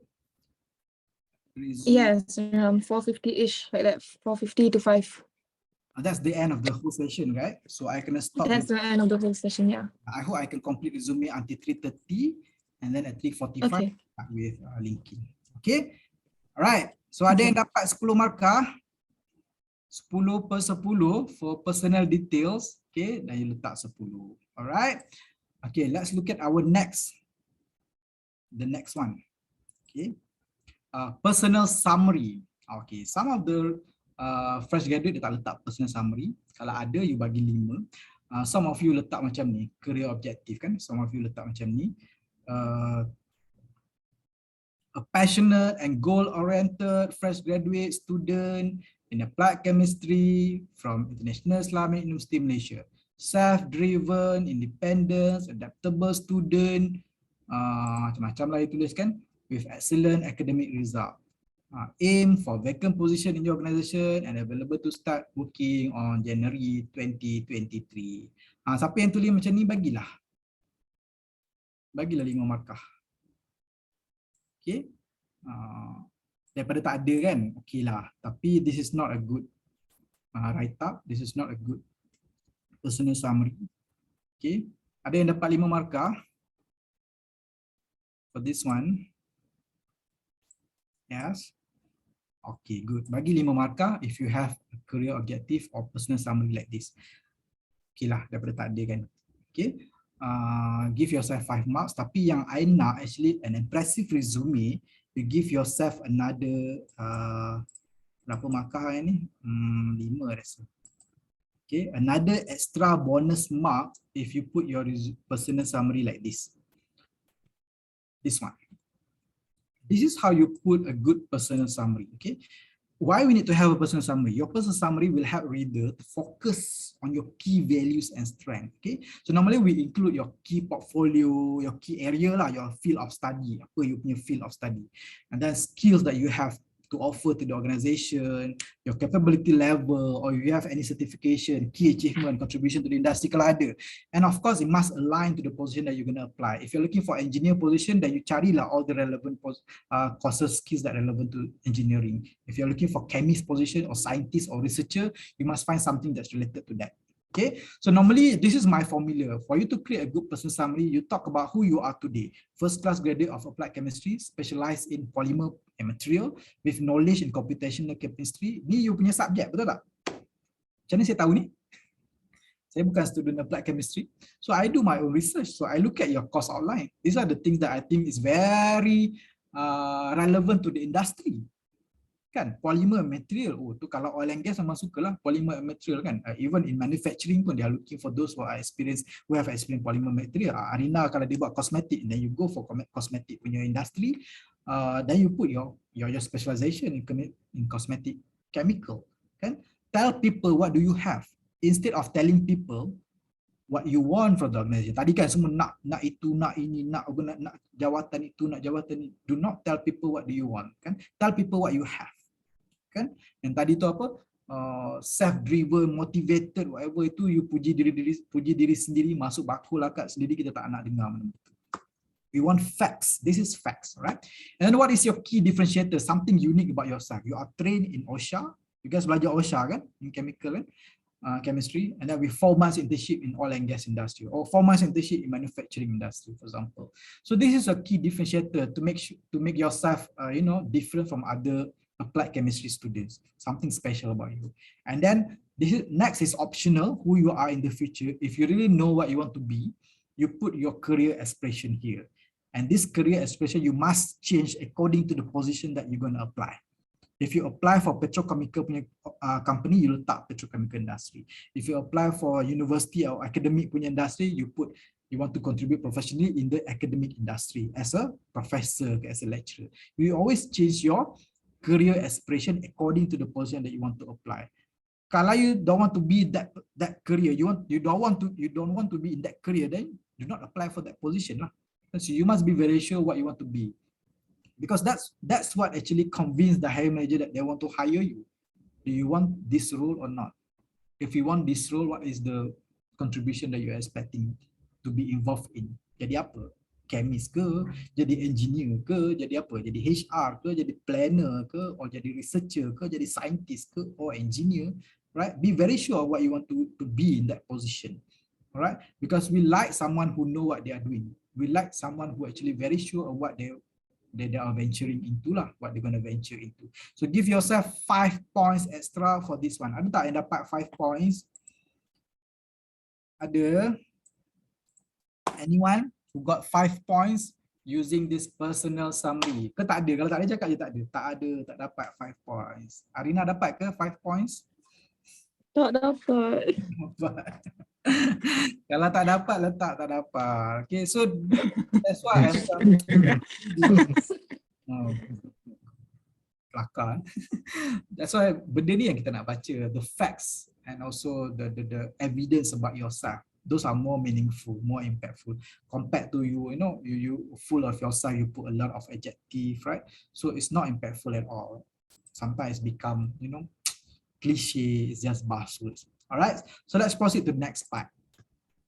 Okay, after the personal summary, what's next?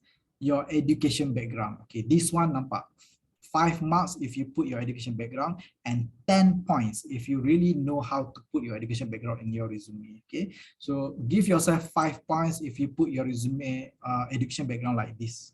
Okay, you just put your university and then your degree, CGPA, and then the date.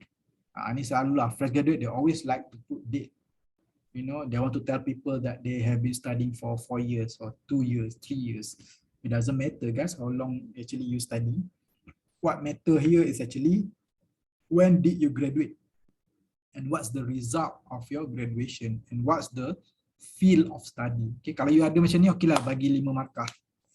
Okay, if you want to get extra bonus points, 10 points for your education background.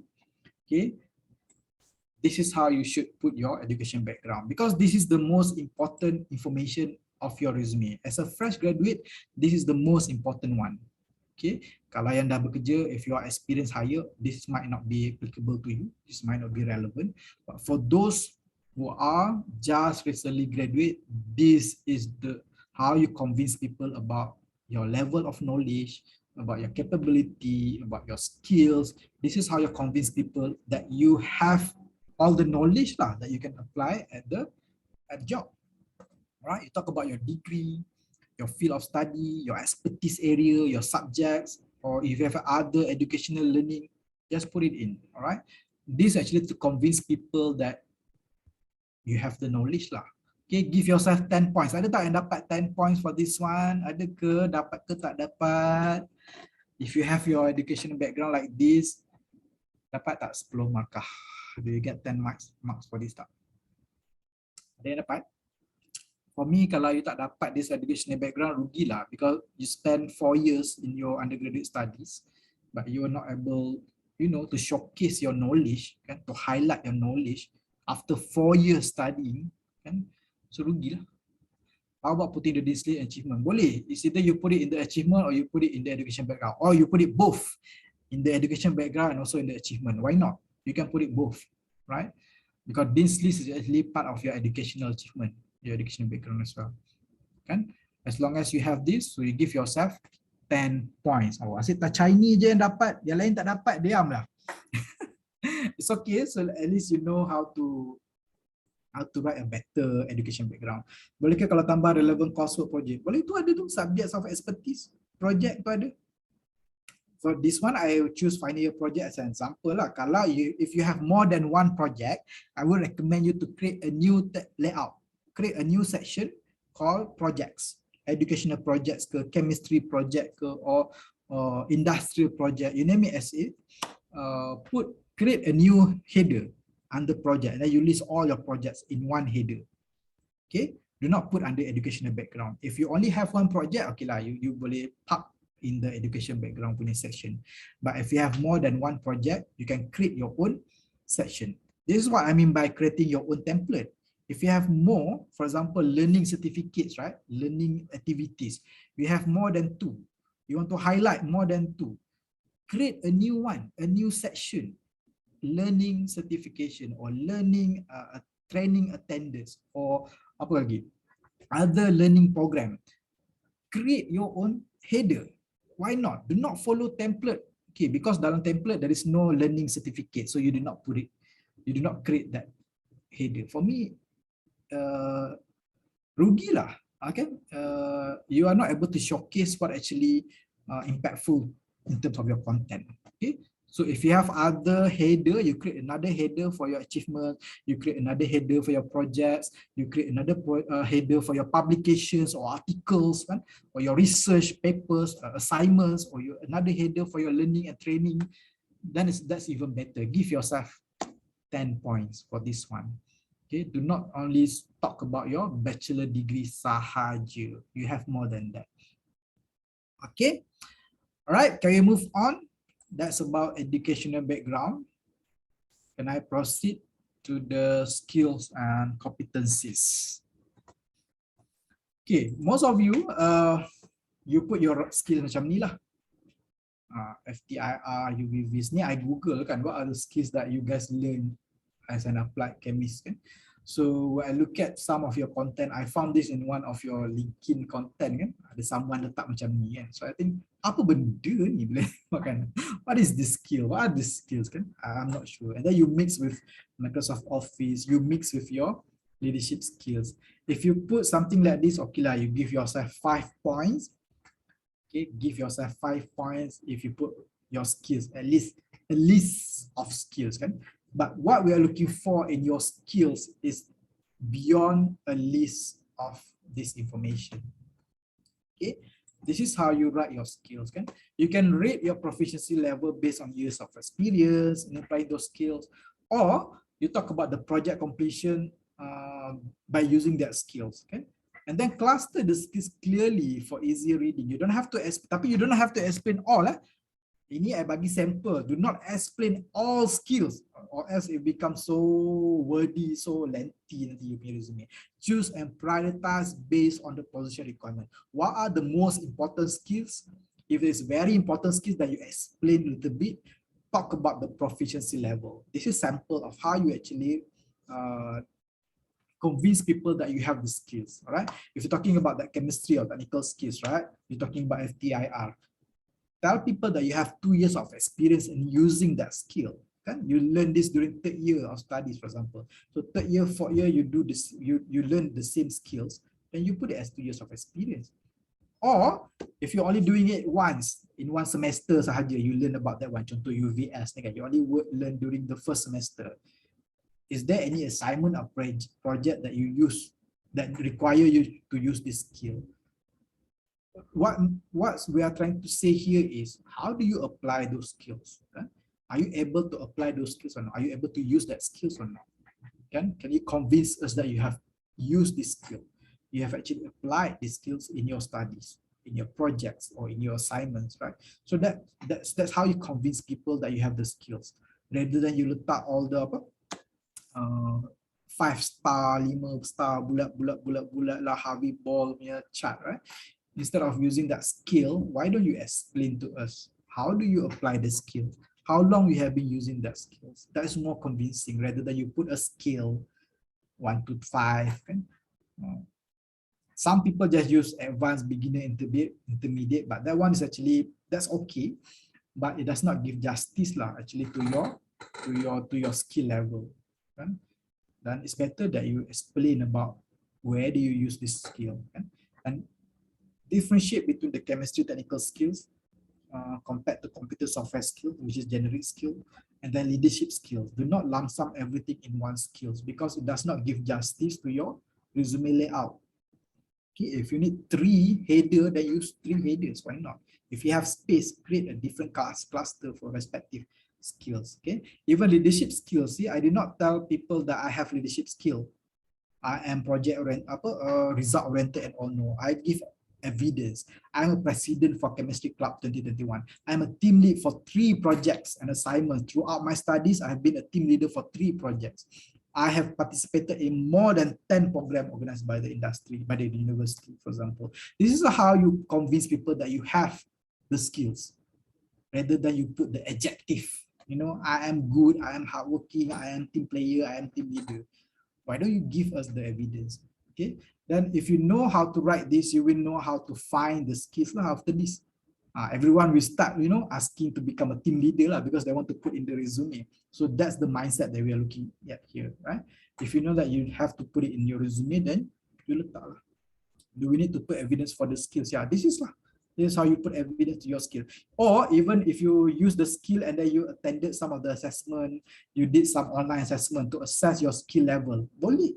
For example, Microsoft Office now, they have a assessment skill using LinkedIn. You can attend skill assessment for Microsoft Excel, for example. Then you write down achieve proficient level for Microsoft Excel certified by LinkedIn, for example. That's even more convincing rather than you say that you are advanced in Microsoft Excel. If you just simply saying that you are advanced in Microsoft Excel, people might believe or people might not believe you. Okay? So if you attended any assessment, just put the assessment result. That's even more convincing. Okay, but you don't have to put for all skills. Choose and prioritize accordingly. Okay, whatever that is considered as the most important skills, that's how you put your evidence. Okay, anyone got 10 points for this one? Anyone got 10 points for the skills? Ada tak?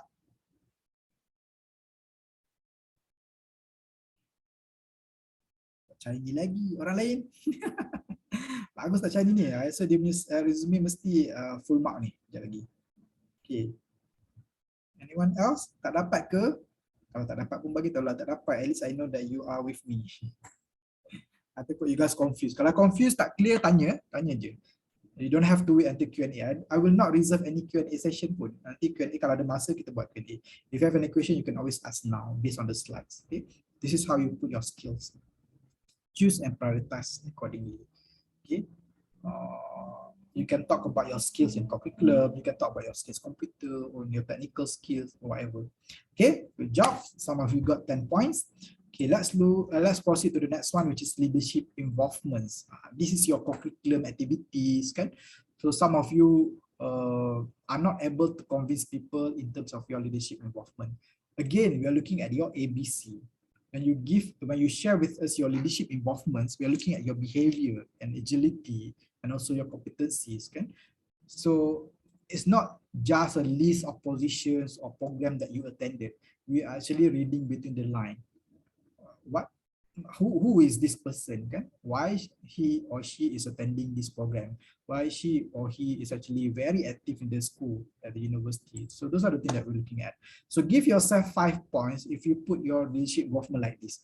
We just list down all the activity that you attended and then you arrange based on the year, kan?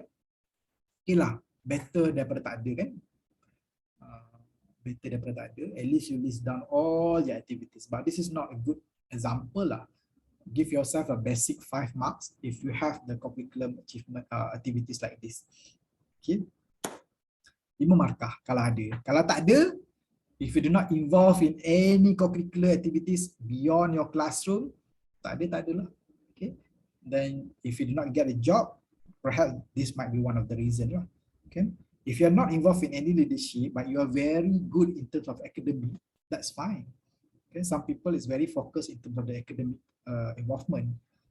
If you actually join any seminar, conference in academic area, kan, in leadership area, that's also considered as a leadership involvement, which is beyond your classroom. Okay, give yourself 5 points. But actually, how do you actually show your leadership involvement sebenarnya? Your leadership involvements will provide evidence to your leadership behavior. Again, we are reading your behavior here. Involvement is ranged from most impactful to least impactful experience, not by year. Okay, of course, you must always choose the most recent experience lah. Do not choose those in the school kan. Tapi if it's really impactful, why not? If you represented at international level, even though at school level, I'm okay. We put it in your resume, but not many lah, not too many. Right? One experience at school level, which is you represented Malaysia, that's okay. International level or national level, right? So you arrange your leadership involvement based on the most impactful to least impactful experience, okay? And highlight the position level, highlight the prestige of that program, the reputation of the activity. This is how you write your leadership involvement, right? Active lifestyle in 6 rugby tournaments. Rather than you letak rugby tournament 1, rugby tournament 2, rugby tournament 3, you tulis down 1, 2, 3, banyak sangat. In the end, it's not impactful. Why don't you just compile everything? 6 rugby tournaments at university and national level. So clearly in terms of the impact tu, dia terus hit the impact punya score, right? And then your participant for Pahang Youth Development Program. So nampak it's Pahang level, it's a state level, right? So rather than you just say that participant for Youth Development Program, even though the program is only called Youth Development Program, but you know it's actually a Pahang level, it's a national level, a state level, and you put it as Pahang. Kan? Even though the program name is different, you can always adjust the program name, change a little bit so that people can understand. Alright? Tak confident nak letak GCMS Instrument Skills masa FYP project sebab dah 5 tahun grad. Boleh ke letak? The most recent experience is considered as 5 years. 5 years recent, in the past 5 years. So as long as it's in the past 5 years, you can put it in your resume. If more than 5 years, be very careful because people might ask you in the interview. And then if you do not remember anything about it because it's dah lama sangat kan, it was 10 years ago, then do not put it in your resume. If you're not able to explain, if you're not able to describe about that experience, do not put in your resume, or else you will get yourself in trouble during the interview. People will ask you, all right? So this is how you write your leadership involvement, or you can also cluster based on the behavior. Again, leadership involvement is about leadership behavior. So some of the behavior that we're looking at from your curriculum is actually your leadership team, leading a team. Can you lead a team or not? Do you have a winning mindset or not? Do you have a learning agility or not? Do you learn something beyond your degree? Do you have a passion and humility in volunteerism or not? Volunteerism is good experience because it's actually it gives signal to the employer that you are someone who are respectful, okay? You are humble, okay? You are someone who are eager to learn, who are willing to learn. Okay, so based on your curriculum experience sahaja. Kalau aktif dan kebudayaan program sesuai ke include resume. Depends on the reputation and also your participation. If you're only a dancer or singer kan, it might not be impactful if you're only participant, if you're only the dancer or player. Perhaps like you can put one sentence, kan? You are an active dancer for club Citra, IIUM, for example, and participated in national competition. That one is okay. Tapi if you just putting your experience attending various cultural activities, you list down all the cultural activities, for me, that's not impactful. If you're really contributing actively, you won some of the competitions, you attended a lot of performances at national level or at university level, and then you highlight in such a way. Okay, represented dance club, represented IIUM dance club in the IIUM convocation fiesta. So the way you write it, it shows prestige, it shows reputation of the activity. It does not really show that you are a good dancer. We don't want to know that. We don't want to know that you are a good dancer. We don't want to know that you are a good singer. We want to know the reputation of the program. Is it at university level? Is it a faculty level? Or is it short sendiri? You buat sendiri-sendiri. So that's how you prioritize your leadership involvement and make it more impressive, make it more impactful. Okay, like the last example, floor manager for International Cultural Night Grand Dinner. For some people, they just put it International Cultural Night Grand Dinner, but we're not sure what actually your involvement. Okay, it's actually international cultural. That's good. But what is your involvement? Are you actually the active participants, or you just the audience? If you're just an audience or participant, the impact is lower. Okay, perhaps you don't have to put your achievement as a participant unless you join as a participant in a seminar, something educational, that is good. Something educational or leadership camp, even though you are a participant, that's good. You put it in your resume. If not, if you only participate in macam-macam program, participate in, everything is participant, there is no impact, there is no reputation, then as good as you don't have to put it all. Choose and prioritize the most impactful one. Okay, anyone got 10 points here? Leadership involvement.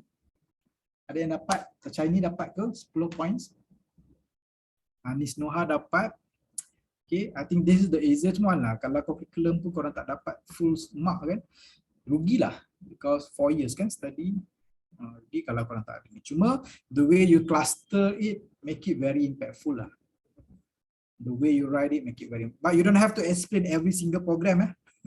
Do not explain every single program because Nizam kata kena explain. No, not necessarily. Choose the most impactful one to you explain sikit like this one. If not, the rest too, maybe you can just list je the program. Alright, good job. Okay, next, after the leadership involvement is your achievements and experience. Okay, this achievement experience is not only from your working experience, it's also from your co-curriculum experience, it's also from your educational experience. Okay, for fresh graduate, do not worry about I'm a fresh graduate, I don't have working experience. Of course, we know. Even if you have working experience, it's only at part-time or freelance level, right? So part-time experience or freelance experience, it does not count into salary calculation. Again, we are looking at your ABC, agility, your behavior, and also your competency. That's all. It will not translate into your skill. It will not translate into your salary, dapat better salary because you have part-time experience. Not necessarily. If the company is willing to pay higher because you have part-time experience, okay lah, that's rezeki for me, alhamdulillah. But for some of the companies, they will not pay you extra just because you have part-time experience. Okay, so that's why experience here is more than just working experience. It's also about your educational experience. It's also about your co-curriculum experience. So most of you guys will write your job or educational co-curriculum achievement like this, kan? Bila you tulis you mean internship experience. What do you do at your internship? Responsible to analyze organic and inorganic compounds, blah blah blah blah blah, kan? And then you kata you're responsible to organize CSR project for chemistry department. And then you become committee for department building, committee for IIUM Research Innovation Day. And then KOS Merdeka Right 2022. Ini contoh-contoh I ambil from the internet, right? This is normally how you write your responsibility in your resume. So give yourself 5 points kalau you ada benda ni. Tak salah. Nothing wrong about how you write this way. It's just that how you make it more impactful nanti give yourself 10 points after this. Okay, this is how you give yourself 5 points kalau you give a basic co-curricular achievement. How you want to showcase your job education co-curricular achievement is using this formula. 10 points if you use this formula. Okay, power verb plus quantifying results. Okay, results that can be quantified. Okay, same goes to like CGPA. It's a quantified results. People can differentiate easily between 3-pointer and 4-pointer. Same goes to your activities, your achievements. Can you quantify the result? Is it 1 year? Is it 2 years? Is it how many participants versus how many participants, right? What the cost looks like, what the frequencies, is it monthly, annually, daily? If you put numbers and frequencies, it gives more impact to your achievements, to your experience, right? We want to surface those impacts, so that's why we use this formula, right? So if you are actually describing about your internship experience, you describe about your final year project, right? Or you want to describe about your achievements, this is how you write. Use power verb plus quantifying result. Whatever that you want to describe, this is how you're supposed to write. Why we need to use power verb? Again, it's about behavior. A good power verb translates into a good behavior. And it must be past tense, means that you have done this. It's not something that you're planning to do, no. You want to know something that you have done, okay? And if you have results, it means that you achieve something, right? If you do not achieve anything, it's just a job description. Why are you giving us your job description? Why are you telling us about this project? Why you're trying to explain about your project? There's no result. I don't want to know about your project. I don't want to know about what you learned. I want to know what you achieve from that, right? That's more impactful. Okay, this is how you write your accomplishments and achievement in any part of curriculum, educational, or job. So anyone got 10 points for this one? Anyone got 10 points?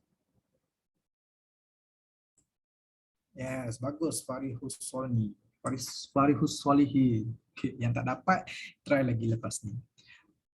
If you actually focus on the results, then you become result-oriented person lah. Whatever that you're doing, you know what you need to achieve. That's all. If you're only doing it for the sake of doing it, for me, that's not a good employee lah. That's not a good behavior. In terms of education, if we change the course and degree, can we make the practical part from all course as one of the experiences? Boleh. Tak ada masalah. If you change your degree, suddenly you change your course of study, but you have attended practical training in somewhere else from the previous course, it's fine because that's your knowledge, that's your experience. Okay? Experience is always valuable, regardless if freelance, part-time, contract, you're doing your online business, or some of us, some students attended internship every year. Every year they go for internship, even without university instruction. Why not? Some of the students, they only go for internship because the university asked them to go for internship. So for me, that's rugi lah. You don't have that result-oriented punya mindset. Those who really like to learn about the industry, they go for internship every year. Like myself dulu, I always go for part-time job. Every school semester, university semester, memang I akan pergi buat part-time job. Kan? I choose wisely lah what kind of job that I want to join. I could join office base. Because I'm business admin, I want to join business. I want to be an HR. I want to be in the office and so I masuk lah office based punya job. Then it's fine. We want to learn about your verb and also your quantifying numbers ni, itu je. Doesn't matter you join apa program apa sekalipun job. Got but not these details. So tak dapat detail, you bagi 2 markah je lah macam ni. Okay. So pick and choose again. Pick and choose whichever that you consider as your good achievements. If you want to explain, I would suggest that you use this formula for your job achievements lah, part-time job ke, freelance, or even online business kan. If you're doing it on your own business, use this formula on how you tell people what do you do in your working life, for example. The same formula you can use after this, after you graduated, after you've been in 1, 2, 3 years in the organization pun. The same formula. We want to hear about your result, not about your job description. Again, because you are going to apply to the most senior person of that position. Of course, they know. By looking at your position, they know already what you are doing. So why you are telling them your job description, they know already. Just by looking at the position, they know already what you are doing. Okay? But they didn't. something that they did not know is actually your achievement, your accomplishments, okay, the results. Okay, so give yourself 10 points. Okay, if you have your working experience like this, or educational experience like this, or curricular experience like this. Okay, ada yang dah dapat banyak markah ke sekarang ni? How your mark so far? Can you calculate your full mark as of now, 1 until 6? Berapa yang dah dapat? Total berapa?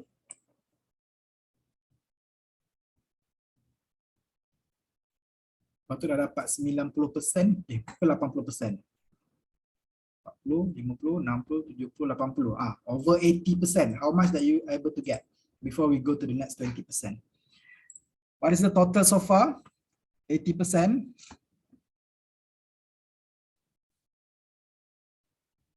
Mana yang lain ni?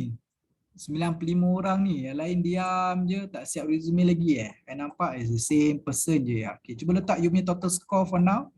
Out of 80%, how much is your standing score for now? 26 only. Okay lah. 40, okay. So at least you learn lah kan. When we do this, we do together, so you know your score lah. Nothing wrong kalau dapat 26, 40, 40, nothing wrong about it. Boleh apply kerja, tapi tak tahulah dapat tidak kan. Okay, 70 so far the highest Technichem. Congratulations. 45 Technichem, nanti kalau you boleh share you punya resume, boleh lah. Sekejap lagi you share. Okay, if you don't mind you can share with others as well. Okay, 40 yang lain mana lagi ni? Baru 90, kita ada 94 orang ni. Yang lain ni mana? Patutnya siapa yang tak respon ni jangan bagi sijil.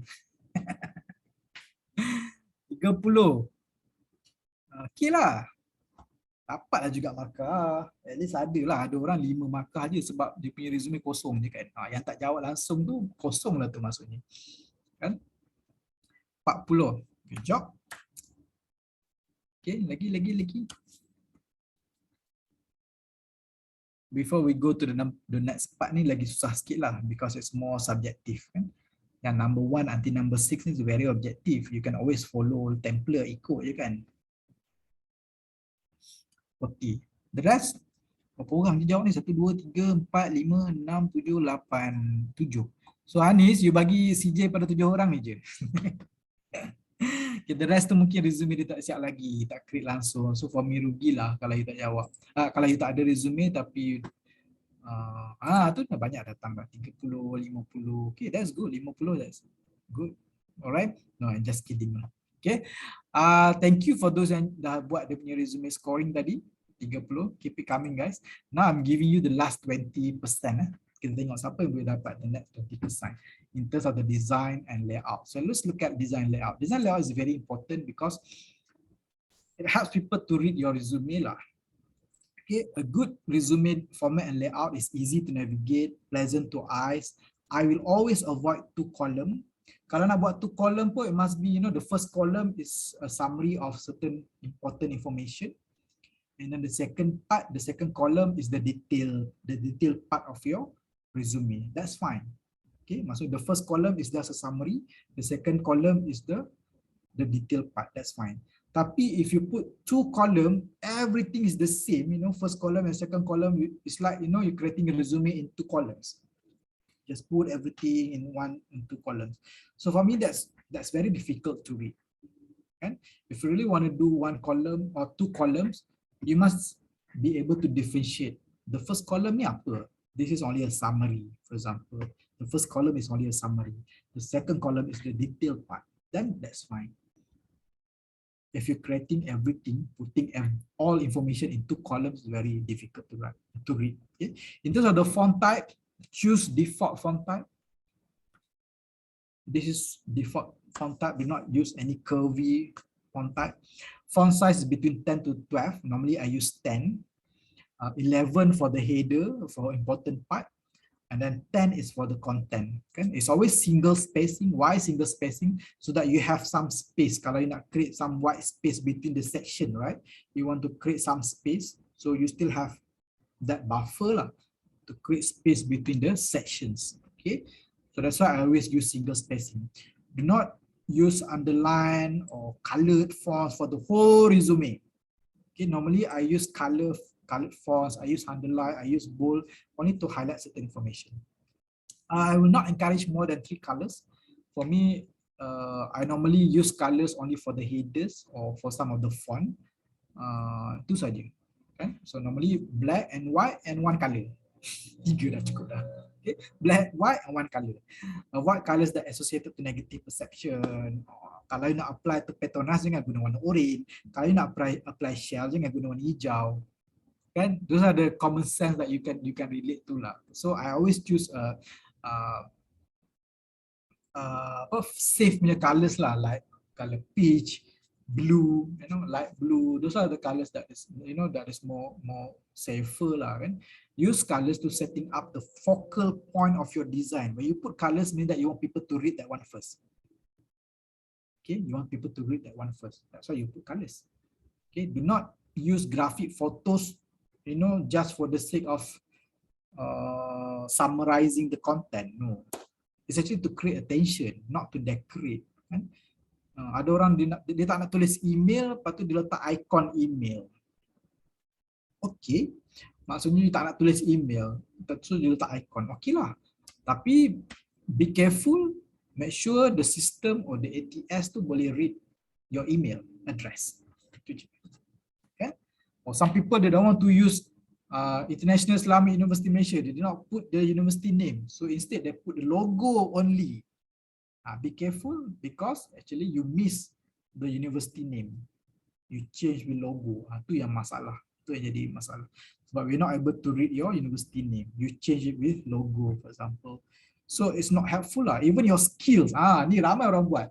Dia nak tunjuk dia skill di dalam Microsoft, kan. So dia letak logo Microsoft Excel, logo Microsoft PowerPoint, Microsoft Power BI, Microsoft Word. Dia letak logo je. Dia tak tulis pun tu skill apa. So when we talk about ATS friendly after this, the system will not be able to read your skill because you are using logo. Okay. Kenapa tak letak je? Tulis je lah Microsoft PowerPoint, Microsoft Excel. Kenapa nak letak logo? Kalau you letak dua-dua, okay. Tapi you letak logo sahaja, tu jadi masalah. Because the system, the ATS will not be able to read that icon. Okay, so give yourself 10 points. Kalau you ada design yang bagus lah, you rate sendirilah you punya design, kan. So, that's why ada sampel kok macam ni. From this one, this is simple punya resume. Okay, and then I tolong review, I tukar sikit, then it become like this. Okay, for me this is a good sample in terms of the design lah. Jangan korang copy pula ni. Okay, dia ada space between the section, and they use font color to differentiate between the sections, and they use bullet point. The bullet point is very consistent in terms of the margin, kan, and the font style pun is consistent throughout the content, kan. Boleh ke kids highlight or bold certain keyword masa describe explain? Yes, you can bold certain keyword, but if it's too much, banyak sangat bold sana, bold sini, it becomes messy. It becomes so irritating when there are so many things that you want to bold and you want to underline. So be careful. Normally, if I want to bold, I bold the first word of the sentence, so it's consistent. So if you bold banyak-banyak sangat tempat, or you highlight, it become very messy. Okay, so be careful. Look at your resume again. And you did that bold or underlining. Look at your resume as a whole macam ni. At a glance, is it clear ke messy? Okay, ask yourself. But Malaysian company not that advanced yet, not that many that use ATS system. Yes, memang. Tapi those good company, if you are aiming for good company, multinational company, they use ATS. As simple as for filtering. Okay, for example, LinkedIn. If you apply through LinkedIn, you can actually filter your resume based on keywords. Yes, memang your resume will go through until the submission part. But when I look at thousands of resume, I will just search by keywords. When I search by keywords, I must be able to the system must be able to read your keywords. That's all. Okay, I'm using LinkedIn for our hiring, and yes, we search by keywords. That's the easiest one. That's the manual ATS lah. Okay, But the advanced ATS is actually, even though you submit through the system and the system can reject your application on the spot. That is advanced ATS lah. So far, not many companies are doing that. Most of the companies are using ATS to filter. Out of 1,000 candidates, how do they filter? You do not expect that HR recruiter to read all 1,000 resumes. Do not expect that. We will not read all the 1,000 applications. So what do? Either we download into Excel database, or we search by filter through the system itself. Even if we download into Excel database, I have 1,000 profile in the database. How we are able to translate from resume to an Excel? That's also part and parcel of ATS. When we do filtering in the Excel, we are filtering based on the keywords. If you do not put the keywords, so it means that you will not go through the filtering process. That's the simplest ATS like that I can say that most of the Malaysia are doing. Okay, how about resume screening using AI? So far, I have not heard any of big companies using AI to screen their resume, because we still have some trust issue. Okay, we still have some trust issue. We still believe in human eye, so that's why whatever the HR recruiter is shortlisting is more important lah compared to AI. So that's why the first part just now, right? Number 1 until number 8, those are all human eyes perspective. Those are all what human eyes are looking for. Number 1 until 8 just now. The ATS only the ATS or the design is only the last part of the whole resume. So if the human eyes, you're not able to convince human in terms of your skill, achievements, and also educational, do not talk about the ATS lah. ATS is only a small part of the whole resume submission process. Okay, so I focus more on how you write the resume. That's more important, because that's how people read your resume. Thank you. Those are all very good questions. All right. So if you have a good design, you think that you have enough space, you have consistent in terms of the content, the layout, the way you arrange, kan? Do not copy this one, because perhaps for some of you, honor and award is more important, so you put it in the first page. Okay, some of you, perhaps the program, seminar, training is more important, then you put it in the first page. Okay, so you can always rearrange your header, your content based on whatever that you want to highlight. Okay, that's in terms of the resume design. Give yourself 10 points if you got a good resume design. So now I'm sharing you some of the resume template that I did on my own. Okay, you can always download this. Download now. Okay, look at on how actually I use the design to highlight certain information. Look at how I actually use font colors, how I use the layout, which one in the first page, one in the second page, right? How do I use choice of words? How do I use profile picture? So do not copy the template lah. Again, do not copy the templates, but learn on how actually what creates a good template of your resume. Okay, sometimes some of you are, you don't have curriculum, but you have a lot of skills. Then you highlight more on the skills. Okay? You create header for each of your skills.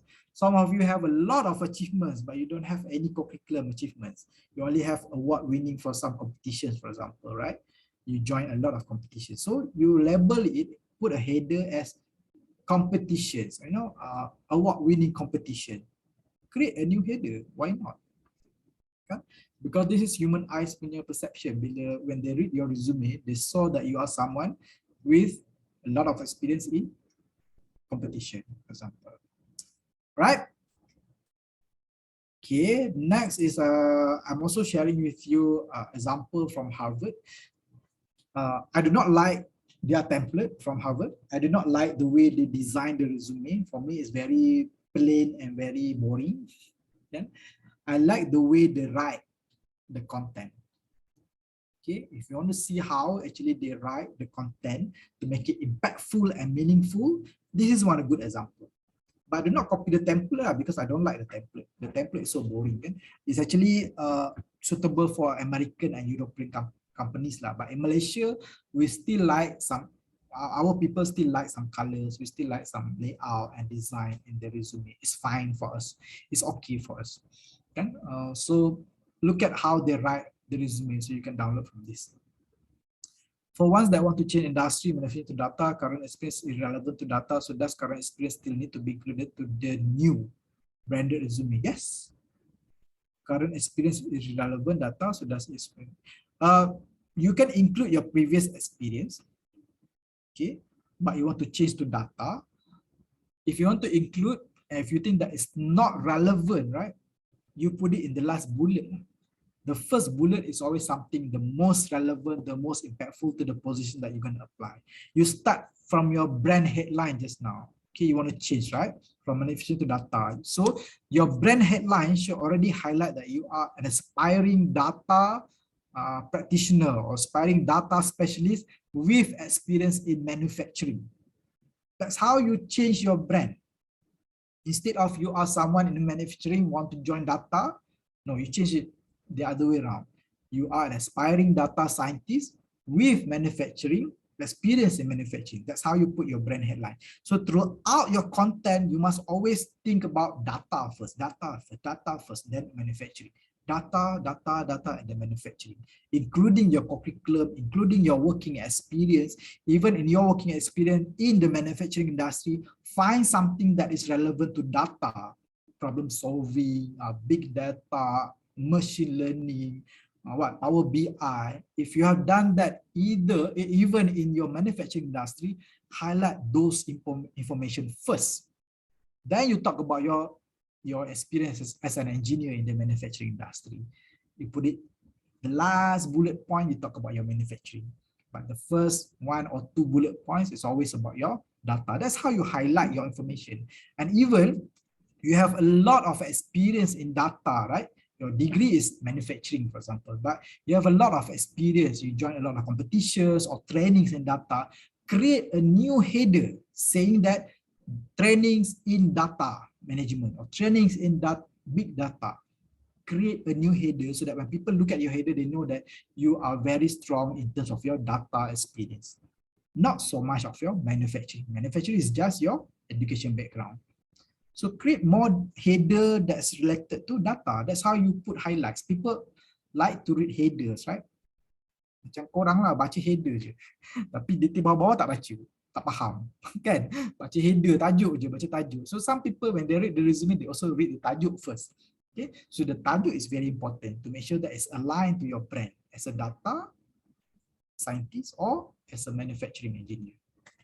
Okay, that's how you position your content. Which one you should put first, which one you should hide. Okay, in the last bullet point, for example. Okay, then we talk about ATS. This is a good knowledge for you to understand. Of course, not many companies in Malaysia is using ATS. Some of us are using a very, very basic ATS, like I mentioned just now. But nothing wrong for us to create a good resume with ATS friendly in mind. Okay. It's always reverse chronological, means that when you talk about your working experience, you have the working experience, it's always reverse chronological. Always your latest position first, and then baru you punya previous position.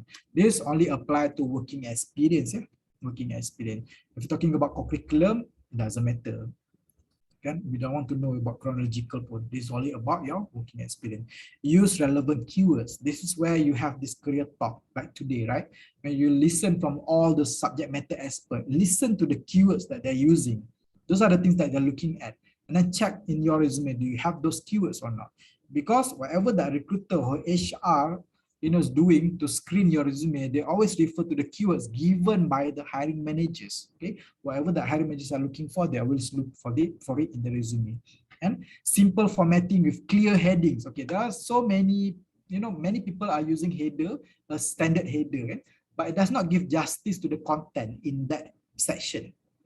You talk about co-curricular activities, but in your co-curricular activity, you have a lot. You have leadership program, you have sports, you have volunteering, but somehow does not translate into a good header. For me, if you can further cluster it into a new header, why not?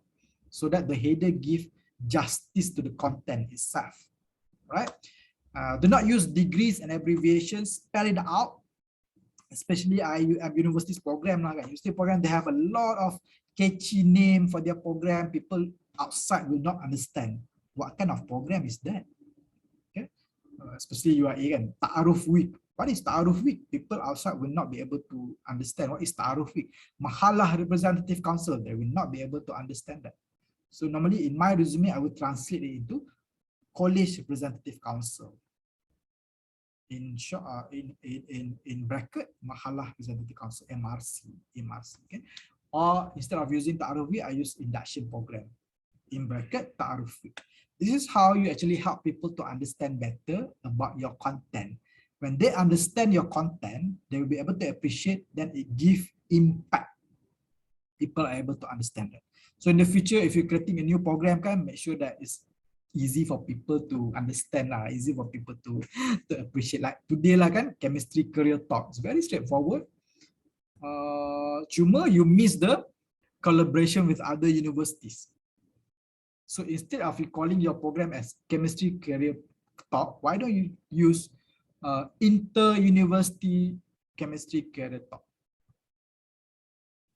Or Pahang, kalau Pahang, okay, Pahang chemistry career talk for Pahang.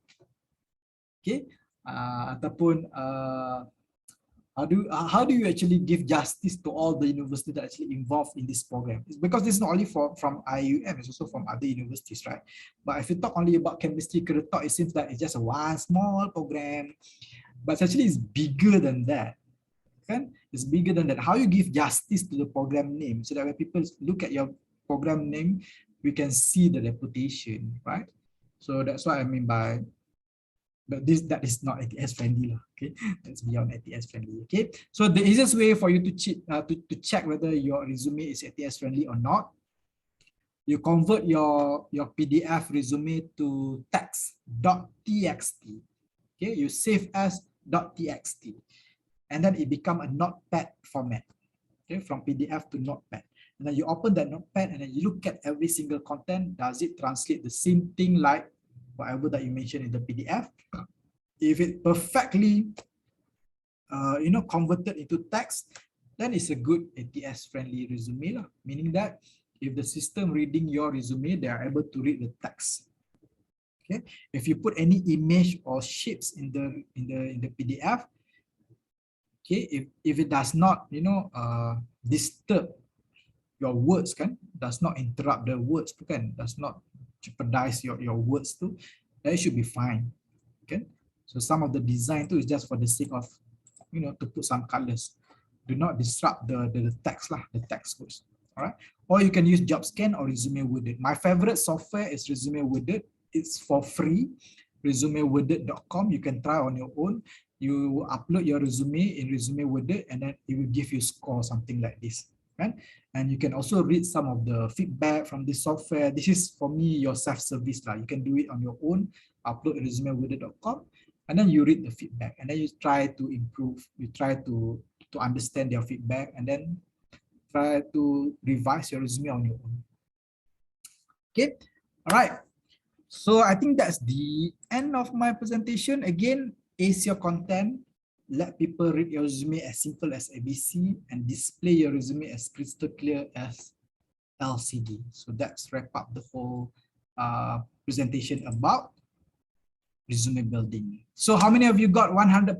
What is your total marks now for your resume review? What is the highest mark just now? For now.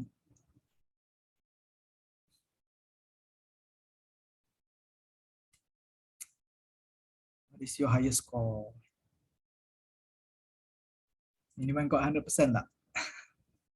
Kalau tadi pun dah tak dapat 100% kan, so tak apalah kan. If you think your resume design is good and also ATS friendly, then you can give 100% lah kan. So, tadi kita punya last score tadi tu ATS friendly and design and layout kan. Kalau dapat 90% pun it should be fine. Okay, are you guys still with me? Mana MC tadi? Should we have a 5-minute break ke? Yes. You like yeah, we can have a 5-minute break to refresh and and then re-energize balik, and then we can continue with your second session. All right. Okay. Thank you. See you in 5 Okay. minutes. Thank you. All right. Thank you, Mr. Nizam.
All right, Mr. Idham, if you're ready, then we can proceed with our second slot.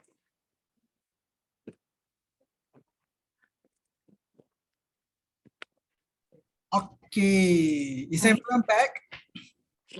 Yep. Yeah. Boleh letak emoji tak? Your current emoji now, sleepy ke, happy ke, smiling ke, takut ke? Choose your emoji now. Put your emoji in the chat box. Can we get at least 50 emojis before we start?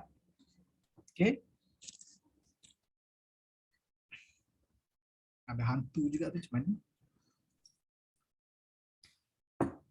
Semua senyum je ya ke? Korang senyum seorang-seorang depan kamera ke? Are you sure? Ada yang mengantuk, that's fine. That's nampak lagi real. Kalau yang senyum-senyum tu ya ke you senyum-senyum depan kamera? Nanti mak you tengok kenapa senyum-senyum depan laptop ni. Kan? Ada yang ngantuk-ngantuk tu is fine. That's normal. Tapi I hope you are not sleeping yet lah. Do not sleep yet. Okay, tunggu sikit lagi. Kita ada sampai pukul 5. So now 3:45. I hope I will close by 4:30. Okay, by 4:30 tu maybe if we have more time we can do Q&A, last Q&A. Okay, then bagi thumbs up. Okay, that's good, that's good. Ramai jugalah. Okay lah, thank you very much untuk semua yang masih lagi tunggu 4 tahun sampai habis ni. Okay, I risau sebenarnya kalau buat webinar ni, takut orang bosan, takut orang mengantuk dan orang tak fokus kan. So I will always have to make sure that my content, whenever I deliver I punya speech ni, I will make sure that it's very easy to understand. Okay, very easy to understand. So we're gonna do a lot more practical lah in a way, right? Try to do it on our own so that you always stay focused. Thank you very much apa yang fokus.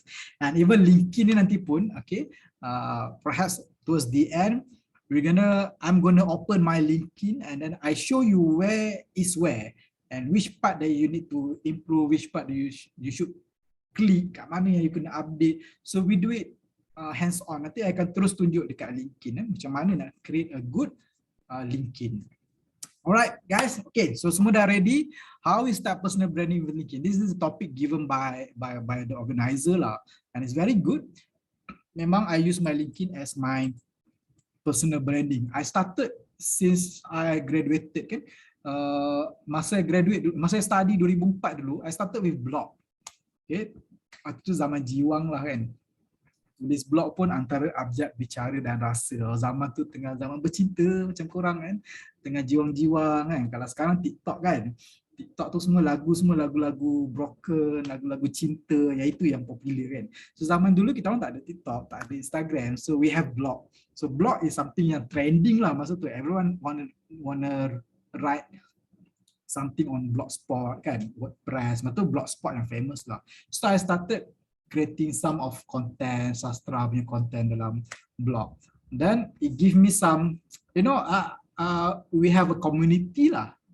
Maksudnya we use blog as our branding so that people know us, right? And then 2013, I started doing job as a recruiter. I started involved in recruitment. Then I started writing about resume. Masa tu lagi saya dah start talking about resume, what actually people looking at in terms of the interview tips and all. The blog is still there, korang boleh Google, korang carilah zaman dulu punya blog kan, dah bersawang 2013. And then at that point of time juga I heard about LinkedIn 2014, 1 year after. And then I created my LinkedIn 2014, tapi I'm not active at all. We are just using LinkedIn because we are recruiter at that point of time. We need to have LinkedIn so that we can source for the candidates. So I did not actually use my own LinkedIn pun to promote about myself, no. Okay. Only in 2020, because of COVID-19, actually blessing in disguise, I have a lot of free time because we don't have to commute to work, right? So we have a lot of spare time. So I started creating my own TikTok and also my own Instagram and also my own LinkedIn lah. So I started creating content in terms of the career awareness. And then I created that graduate readiness for employment training, great workshop. So I conducted a free workshop for everyone. I buat online masa tu ramai join, beratus-ratus student join for free. So I buat setahun sekali lah sebab tak sempat nak buat banyak kali kan. For some time, then people start inviting me to the career talk. So benda-benda ni datang daripada mana? How do people know that part-time exists? How do you guys know that I'm just no one here in Batu Cave and next to UIA Gombak? How do people know about my existence? So that's what I mean by personal branding. Okay? I can keep myself low. I can actually, you know, for people not knowing who is part-time, but I choose not to because I believe that if we use social media in a good way, actually we are able to share more information. The more you share, the more you will get in return sebenarnya, kan? So that's what I'm doing over the years lah, using social media. Tak kisahlah blog ke, TikTok ke, I'm always use it as a platform for us to share knowledge. When you share knowledge, kan, it shows empathy that you try to understand other people. When you show empathy, you are not, you know, belagak ke apa, sombong ke, tunjuk you pandai, tak lah kan. You show empathy. How you want to talk? How I can be, you know, acceptable by the students? How you guys are able to understand my knowledge? Sebab kalau I cakap bahasa tinggi sangat, nanti you tak faham kan. So that's empathy for me. For me, empathy. If you're able to understand my content, maksudnya I'm able to speak in your language. Okay? So that empathy creates trust. So people trust me as a content creator that they're able to relate to, they're able to understand. So that trust actually give me a bigger network, kan? Give me more followers and give me credibility. So that credibility tu yang sebenarnya saya nak. bukan popularity, bukan followers ke tak. In the end, my personal branding through social media actually helps me to actually improve my credibility within the industry. Tak kisahlah industri mana yang nak masuk. If I want to go into the university punya area, university punya industry, academic punya industry, I have my credibility there. So I have been invited to many universities. So I have some credibility dekat situ. If not 100% pun, at least 50% pun alhamdulillah, dapat 20% pun alhamdulillah, right? So when I know about my credibility, I know where am I in terms of my credibility, then you know where to improve. You know where is your value as compared to million of people in Malaysia ni, where you are. Okay? That credibility tu yang actually helps you. So actually for me, social media, personal branding ni help me to assess myself, where am I now?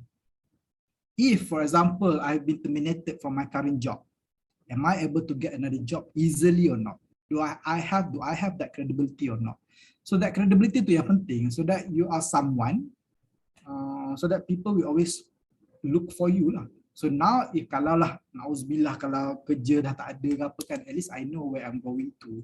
At least I have some contact. So that's actually the real intent why I started involved in personal branding through social media. Of course, I started with knowing nothing, no intent to do personal branding, but I just want to share ideas. I just want to share my feelings. I just want to share my knowledge.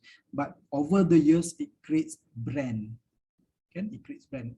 Brand means that something that people associate you with. Can? Do you want people to associate you with something good? So do something good. If you want people to associate you with something bad, do something bad. Senang dia sebenarnya, social media. Okay, so let me show you what is the power of LinkedIn. Why now I started using LinkedIn. I just stopped writing blogs and all. I started writing on LinkedIn. Why? Let me show you some of the power of LinkedIn. This is just some theoretical about LinkedIn. Some say that LinkedIn is only for older audience, orang tua dululah. But now almost all my followers are fresh graduates. Okay, so even though LinkedIn ni mostly those are people located in the US, but now even Malaysia has bigger number in terms of the users, right? So it's very powerful because you have 722 million members, guys. And what's more important is 50 million companies. If you cannot find those company in LinkedIn, company tu mungkin tak wujud sebenarnya. Kan? So our company started using LinkedIn because we know the power of LinkedIn. Everyone actually looking for job are in LinkedIn. Yeah? And in terms of the background of the demographic, 59% are those between 25 to 34 years old. These are your friends, your peers. You guys are between perhaps 18 to 24. See, this is the competition that you are gonna go, you're gonna, be involved in lah. After you graduated, you see 59% are your competition. Lagi besar, kan? So why don't you compete now? Now you're only within the 19% sahaja. You are still below 24 years old, right? I hope lah some of you, majority are below 24 years old. So you are in a bigger pool. So if you're doing something great now, you are among the 90% sahaja. The smallest minority sahaja, right? But if you, after graduated and then only then you started doing your, you started to go into LinkedIn, the competition is bigger. Okay, so start now. Start now. Do not wait until you get into 25 years old and then you will realize that you are actually, your value is lower lah compared to other people who have been in the organization for many years. So why don't you start now, kan? So that you realize about it earlier, so you know what to do, what to prepare you to join the bigger competition. Okay, that is the power of LinkedIn. And then when I look at LinkedIn users, kan, it's only not that many as compared to YouTube, Instagram, and also Snapchat. We are only, especially for the youngsters, kan, only 28% of you are on LinkedIn. Kan? Tapi kalau cakap TikTok, I tak letak sini because they don't have data yet, 2021. But TikTok now have more users lah, I think. Kan? So, but compared to other social media, LinkedIn is not that high lah in terms of the users. So, maksudnya, it means that if you join LinkedIn now, you are among the minority, kan, 28%. So, the competition is still lower.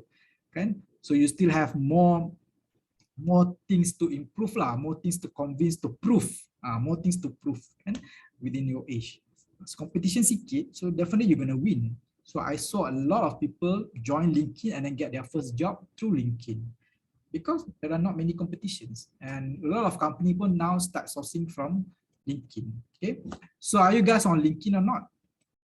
Okay, kalau tengok in Malaysia, if you zoom into Malaysia, only 19% of Malaysian, okay, from the 32 million of Malaysian, only 90% of them are on LinkedIn.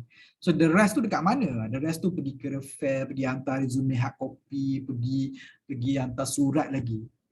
For me, kalau dah ada LinkedIn ni, gunalah LinkedIn kan. There's a better way for you to apply for job.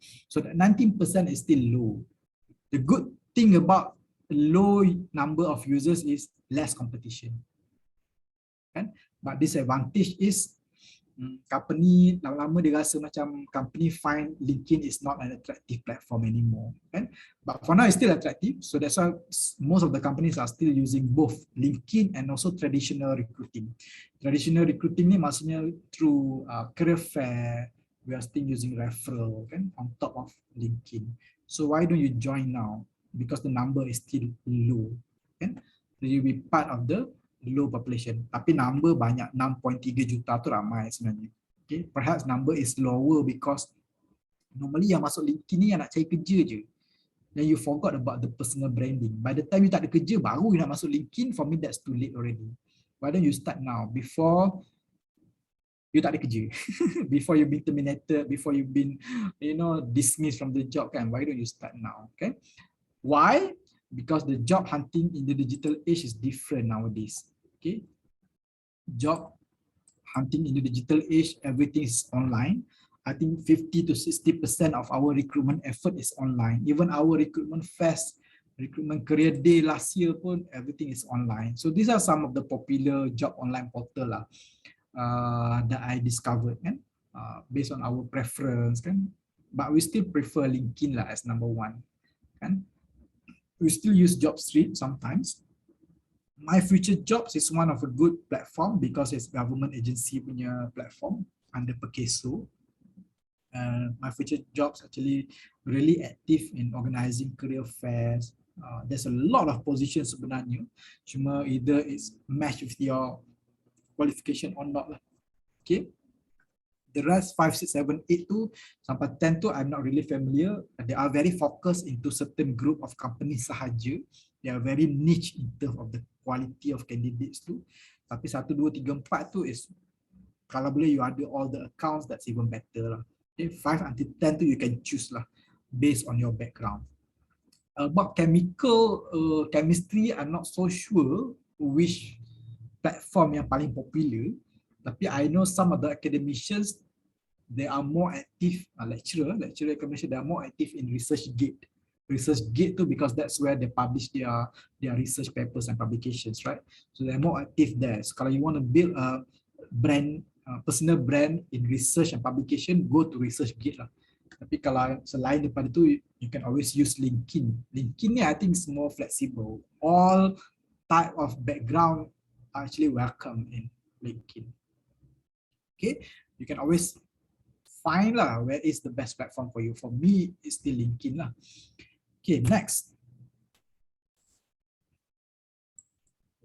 Okay, why it matters your online presence? Try Google yourself now.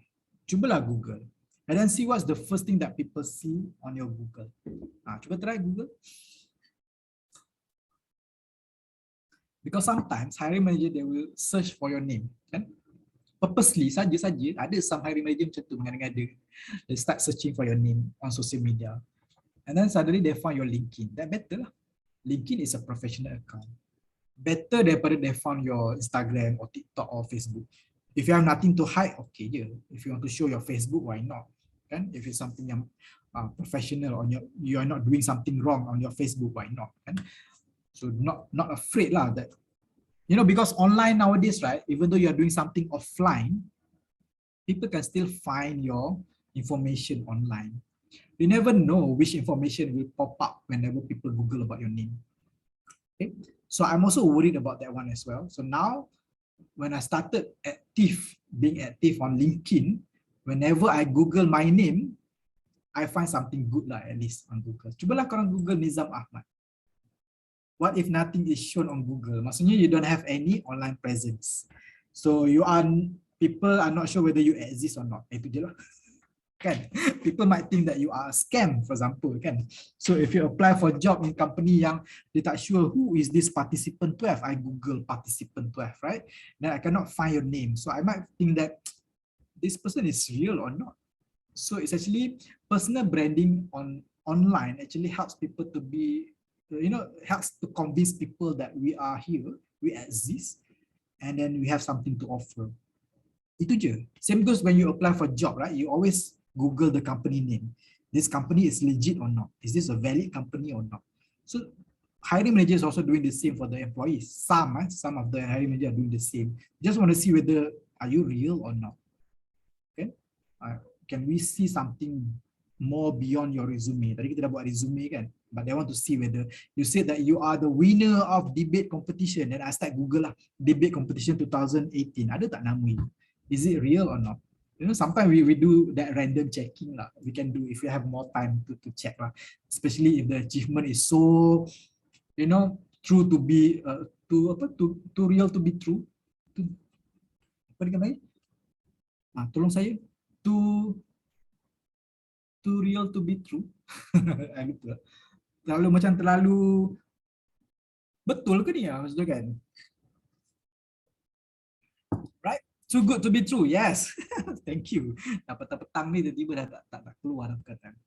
Too good to be true. So sometimes we have to Google certain things. Even your degree name, right? And the university name. University name normally I will Google. What is this university name? I never heard about the university. And then I start Google. And then I search your name with that university name. See whether there is anything pop up online. So those are the things that, people start searching for information via online. If they cannot find anything, so people start to question, and maybe they will call you, maybe they will text you or email you. All right. So if you have a good online presence, actually convince people that you are real, that you have something that you can offer. So anything lah, to the job ke apa ke kan, tak kisah. Okay. And then when you know your online presence, this is actually the easiest online presence that you can create is, tak payahlah create blog, TikTok semua. You can just create LinkedIn. For me, LinkedIn is the easiest platform. It's the simplest platform. It's free, where you can create your online presence. At least the first thing that people search on Google, the first thing that will appear in the search engine is actually your LinkedIn profile. So for me, that's the easiest one. You can Google Nizam Ahmad now. You see the first thing that appear is actually my LinkedIn profile. Okay, so I think that's better that rather than people find me on TikTok or Instagram or Facebook, right? So at least they have something that they can read about myself. When you have that platform LinkedIn, then you create like content, video resume, or you can also create online platform or portfolio. You can also create online publications. Sometimes you search your name, we saw your name in the online publication. That's also good. That's also a positive digital footprint. Okay, some people they create online portfolio, nizamahmad.com. One is fine. Okay? But for me, the easiest one is LinkedIn lah. I don't have to create a website. Then when you join LinkedIn, you can connect with the staffing agency, the HR, headhunters, talent agency. They are all in LinkedIn. And they always love to connect with people lah, so that it's easier for them to find candidates. Right? Why? Because 70% to 80% of job vacancies are not advertised in any job portal. One, because it's expensive. Second, because it's limited. Like LinkedIn, they will not allow you to advertise all the positions. They have limited slots, and each slots you have to pay a certain amount of money. Okay? So sometimes we use LinkedIn just to announce that we have vacancies here. We just use the postings saja. So from that posting, actually it's free. So the recruiters can actually share about the vacancies in their posting, or they can use their company LinkedIn to advertise about the position. That's why it's actually important to create a LinkedIn account. So tengok actively on LinkedIn, look at the content posting by the recruiters, by the HR, because that's where you know there is a vacancy somewhere. Right? Because sometimes they will not go to the career fair pun. Career fair ni is so time consuming, Duduk satu hari, lepas tu in the end tak dapat pun candidate. It depends on whether the candidate will come to the career fair or not. Kan, so better I cari dekat LinkedIn. So let me show you how I search for candidates on LinkedIn. Okay, hari tu I ada vacancy. Satu vacancy saja, HR executive. So I don't want to create a new advertisement. Takkanlah I nak buat career fair semata-mata nak cari satu executive HR. So this is how I search for candidate. I just search for human resource and then it will recommend some of those yang have experience as human resource executive. And then I will text them, I connect with them, and then I text them lah, are you interested to apply for HR executive in my department? As simple as that. Okay, macam dating lah. Macam nak dating orang kan, connect betul tanya, nak berminat tak? So, cepat, lagi cepat. Dan saya boleh terus tengok profile dia. Sometimes when I look at the name, I terus go to the profile and then look at the profile. Okay, the profile is good, experience is sufficient. These are all the skills that I require, and then I will text them. I will text, I think your profile is good. Would you like to join my organization? Okay. So these are the things that I'm looking at when I search for your name on LinkedIn. What are we looking at? Your headline, your profile photo, your summary, more or less the same like we are looking at your resume. Without asking for your resume, just from your LinkedIn profile, these are the things that we're looking at. All right. But if you apply for the job on LinkedIn, okay, you submit your job application on LinkedIn, these are the 3 items that we can filter in your job application. These are the things I mentioned just now, right? About ATS, right? So in LinkedIn, we also do this filtering. Okay, from your job application, we can filter based on your skill, we can filter based on the keywords, we can filter based on education level. So if there are thousands of applicants in one job advertisement in LinkedIn, we can actually further filter based on these 3 lah. Normally, I will use these three things for me to filter your application. So if you have the right skill, you have the right keywords, dapat lah. If not, why don't you create a good profile so that people come to your profile without even you applying for the job? Keywords to based on job description ke? Yes. So if you apply for the job, right? Read the job description, read the job advertisement, and try to match with the job description. But do not make it fake lah, macam artificial lah. Make it real. Maksudnya, if you really have that keywords, if you really have that competencies and skills, then put it in your resume. If you don't have it, it's okay lah. You don't have to create tipu-tipu. You don't have to lie in your resume. It's fine. Okay. Tapi you must know what is the basic keywords that must have in your application. Ask the subject matter expert lah. I'm not the subject matter expert in chemistry. I'm not the subject matter expert in medicine in your area, kuliah of science. I'm not the expert. Okay. So if you're the expert, ask from the expert. Go to the career talk. Ask them what is the minimum requirement for you to get that job. What are the minimum skills? Those are the keywords that we are looking at. Okay. Then when you improve your profile, for example, this is my own experience. When I started to complete my profile, I started putting some contents, I received a lot of messages, offer me a lot of things. Some offer me job, some offer me opportunity to speak, some offer me to, become an influencer, do some endorsement, some offer me just for a collaboration. So I received a lot of offer. Okay?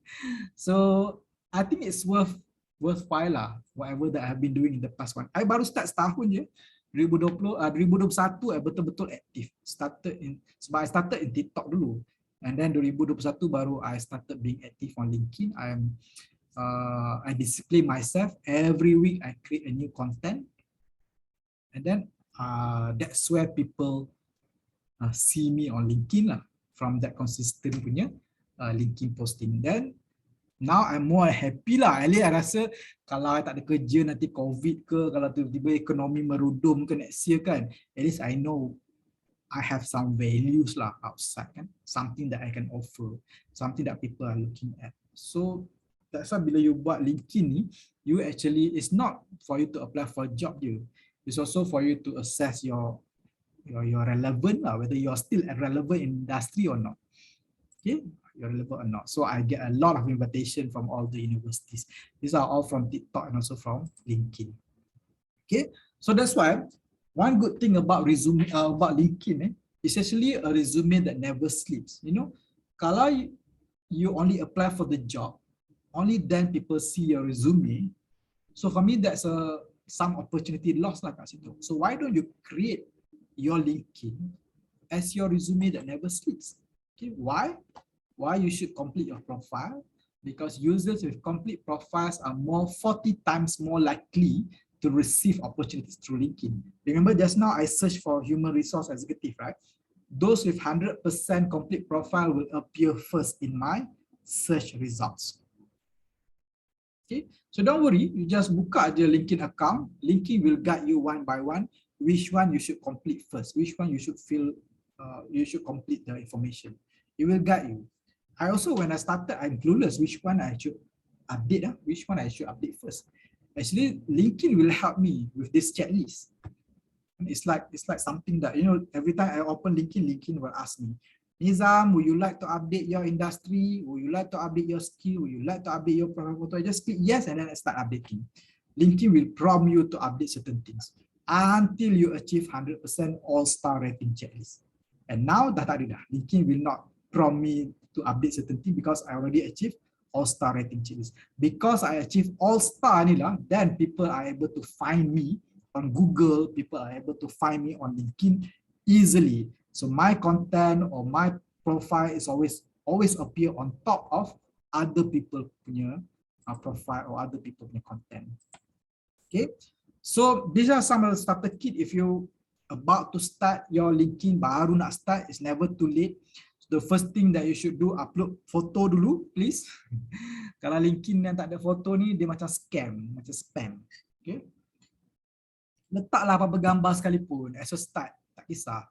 As long as your face photo kan, nak letak passport photo pun letaklah. Nanti along the way when you have a new photo, you can always adjust. And then create a profile headline. Nanti akan tunjuk you one by one.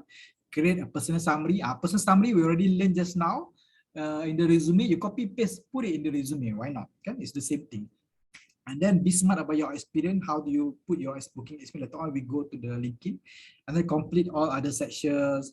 And then baru you start building your network. Okay, baru you start add people. If your content is, if your profile is empty, you know, and then you start, you know, try to connect with people, most probably people will reject. Okay, people will not connect, want to connect with someone who with empty profile. Sebab nanti nampak macam scam. Okay, and as join LinkedIn as early as possible so that you can claim your unique LinkedIn URL. Especially myself, kan, Nizam Ahmad. There are so many people with the same name, Nizam Ahmad. So I cannot claim my unique URL anymore. Someone else already taken Nizam Ahmad. So I need to create a new one. So my LinkedIn URL now, linkedin.com/nizamahmad12.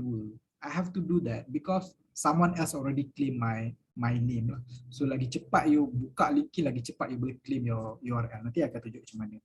Kat mana nak claim you punya URL. And then when you join LinkedIn, show, do not just tell. If you can show your work, share lah. Okay? Use some keywords. Again, people can find keywords through your LinkedIn profile as well. And then use tag and hashtag. Okay, after the end of this program, you nak cerita, okay, today we learn about career talk. And then you tag, the speakers are Nizam, blah, blah. Okay? Bila you tag orang, all their connection will also see your content. I think I told this to Hanis before. Hanis promoting about the program, tapi dia tak tag nama speaker. For me, Hanis, you should tag speakers punya name so that all our network, my network and all other speakers punya network, they will be able to see your content as well. Okay, if you use tag and hashtag. Okay, so that's the beauty about LinkedIn lah. So if you do all this, your network will grow automatically. You don't have to find people, but people will find you. And then they will, you know, they are interested to connect with you, interested to follow you. It become organic lah, rather than trying hard. And now I tak perlu buat content pun, people keep following me on LinkedIn. Okay, so start now, nothing wrong with that. This is what I mentioned just now. The search algorithm actually will help you to grow your content or to grow your profile or to make yourself visible on LinkedIn automatically. If you have a complete profile, definitely my connections and my connection by second degree, first degree, third degree. Third degree maksudnya kawan kepada kawan lah, kawan kepada kawan, kan? So semua tu akan nampak. So Hanis, when she actually tag my name, So my second degree connection will see, my third degree of connection also will see my name, will see the post. So that's why people will find your content. So it's more, you exist lah, at least people know that you exist. That's the whole idea of personal branding. If you want people to know that you exist, you need this visibility. Okay, this is your header, headline, nanti kita tengoklah satu-satu. Headline macam mana letak kan. Lepas tu your summary, this is the same thing like you use in the resume just now. Your photo, these are some of the examples. See, I like when people put it in half body punya photo lah rather than headshot. Headshot ni dia tak nampak karakter. If you can have a half body punya picture, that's even better. Okay, later on I will share this slide, you can read lah. Okay, be visible on LinkedIn. Start small kan. Connect with your friends. So hari ni kita ada berapa? 80 orang. Boleh tak semua letak URL LinkedIn dia dekat chat box? Letak you punya URL LinkedIn dekat sini so that we can connect with you. So let's connect with each other. There's 80 orang ni yang kita kena connect dulu. So that nanti bila you post something about this career talk kan, these people lah yang akan like your content, yang akan support you punya content. Okay, cuba semua letak LinkedIn content masing-masing, LinkedIn profile masing-masing. Sebab kalau you start, you know, you only network with all the boss, HR ke apa kan. Lepas tu you post content about career talk. Siapa nak like? Kalau you kawan-kawan you sama-sama universities, orang tu yang akan like you punya content, yang akan support you punya content because it's relevant to them. So that's why I always advise you to start small. Okay, start small, start your connection within your network dulu. Okay, jangan sombong lah. Kita kawan-kawan ni kena kawan sama-sama kan. Jangan ingat nanti dah grad tak ada function dah. Percayalah, korang dah grad nanti bila start jual insurans baru cari balik kawan lama. Jangan macam tu. Masa universiti sombong tak nak bercakap. Lepas tu bila dah grad jual insurans baru ingat kawan-kawan lama. Jangan. Masa itulah baru cari kat Instagram. Masa itulah baru cari kat Facebook. Dah terlambat lah for me. So start your networking now. Letak-letak lah. Baru 2 orang je ada. LinkedIn yang lain tak ada ke? Yang tak ada cakap tak ada. So nanti kita boleh support. Dah ada LinkedIn ke belum? Boleh ke yang dah ada LinkedIn nanti buat content? Share with us what you learn. Kan? Because when you share, it shows that you have some knowledge, you have empathy, you have that learning agility. Kan? Bukan nak jadi popular pun. Nanti kalau hari manager baca, mana tahu dia suka the way you write. Kan? Dapat kerja. I dulu dapat first job pun because I told my boss masa tu, the hiring manager. Dia tanya, Nizam buat apa you buat masa free time? Hobi apa? I kata, I like to write. I'm a blogger. So dia orang suka. Sebab dia kata HR kena pandai menulis juga. Dia kata. So that's why my hobby tu mesh with the job requirement. Kan? So that's why I get my first job. My second job lah sebenarnya, the current company kan. I got the job because they never thought that a man, okay, a boy likes to read and likes to write sebenarnya. So I prove them wrong. Prove them wrong. I kata lelaki pun boleh jadi HR juga, lelaki pun boleh menulis, lelaki pun boleh membaca, why not? Ingat lelaki ni semua apa? Semua banyak main je ke? Tak semestinya. So that's how I prove to them that they are wrong. So that's why I get my first job as an HR executive. Kan? Ramai tu dah letak. So nanti kita follow ramai-ramai. Okay, guys boleh follow saya juga. Nanti saya akan, jangan follow, connect. Nanti saya tunjuk macam mana nak connect. Nanti kita buka salah satu. Apa lagi? These are some of the contents. If you're not sure what to write, these are some of the tips lah. New skills that you learn, self-reflection from your activities. Macam hari ni lah. News, book or blog that you read, kan? Provide some insights. Jangan sekadar repost je. Provide lah some insights. I suka bila orang repost I punya content. Bila I share something and then someone repost, they put some insights, they put some summary so that people can understand better. Oh, I like someone who repost with insight, with summary. Rather than you just repost, share je macam senang lah kerja you kan, tukang share content orang je. In the end you tak dapat apa-apa pun. It's not your brand lah. It's someone else's brand. You are helping someone else punya brand. So create your own brand lah, but you leverage on other people punya content. Why not? And share about real job hunting experience. It's not easy. Life it's not always straightforward, kan? There's always blood, sweat and tears. Talk about it so that people know that we are real, we are human, right? So ada orang bila tulis LinkedIn nak tulis bila dia berjaya je baru nak tulis LinkedIn. Bila dapat kerja beria tunjuk offer letter, staff ID. Tapi masa minta kerja tu tak tulis pula. So you always talk about your achievement. So for me, tak apalah, LinkedIn ni you can talk about anything, right? Nothing wrong about it. Tapi if you can share about the real stories behind it, it will inspire people. Okay? Do not complain about people work or university on your LinkedIn. Do not touch specific topics unless you are the expert in that area. You memang ada expert in religion punya matters, then you can talk about it, boleh. Okay, if you're not the expert in that area, do not actually cover that sensitive topics lah, or else nanti people will see you as someone with lack of empathy, lack of knowledge, kan? Lagi teruk dia ni. Do not become hater spam lah dekat comment box. Comment box tu macam semua orang boleh baca, bila you comment someone else, everyone will see if your profile is public.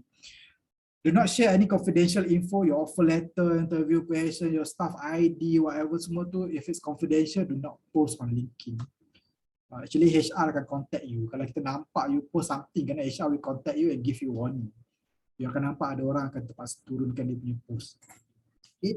Do not share inappropriate personal photos, jokes tu. Kalau rasa tak inappropriate, because I still love LinkedIn yang dulu lah. LinkedIn is very professional. Now LinkedIn dah macam Facebook, kan.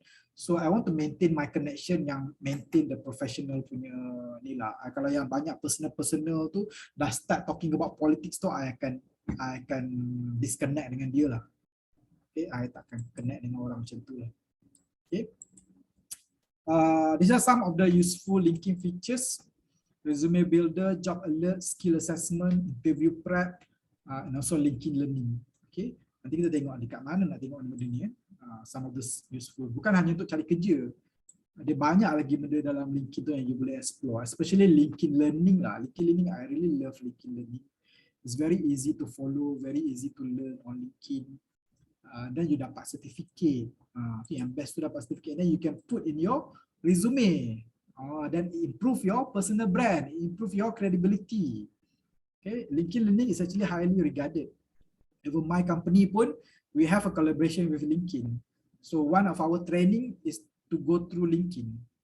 Bukan hanya training yang company bagi saja, LinkedIn training pun kita orang acknowledge, kita recognize. Okay. And then yang lain ni tak payahlah for hidden LinkedIn ni. This is some of the guides prepared by my friend Syazwan Azura. Korang boleh download, korang boleh baca in detail. Bagus dia ni, Syazwan ni dia tunjuk satu-satu setiap function tu apa dia punya kegunaan dia. So you can download from this guide, okay, developed by my friend Syazwan Azura. She's also a fresh graduate lah, umur muda lagi, bawah 30 tahun, but she writes very well, she's able to speak very well, she's very mature, kan. Walaupun dia muda lagi, but she's able to appreciate this personal branding. She knows how to leverage social media for her advantage, kan? And she's able to get a lot of good offer because of her personal branding. So this is a good guide by someone like you lah, you're fresh graduate juga. Okay, that's all for LinkedIn. Please share your feedback here. After this, we're gonna go through the LinkedIn. While we go through the LinkedIn, maybe you boleh submit you punya ni feedback dulu. Let me share with you the feedback punya URL sekejap. Ya, bagi URL lah dekat chat box.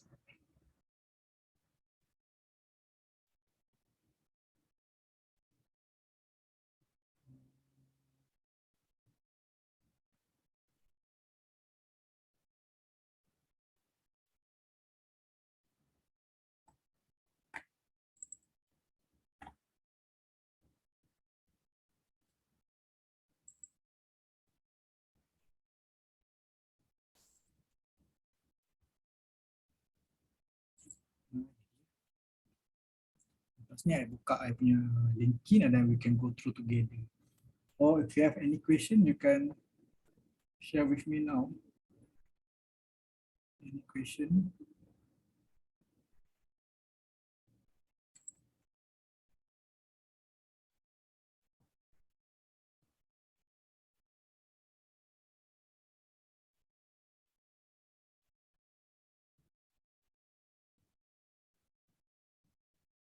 Kenapa tak jumpa dia punya link ni?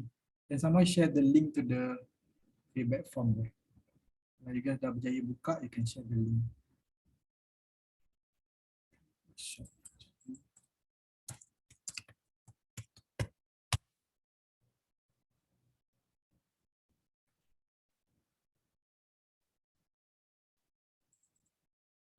This one.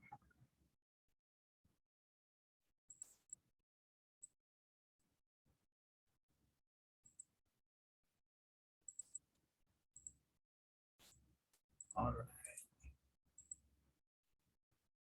Yes, that's the link. Thank you very much for sharing. For satu lagi saya share. So you guys can share your feedback. I really appreciate feedback because that's how I actually improve in terms of my content to make sure that whatever that I'm sharing with you is something that is relevant lah, something that you can appreciate, something that you can understand. Kalau tak, I will not do this again lah. Kan? I will always improve and change my content so that it's easier for me. You know, I really appreciate the constructive feedback so that I know where I should improve further. Okay? Perhaps some of the content are not helpful for you guys. Kan? So please give your feedback. Now I'm going to share with you my LinkedIn.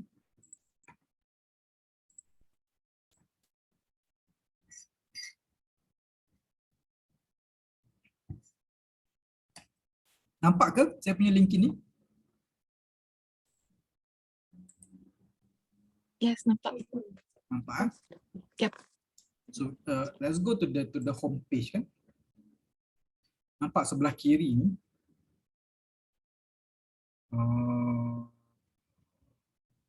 This is the group that I follow recent. Kan? Group that I follow. Job advertisement, Malaysia Oil and Gas, HR group.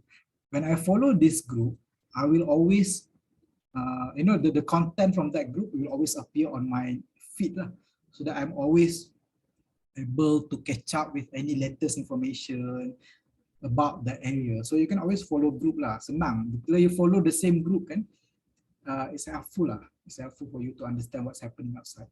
And also I follow hashtags. I follow hashtag resume video because I want to learn about resume video. I follow hashtag fresh grad, I follow hashtag verticity because this is my content. So I follow lah benda ni kan. Lepas tu, this is learning, LinkedIn learning. Kalau I pergi sini, I will go to the LinkedIn learning punya page. Okay, see, they connected to my organization. Nampak ada logo Petronas kat atas. So maksudnya, I punya LinkedIn learning ni dah connected with Petronas punya training sekali. So that's why whatever that I'm doing here is actually recognized at my organization as well. Kan? So whatever that I belajar ni, I suka sebab dia very interactive. Dia akan recommend you some of the good trainings. And all this training are valid. Then you can choose lah, you nak yang pendek setengah jam ke 1 jam ke 1 hari pun boleh, pilih lah.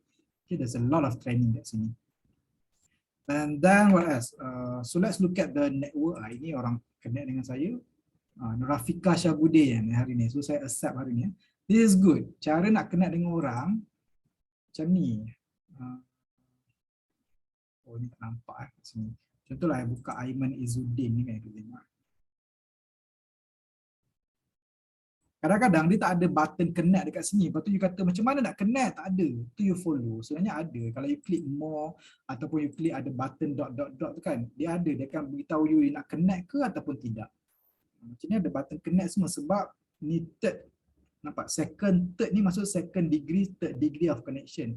Memang you boleh connect. Tapi kalau yang bukan dalam within you punya connection, cuba try Muhammad Hasim.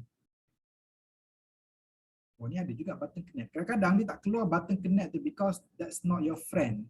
That's not even friend of friend of friend. So that's why dia takkan bagi you button connect tu. So tapi ada cara dia untuk you jumpa button connect. Maybe you click more ataupun you ada click button dot.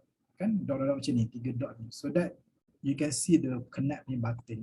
So macam kita hari ni lah, kalau you are not even connected with any one of us before this, dia takkan jumpa saya. Okay, so that's a connection to is very important. Now I have 3,000 connection, people I follow, groups. Ni summary kan. Nampak ni, dia keluar button follow je. Eng Wei Hua ni contoh kan. So ada orang kata, oh saya tak boleh nak connect, saya boleh follow dia sebab you tak tengok betul-betul kat profile dia. Kadang-kadang ada. Nampak ni, dia keluar follow and message saja. Lepas tu you kata macam mana nak connect? Jom kita tengok sama-sama, boleh connect tak? Ni nampak? You klik more, baru dia ada button connect dekat sini. Kalau you follow sahaja, you je lah yang nampak I punya profile. I tak nampak you punya profile because you are my follower. I did not follow you. Kan? So you pun nampak, I tak boleh message. Nanti dia kata, oh ini boleh message ni. Ada tertentu tak boleh message. Macam mana saya nak contact Pak Tam ni? Sebab button ni tak keluar. So ingat ada dekat more ni. So, cuba try, klik connect. Okay, that's the trick lah. Kalau kadang-kadang orang tak perasan kan. Okay, so bila dah accept, ramai pula jadi masuk dekat. Okay, so nanti your friend of your friend pun akan nampak I punya content, you punya content pun akan nampak. That's network. And then jobs. You klik dekat jobs ni, kat sini lah all the hidden features tadi tu. Your job yang you save, job alerts, skill assessment. Skill assessment ni bagus. Kalau you nak rate you punya skill dalam resume tadi tu kan, ambil lah skill kat sini tengok. Tapi dia ada certain skill sajalah, tak semua skill ada kan. So I buat Microsoft Excel skill pun I fail. Walaupun I have been using Microsoft Excel for many years, but still bila I buat test still fail. Sebab kadang-kadang we know how to use it, but when it comes to test we fail kan. So kadang-kadang tapi if you took this assessment test is actually valid. You boleh letak dalam resume. Okay? Ada banyak assessment test kat sini. What else? Interview prep. Interview prep ni, bila you buka kat sini, you boleh practice. You actually jawab soalan. Tell me about yourself. You record your own video. Practice. Record a video. Nampak? I record video. So, I cakap lah kat dalam video tu, dia akan record bla bla bla bla bla bla. And there's something wrong. Okay. Lepas tu, barulah AI ni actually can detect you punya jawapan. And the AI can actually give you feedback. Get instant AI powered feedback on the delivery of your answer when you practice and record a video. Oh, I rasa ni bagus sangat. Cuma I dah try banyak kali, cuma macam maybe dia berat kot. So dia macam slow sikit this features lah. But you can try. Resume builder. This is the best thing about LinkedIn. I don't have to create my own resume anymore. I just use LinkedIn. Now I ada dua jenis resume lah dalam ni. We can create our own resume. Kalau you nak create from profile, you nak start fresh kan? You want to create, okay lah hari ni I buat satu resume untuk chemistry. Untuk bidang 1, bidang 2, bidang 3. Ada yang nak tukar-tukar bidang tadi tu kan? So you can always create a resume based on your bidang yang you nak join. Okay? So using the same content from your LinkedIn, you can actually customize which content that you want to appear on your LinkedIn. Okay, on your resume tu kan, based on your LinkedIn content. So this, I ambil upload resume lah. Kalau nak upload, you boleh upload your resume masuk dalam ni, ataupun you create from profile. You create from profile, maksudnya the resume is created from your LinkedIn profile. So I create from profile. Contoh yang ni, I nak kata ni untuk data, data analyst lah, kan? Ini template resume untuk data analyst. Kalau I nak apply data analyst, inilah resumenya. Then dia akan go to your LinkedIn content. You pilih lah, contoh kalau untuk data analyst tak sesuai lah letak career speaker ni. So I delete. Career speaker ni tak sesuai untuk position data analyst, so I delete. I delete resume tau, I bukan delete I punya LinkedIn content tak. Lepas tu yang HR ni I maintain. Lepas tu position lama ni yang dekat corporate strategy ni tak sesuai, so I delete. Tak sesuai untuk position data. Okay, contoh I dah delete. And then counselling ni tak sesuai untuk data, so I delete. Kan? Yang sesuai mungkin yang lain-lain ni mungkin sesuai. Okay, so you save, bila auto save pun sebenarnya, or you preview, nak tengoklah apa yang keluar. So this is your resume for data analyst. See, experience I start dengan human resource manager. Yang experience I sebagai career speaker tak keluar sebab I dah delete tadi. So this is my resume using LinkedIn. Cuma dia tak cantik sangat lah.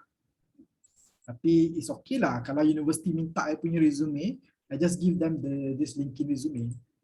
It's not for job application. Tapi kalau you nak job application pun boleh, tapi you kena customize betul-betul lah you punya content. Okay, so this is the best thing lah. I tak buat resume dah sekarang. I buat linking saja. Okay, then you boleh download as PDF. Download PDF, so you boleh guna lah. So for me that's the best thing about LinkedIn lah. You boleh create your own resume. LinkedIn ni kena bayar ke tak? Banyak je yang free. Banyak gila yang free. Apa beza first, second degree? First degree maksudnya my friend. Secondary is friend of friend. Third degree is friend of friend of friend. Okay. Fourth degree tak nampak lah. That's why you kena build your punya network so that you nampak ramai orang. Lagi ramai you punya network, lagi ramai you nampak. Job seeker guidance dengan application ni, job seeker guidance tak pernah tengok, tak tahu benda apa. Ini nampak tips je sebenarnya. How to improve resume, I want to get a referral. Bagusnya LinkedIn ni dah ajar you dah, tak payah buat career talk, baca je kat sini. Tapi I don't know whether it's applicable to you or not lah. But you can read kan some of the good tips in job hunting. What else? Everything on LinkedIn. That's why I suka. LinkedIn is not only for job application. It's also for my social media. I also can network with people. I also can learn something new kat sini. Kan? Job atau apa lagi? Okay, let's look at profile lepas tu. Macam mana kita nak tahu connect cepat dengan recruiter? You kena start connecting. Bila you start connect dengan seorang recruiter, you akan jumpa recruiter lain. Macam tadi kan dia akan tunjuk people you may know. Ni kat tepi ni, people you may know. So you connect lah dengan dia orang. Tapi kalau you tak start, dia tak akan recommend lah. Kenapa nampak semua Petronas ni semua dia recommend? Sebab dia tahu I'm from Petronas, I'm from engineering punya company. So those people that dia recommend pun are those people within that industry. So kalau you connect only with your friends, dia akan nampak student je connection dia. Tapi bila your friends start connecting with HR, with recruiters kan, then they will recommend you some of the recruiters punya profile. Then you connect lah. Add je. Tak ada masalah pun. Dia orang tak marah pun kalau you nak connect. Kan? Dia marah bila you apply kerja dekat dia. So be careful. Kalau you connect dengan recruiter, not necessarily you can submit your resume. Not necessarily. Tanyalah dulu, should I submit your resume ke tidak? Kalau follow je susah ke nak keluar? Ya, follow sahaja ni tak bagus. Dia better follow dan connect. Follow ni macam you jadi peminat dia je lah. Followers kan, jadi followers. It's like you are a fans club saja. So kalau you boleh keluar recommendation tapi I don't know whether it's effective or not lah. Kan? Especially kalau you are a silent follower, you tak pernah like, tak pernah komen. So the recommendation tu dia based on your algorithm kan, how active you are on LinkedIn. So lagi aktif, lagi banyak recommendation akan datang. Dia akan tahu you punya preference kan. Again, it's algorithm, seems like TikTok lah. Similar like TikTok, if you keep looking at the same video, the same song, so the same song will appear on your TikTok punya FYP, sama. Okay. So let's look at your profile kan. Siapa ada soalan, just keep asking. This is the edit public profile URL. Remember I talk about claim your URL now. You click dekat situ. This is where you put your claim your URL. Nizam Ahmad. Kalau I ambil Nizam Ahmad ni, Nizam Ahmad saja save, dia akan kata sorry, the URL is not available. Try a different URL. So terpaksa lah I buat nombor kat belakang. So I dah tak dapat dah. Tak dapat dah the unique URL tu. So kena letak nombor. So this is how you claim your URL. Okay. Lagi, I like this banner. This is like your website lah kan. So make full use of this banner dekat atas ni. Make sure when people go to your profile, they know who you are. So tadi kita dah belajar dekat resume kan. So dekat resume tu, you have your brand headline. You can use the same thing, letak dekat sini. Buat design cantik-cantik. You can use Canva. Canva ada linking banner punya template. Pakailah. Buatlah. Be creative about it. Because this is the thing that people will see in your LinkedIn. Okay? And then put picture. Ni hari tu I letak video pun keluar. And then this is your brand headline. Okay? How do you want people to know you? Kan? Letak you punya company ni semua you boleh set sama ada you want people to see your company or not. Kan? You boleh set this one. And then analytics you akan nampak. the activity. This is the post. Kalau you like orang lain punya comment, you repost ke semua akan keluar kat sini. So people will see what you are doing on LinkedIn lah. So be careful. People can see whatever that you do. You like ke, you comment ke, kita akan nampak dekat sini. And then this is your about me. This is your summary tadi tu lah. Letak lah. You dah ada summary tadi, letak dekat sini. If you have a good summary in your resume, so just copy and paste letak sini. And then your experience. I really like LinkedIn punya experience section ni sebab dia punya template tu, tengok ni, kalau you boleh tiru the same template for your resume is even better. Okay, first dia akan tanya what is the position title, and then dia akan tanya what is the employment type, full time, part time, self employed, freelance. Okay, then dia akan tanya the company name, and then dia akan tanya the location, start date bila, okay, end date bila. So if you follow the same template for your resume is also bagus. This is a good template for you to write in your resume. See, they start with position title first because that's matter. That's the most important part in terms of your experience, working experience. Position title dulu. Lepas tu barulah nama company. Okay, and then you put a description, how you describe about that position. This is the same thing yang kita belajar tadi tu lah, the power verb and also the results. You can put it here. Okay, and then you put the skill that you learn or acquired from this job. So if you want to put something like this in your resume pun boleh. For every job experience that you have, you letak acquired skill apa. Sama macam LinkedIn kan. So it's a good template, so dia akan jadi macam ni lah. Nampak, dia akan jadi macam ni. Career speaker, graduate readiness, freelance, tarikh bila, and then dia ada achievements kat sini, and then the skills acquired. If you want to follow the same exactly template macam ni for your resume, I highly encourage. This is how you write your working experience in your resume. Okay, so saya kata I suka resume LinkedIn because the template tu is really relevant to employment. Dan you letak gambar ni is just for fun lah. I letak gambar for the sake of memory, kenangan. Then you put everything. Sebab nanti kan you dah kerja lama, you lupa. You will not remember your achievement in the past. So that's why I use LinkedIn to make sure that I always remember what I've done in the past. It's like a diary juga lah kan, something that you can recall. Okay. And then your experience. Ini semua experience. Lepas tu, after your working experience is your education, letaklah your highest education and then also your certificate kalau ada, letak. I letak juga sekolah. I letak sekolah because I want to find my alumni, my friends kan kalau ada lah. Tapi tak jumpa. Sekolah ni tak nama sekolah I ni tak ada dalam LinkedIn. So that's why I rasa dia tak jumpa. It does not recommend. This is the training that I attended on LinkedIn. See, it appears on your profile. It shows that you have something lah. You learn something on LinkedIn. Okay, so I dapat all this skill and also training. 13 dah ya. Okay, sikit je sebenarnya. Banyak lagi. Atau volunteering. This is your volunteer activities. You letak kat sini supaya you tak lupa. Letak semua pun tak apa. Nanti bila you nak buat resume, you pick and choose lah. Skills, these are the skills that you choose. Okay, because job nanti, the job recommendation, bila ada job vacancy posting, dia akan recommend to you. Based on your skill, you are the perfect match for this position. Apply now. See, that's how LinkedIn can read your profile.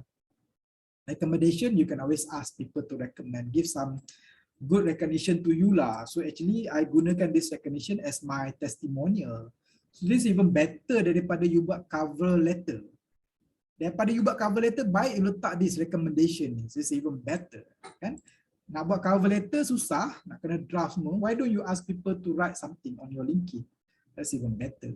Kan? Before you ask people to give you recommendation, you first kena provide the recommendation lah. I pun given some of the recommendation to them. So that's why they give back to me. So that's how it works lah kan. Jangan suruh orang bagi feedback tapi you sendiri tak bagi feedback kat orang tu. Okay. And then these are the projects and then the awards and also language. Nampak language last sekali. Dia tak penting pun sebenarnya. Last sekali. Okay. That's all. This is how you do, you complete your LinkedIn. Perlu ke tulis skill yang kita learn dekat job experience tu? Macam ramai yang saya tengok, dalam buat bullet point to emphasize skill yang ada dekat semua. Ya, perlulah. That's why LinkedIn pun guna the same template. dekat setiap job experience tu, they ask you what are the skills that you learn here. Ni skills ni. Dekat sini pun ada skill. Setiap job tu dia letak skill. So for me it's good. Sebab it helps the employer to see whether you have a relevant skill ataupun tidak. And also helps the LinkedIn punya algorithm to recommend you job based on your skill. Itu lagi penting.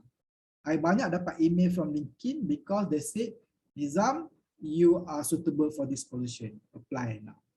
Itu yang penting sebenarnya. Bila letak dekat sini, dekat LinkedIn.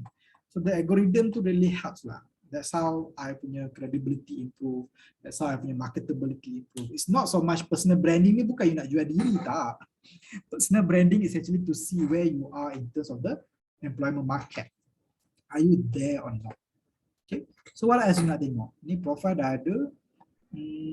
Apa lagi dekat sini? Benda lain tu tak penting lah. As long as you complete your profile cukup dah. Kalau you tak nak buat content pun tak apa. You repost orang punya content, lepas tu you share some insights pun okay. You nak letak gambar pun okay. Kalau you tengok I punya content dulu-dulu, first I start dulu kan, ngarut je I punya content mula-mula dulu. Along the way you learn what type of content yang actually people like to read, people can understand, people can relate kan. So you will know based on the people punya reaction ni, impression, kita boleh nampak. Kalau banyak reaction maksudnya people like that kind of content. So you improve lah dekat situ. Kalau macam job punya advertisement ni 7,000 je. Tak ramai pun orang tengok sebab maybe tak semua orang cari kerja pun. Macam bila I share about the program, 1,000 je orang like, 1,000 je orang view. So maksudnya sikit. So for me, tapi bila I buat tips, I share some tips, 28,000 views kan. That's how you learn to improve your content. So bila you improve your content, you need to do research kan. You need to read. You need to research, you need to learn from others. You need to learn on how to write properly. So that's also skill, you know. Not everyone can write. Not everyone can read. Not everyone can research properly. So that's also skill. So why not you try now? But ni, it might not happen now. Kalau if you start now, maybe you tak nampak the improvement. But along the way, guys, I've been doing this since 2014. Now 2022. Berapa tahun? 8 tahun baru I get to where I am now. Kan? That's even not yet successful pun. But if you never start, you will never know lah where you're gonna land. Kan? Always start small, tak apa. Dulu pun I content tak sempat lah, sampai bawah sekali, jauh sangat. So my first content dulu tak apa-apa je pun, macam budak-budak je. So don't worry about that. Okay, any question? That's all my presentation about LinkedIn. Let me see your comment jap. Okay. Any questions? I suka baca komen, I suka baca feedback. Jangan ada yang tulis kata tak cukup masa ya. Masa banyak lagi ni. I simpan feedback I daripada first workshop lagi sampai sekarang. Semua I simpan. Banyak feedback saya dapat ni, tengok sikit. Cukup tak? Oh banyak. Okay. Ada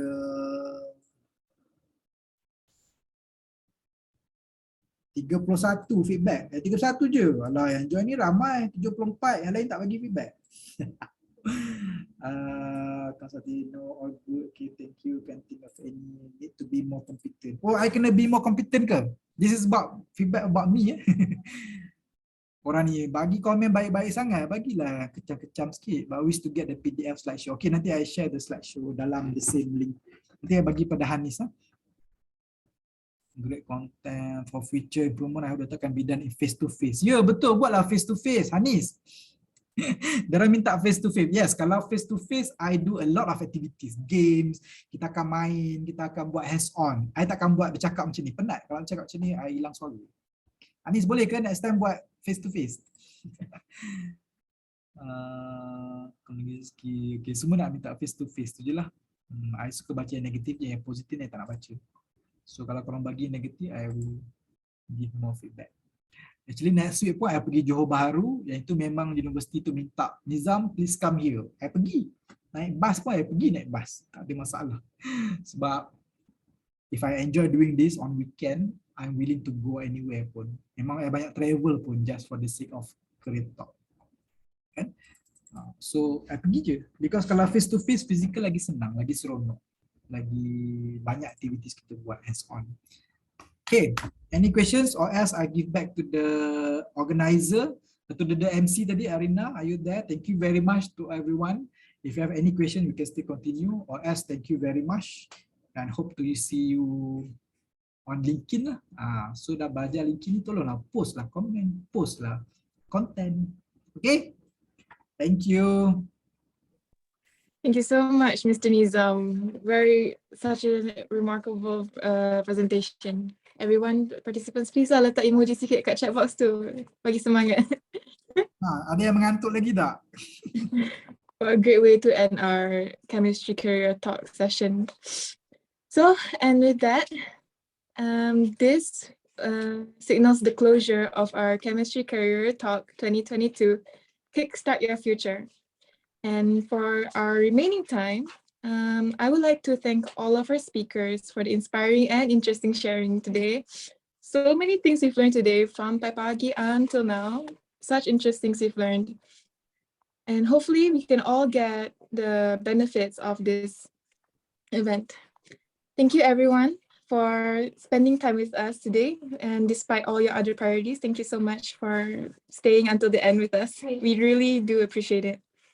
On behalf of the organizing committee, I would like to apologize for any shortcomings that may have happened while handling this event. And before we end this meeting, all guests and participants are invited for our final photography session. So please turn on your camera and smile wide. Kalau buat webinar ni susah nak ambil gambar.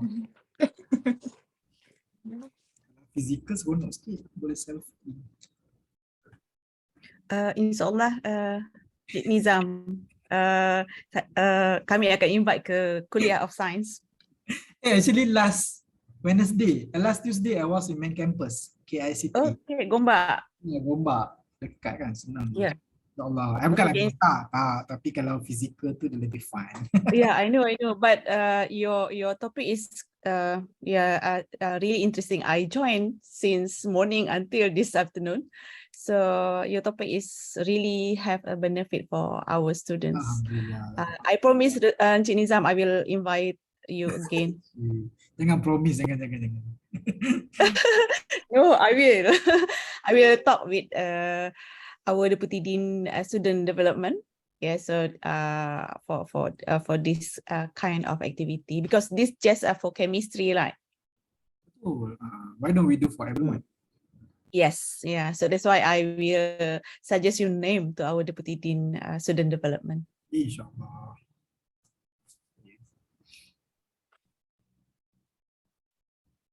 So we are doing group photo now. Yeah.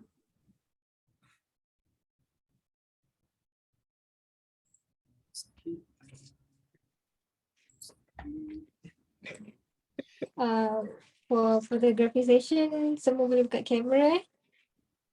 Jom buka.